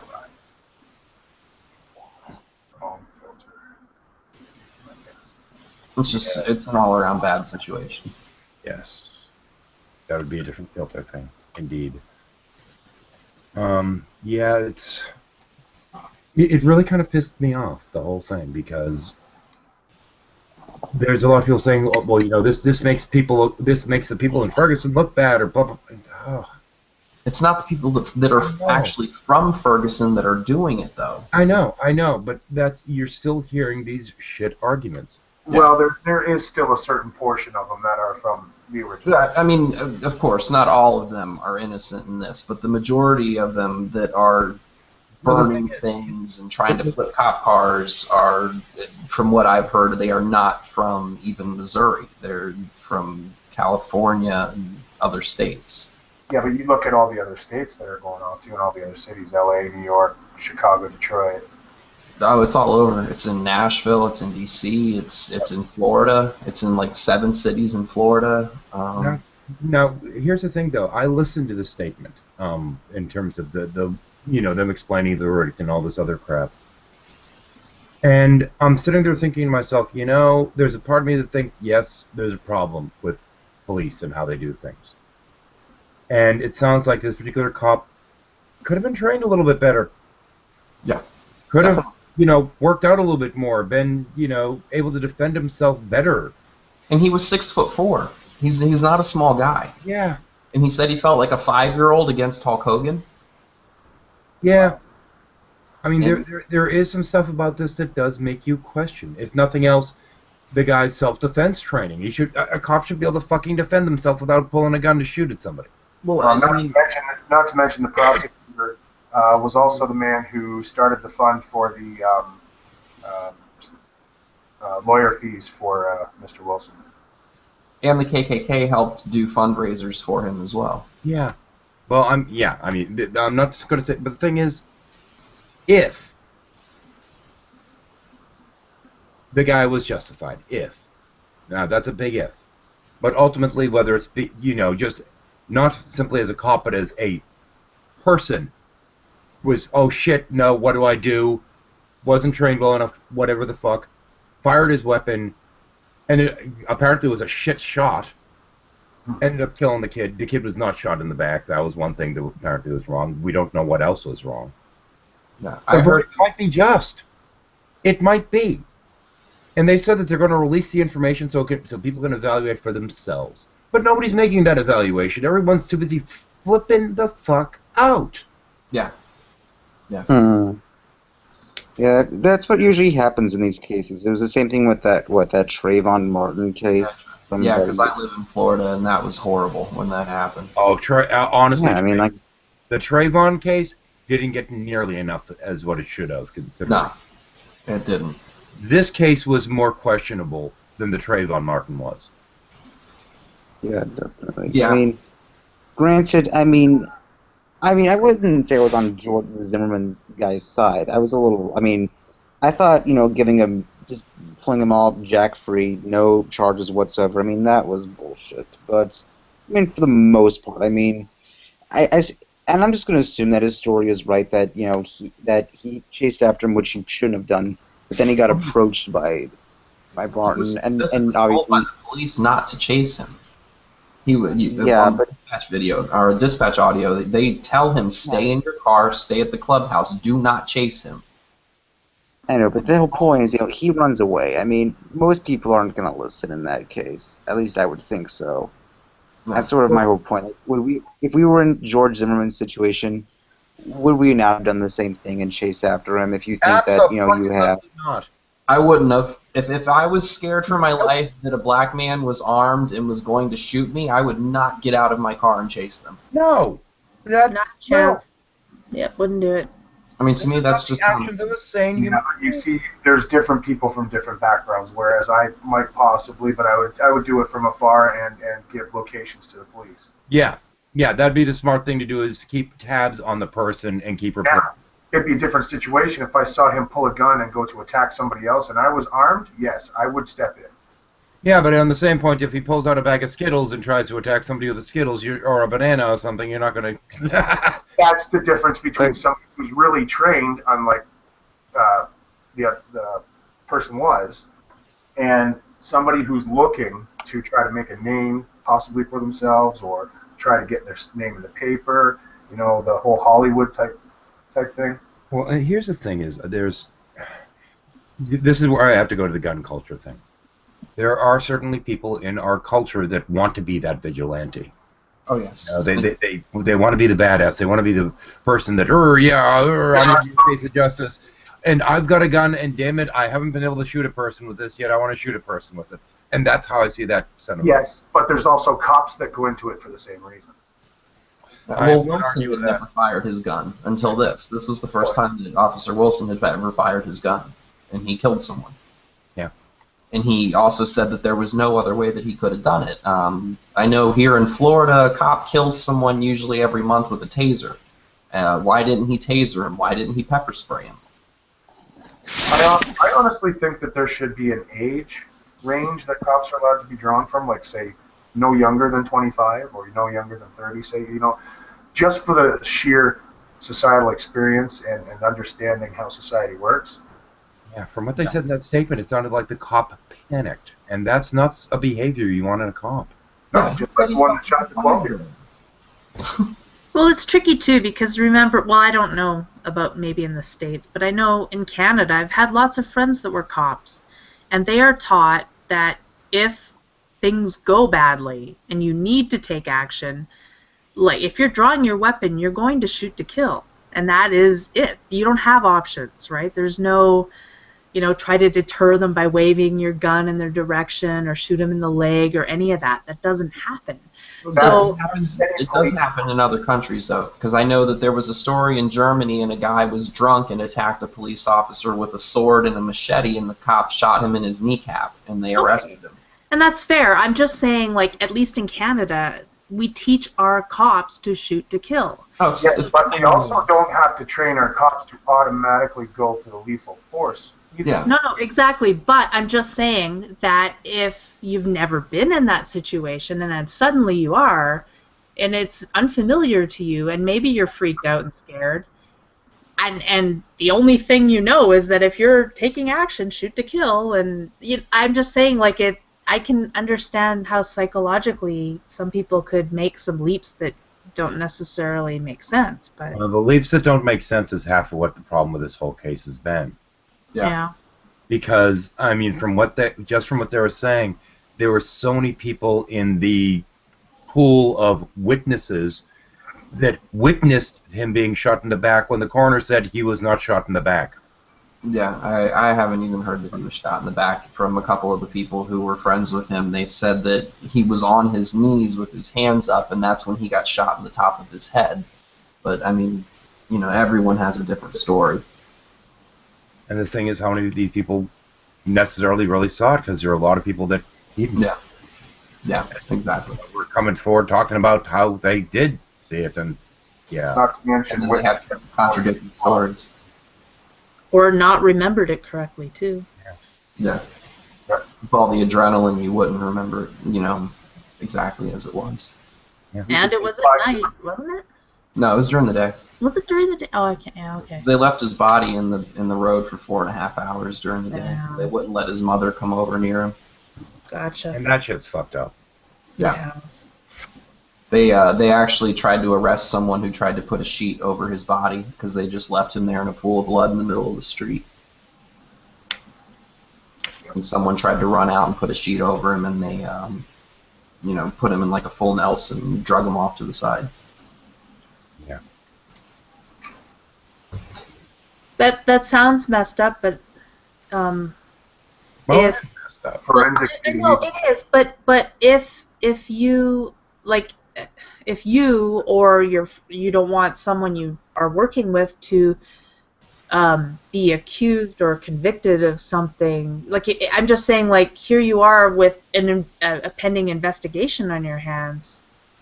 I could understand not wanting to compromise that in any way.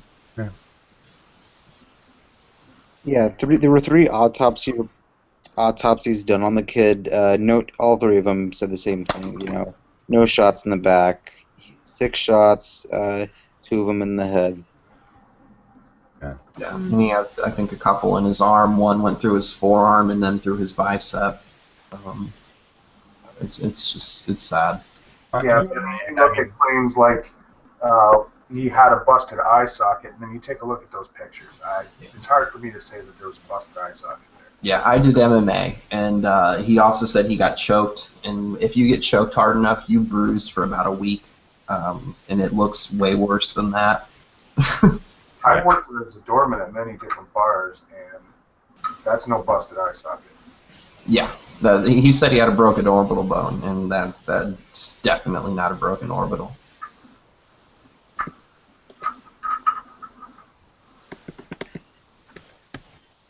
Yeah, the whole thing's just a fucking mess. Yeah, it's just going to keep going too. That's what I'm afraid of. It's going to carry over into this weekend. Yeah. And the problem is, I think that there are some people that want it to carry over. Yeah, definitely. Well, the KKK already said that they will be there. Lovely. If they're not already. They said that they were going to go there. Yeah, All 3 of the police officers were fired because they were members of the KKK. How long did the LA riots last for? Don't recall. I don't really remember. It was a couple of weeks at least. It was. Yeah, I was gonna say. I think it was a couple. Weeks. And then the Watts riots were really bad too. Yeah. That's another thing that's sad is this happened in the 50s and 60s, and now we're repeating it. Well, those who do not learn from the past, hey, what do you know? Yep. We're repeating it. Yes.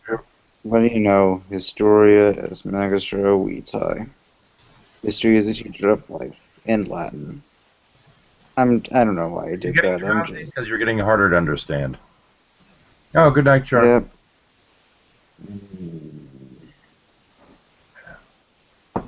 Yeah, Ferguson is going to, I feel, it's already been one of those topics that just won't fucking go away, but now it's back.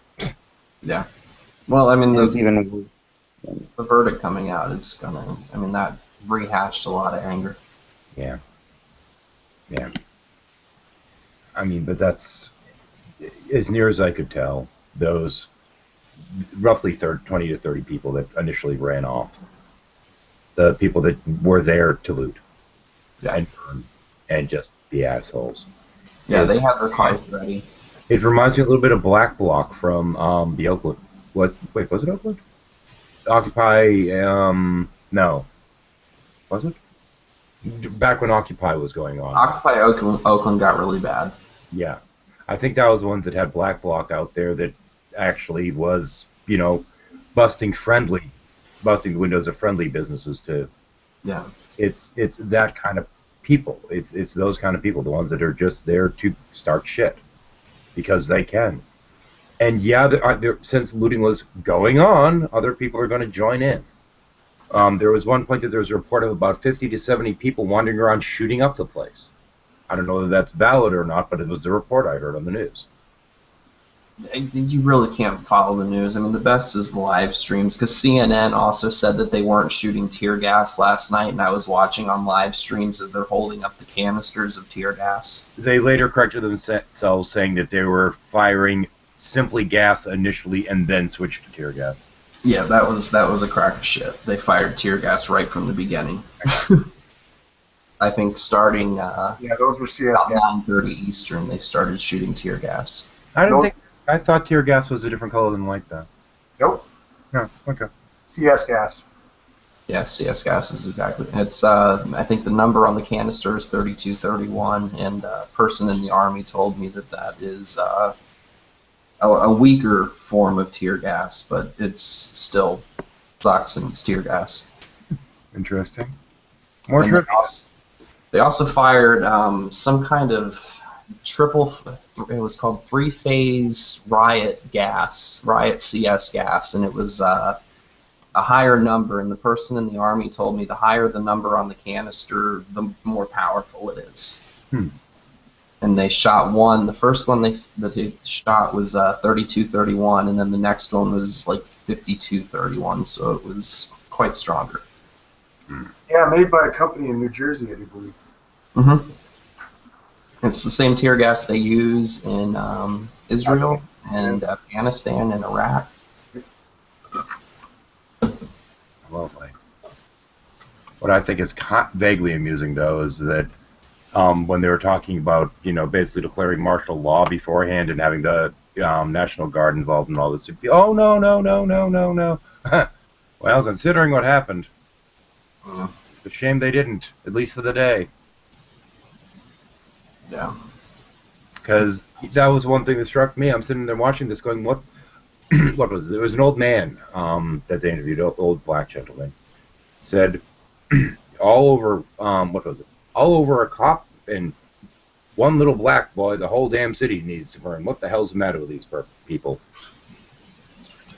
And I think he had it right. Did you hear what Giuliani had to say about it? I heard his statement, yeah.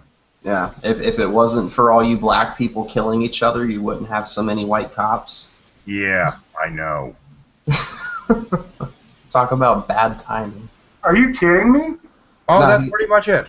Yeah, he said it. He said that he said black people are 93% of the time murdered by other black people. He didn't mention that 87% of white people are killed by white people. And I thought the president's speech about being poor automatically meant that you live in more higher crime areas was biased. Oh, it was shit. Well, yeah, if you go by statistics, but if you go by unreported crimes that actually rate millions, look at the people who make a lot more money than the poor.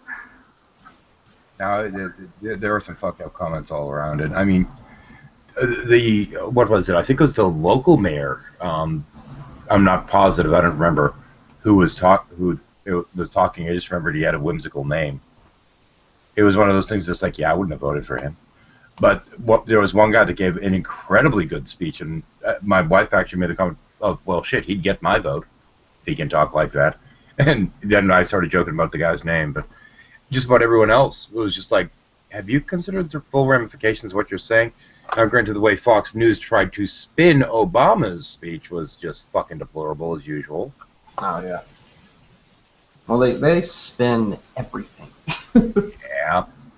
If it doesn't fit their narrative, they will find a way to spin it out of control. Yeah, that's the Sun News up here in Canada.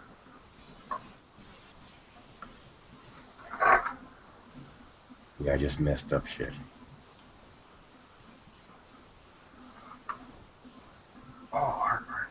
And it's funny because it's one of those things that on the surface makes you want to just completely lose faith in humanity, you know? Yeah. But at the same point, when you think about it, there were thousands of protesters.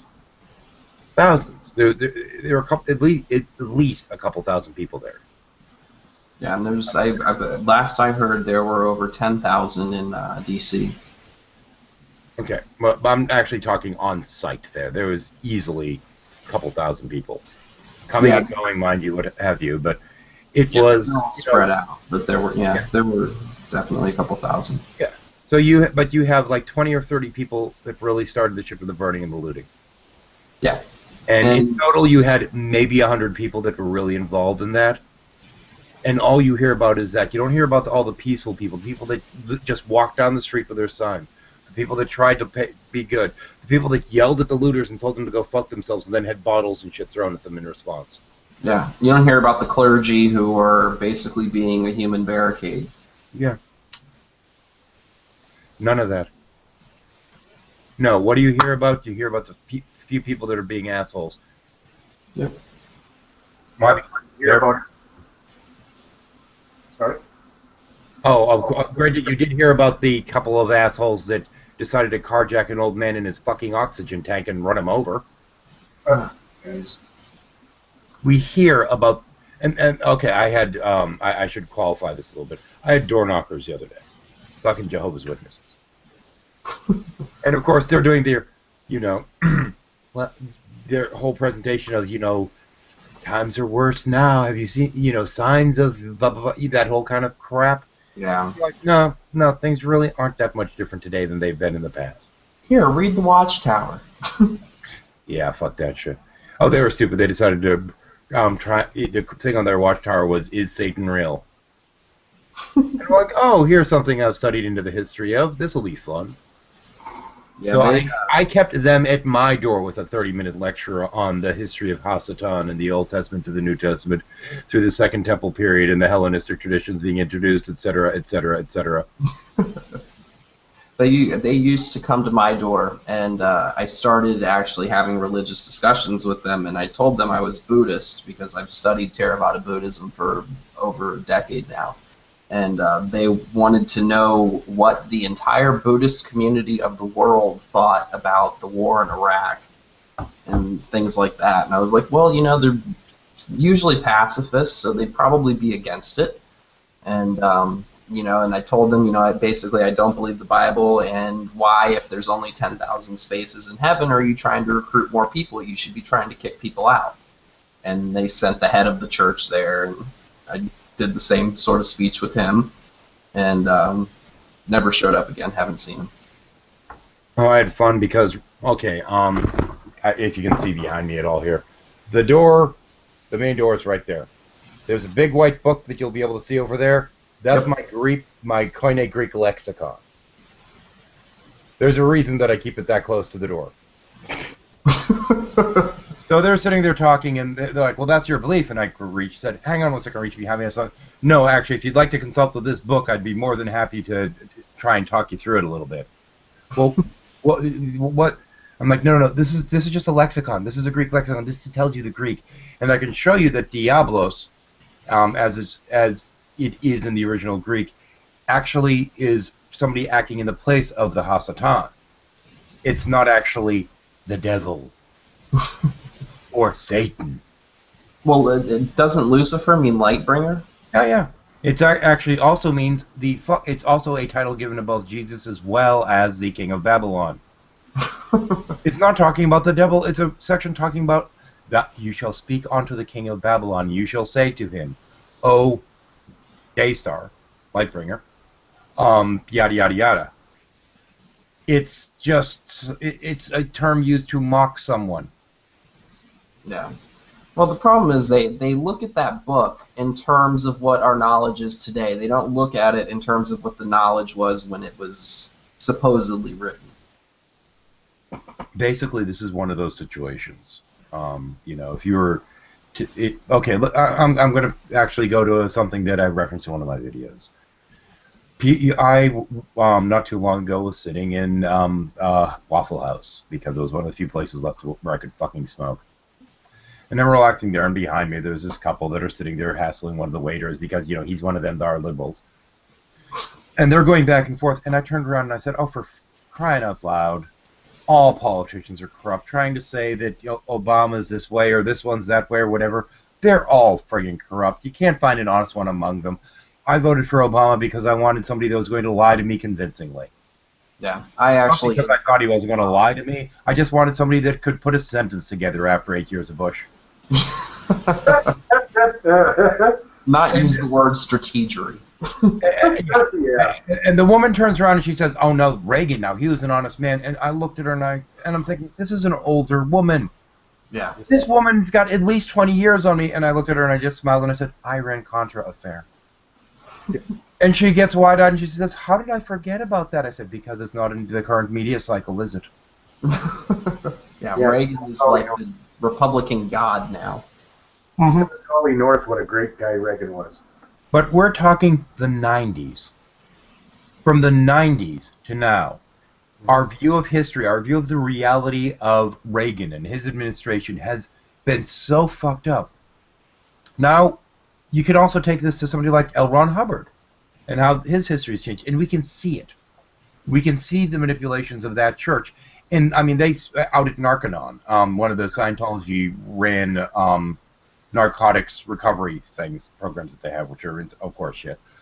At one of those locations, they got one of the Native Americans that had gone through there to go back to his tribal elders' location to steal an Indian headdress for the cult of Scientology so they could put it in the L. Ron Hubbard Museum and say, see, he really was a Blackfoot blood brother. The Blackfoot don't have blood brothers. Jeez. This kind of shit was done in the early church. We know it was done. It's been whitewashed. We know that this should happen then, too.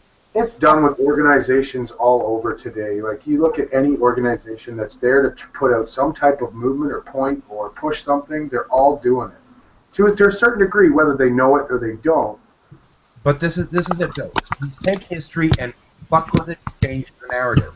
Now, do you want to talk to me about somebody that may or may not have existed 2,000 fucking years ago? Really? We can't even keep our history of Reagan, who's been fucking deified to the point of the obscene, to be even vaguely realistic to who the person was. You think you can do that with somebody that may have lived 2,000 fucking years ago? Bullshit.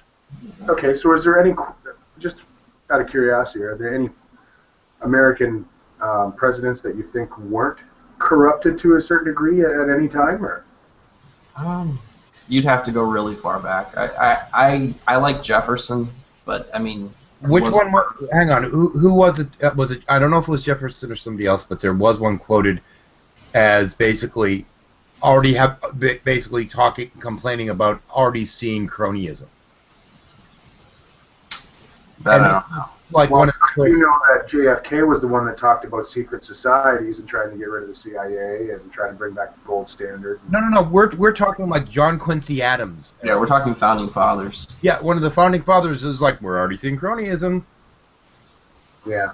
Yeah. And I don't remember what the quote was, but there was a famous quote about it, basically saying, you know, we don't want a country run by a very small group of people. Oops, it's already happening. Shit, we got a problem. Yeah. Sounds like something Jefferson would say. It might have been Jefferson. He was one of the... As soon as the American first president really came in, was that not really an act of treason there? Because, I mean, Congress technically should run the country. Congress does. Yeah, they do. The president's a little more than a figurehead with veto power. Yeah. Yet, he's kind of like the coach, you know? The team has a crappy year, you blame the coach. It can't be the team. No. It's the coach's fault. Yeah, these last few years are strictly Obama's fault. Nothing to do with the Republican Congress. What I thought was funny was during I think it was the 7th year of the Clinton administration, I was sitting there. I take the train. You know, I don't want to sit there and have all the hassle and traffic and all that crap, so I take the train. Yay, good for the, you know. Well, there was this other guy on the train that was sitting there going on, and I turned to him and I said to him, I said, because he's sitting there saying that, oh, no. Everything that's going on is financially positive. You know, the fact that the economy's turned around on this all. Oh, no, that's all because of the former administration. It has nothing to do with Clinton, because during the first 4 years of their presidency, you know, that's all left over from the last president. And I looked at him and I said, you do realize he's been the president for 6 years now. Well, it's still from the former. I'm like, you just can't give credit to anyone that isn't your party. Yeah. And it's got even more bizarre. I mean, now literally, if you did not vote for the person that's the president, they must be the Antichrist. Oh yeah, especially with Obama. Oh yeah. It's ridiculous. Well, the crazy part is how Canada's getting so Americanized, like all the same ways. It's just wow. We're even doing it into Western Africa. We're evangelicalizing in Western Africa. That's why you have so many problems in Uganda. Yeah. Is we've sent. They think that Kansas City is basically a Christian Mecca.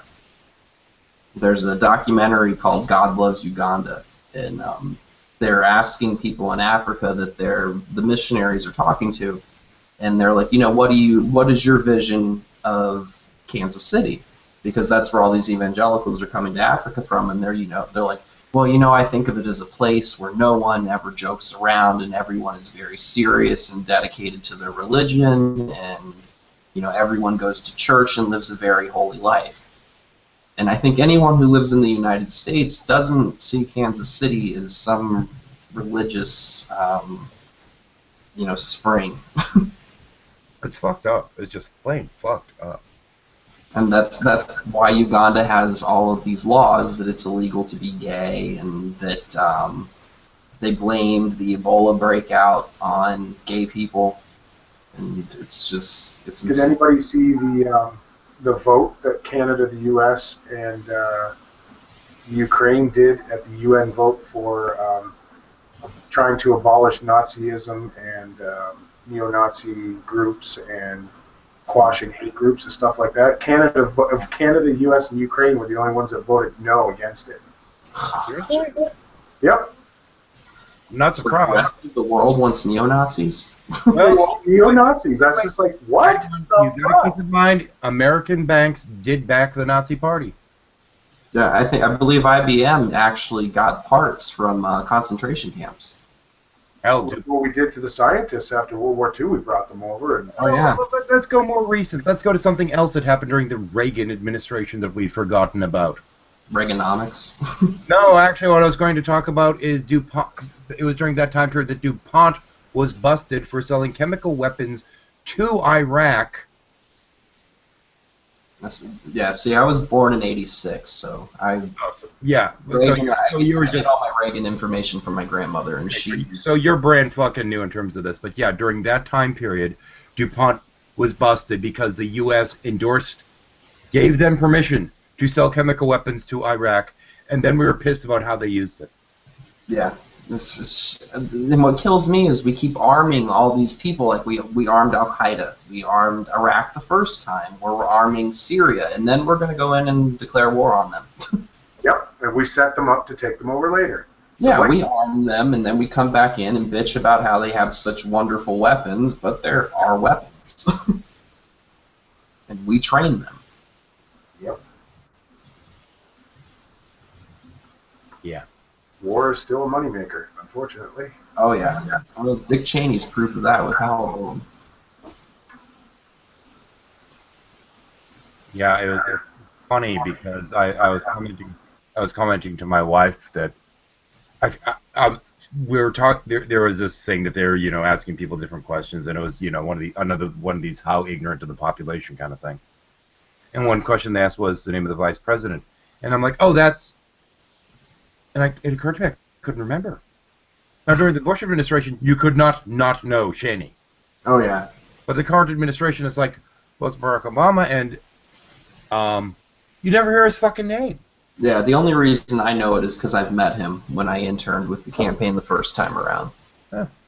And he's a fucking goofball. He doesn't give a shit about what he says. I mean, it was a fundraiser, and I got in for free for interning. But the people that were there were paying roughly $10,000 a piece. And he basically walked in. He said, something I heard a saying, if you keep people standing for 15 minutes, they quit paying attention, so I'm going to make this quick and get out of here. I'm thinking, you made them pay $10,000 and you're going to talk for 10 minutes.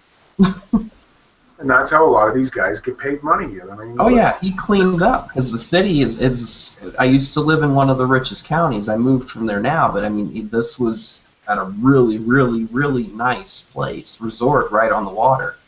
And I mean, these people paid a fortune, and they listened to him talk for 10 minutes. They got their picture taken with him. He signed books. Like I got a book signed by him, but all I had to do was buy the book.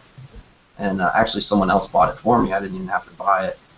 And just basically said, thanks for your money. I'm not going to keep you standing. See you later. Thanks. Yep.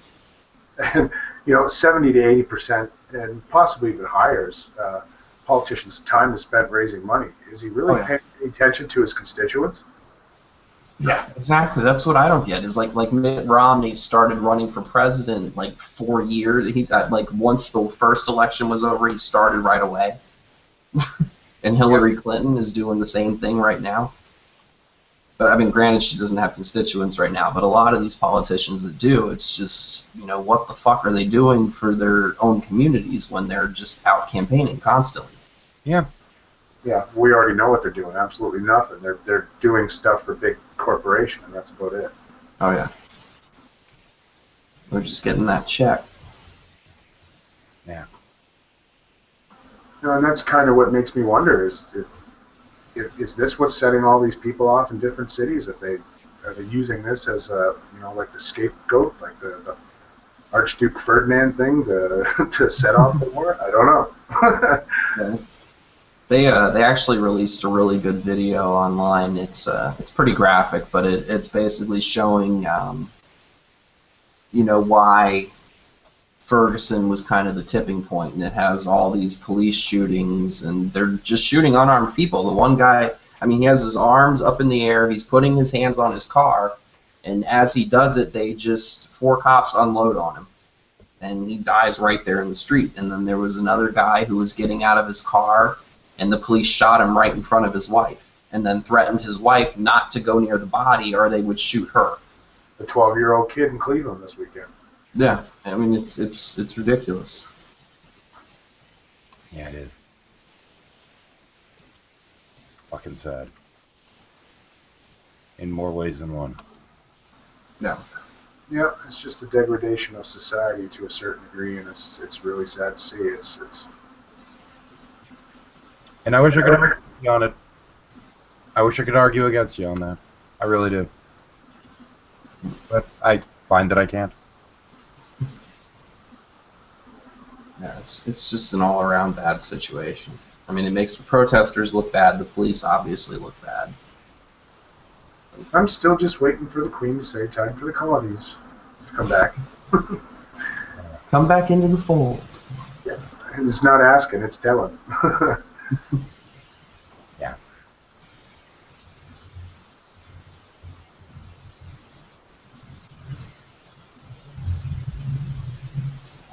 Thunder.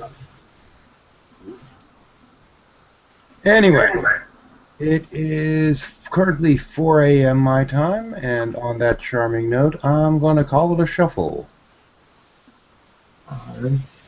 Once again, it's only shuffle rules. The shuffle will be change to unlisted once the broadcast is over. And those of you that share via Google Plus, etc., will still have access to it. Blah, blah, blah, blah. Have a good one. Ending broadcast now.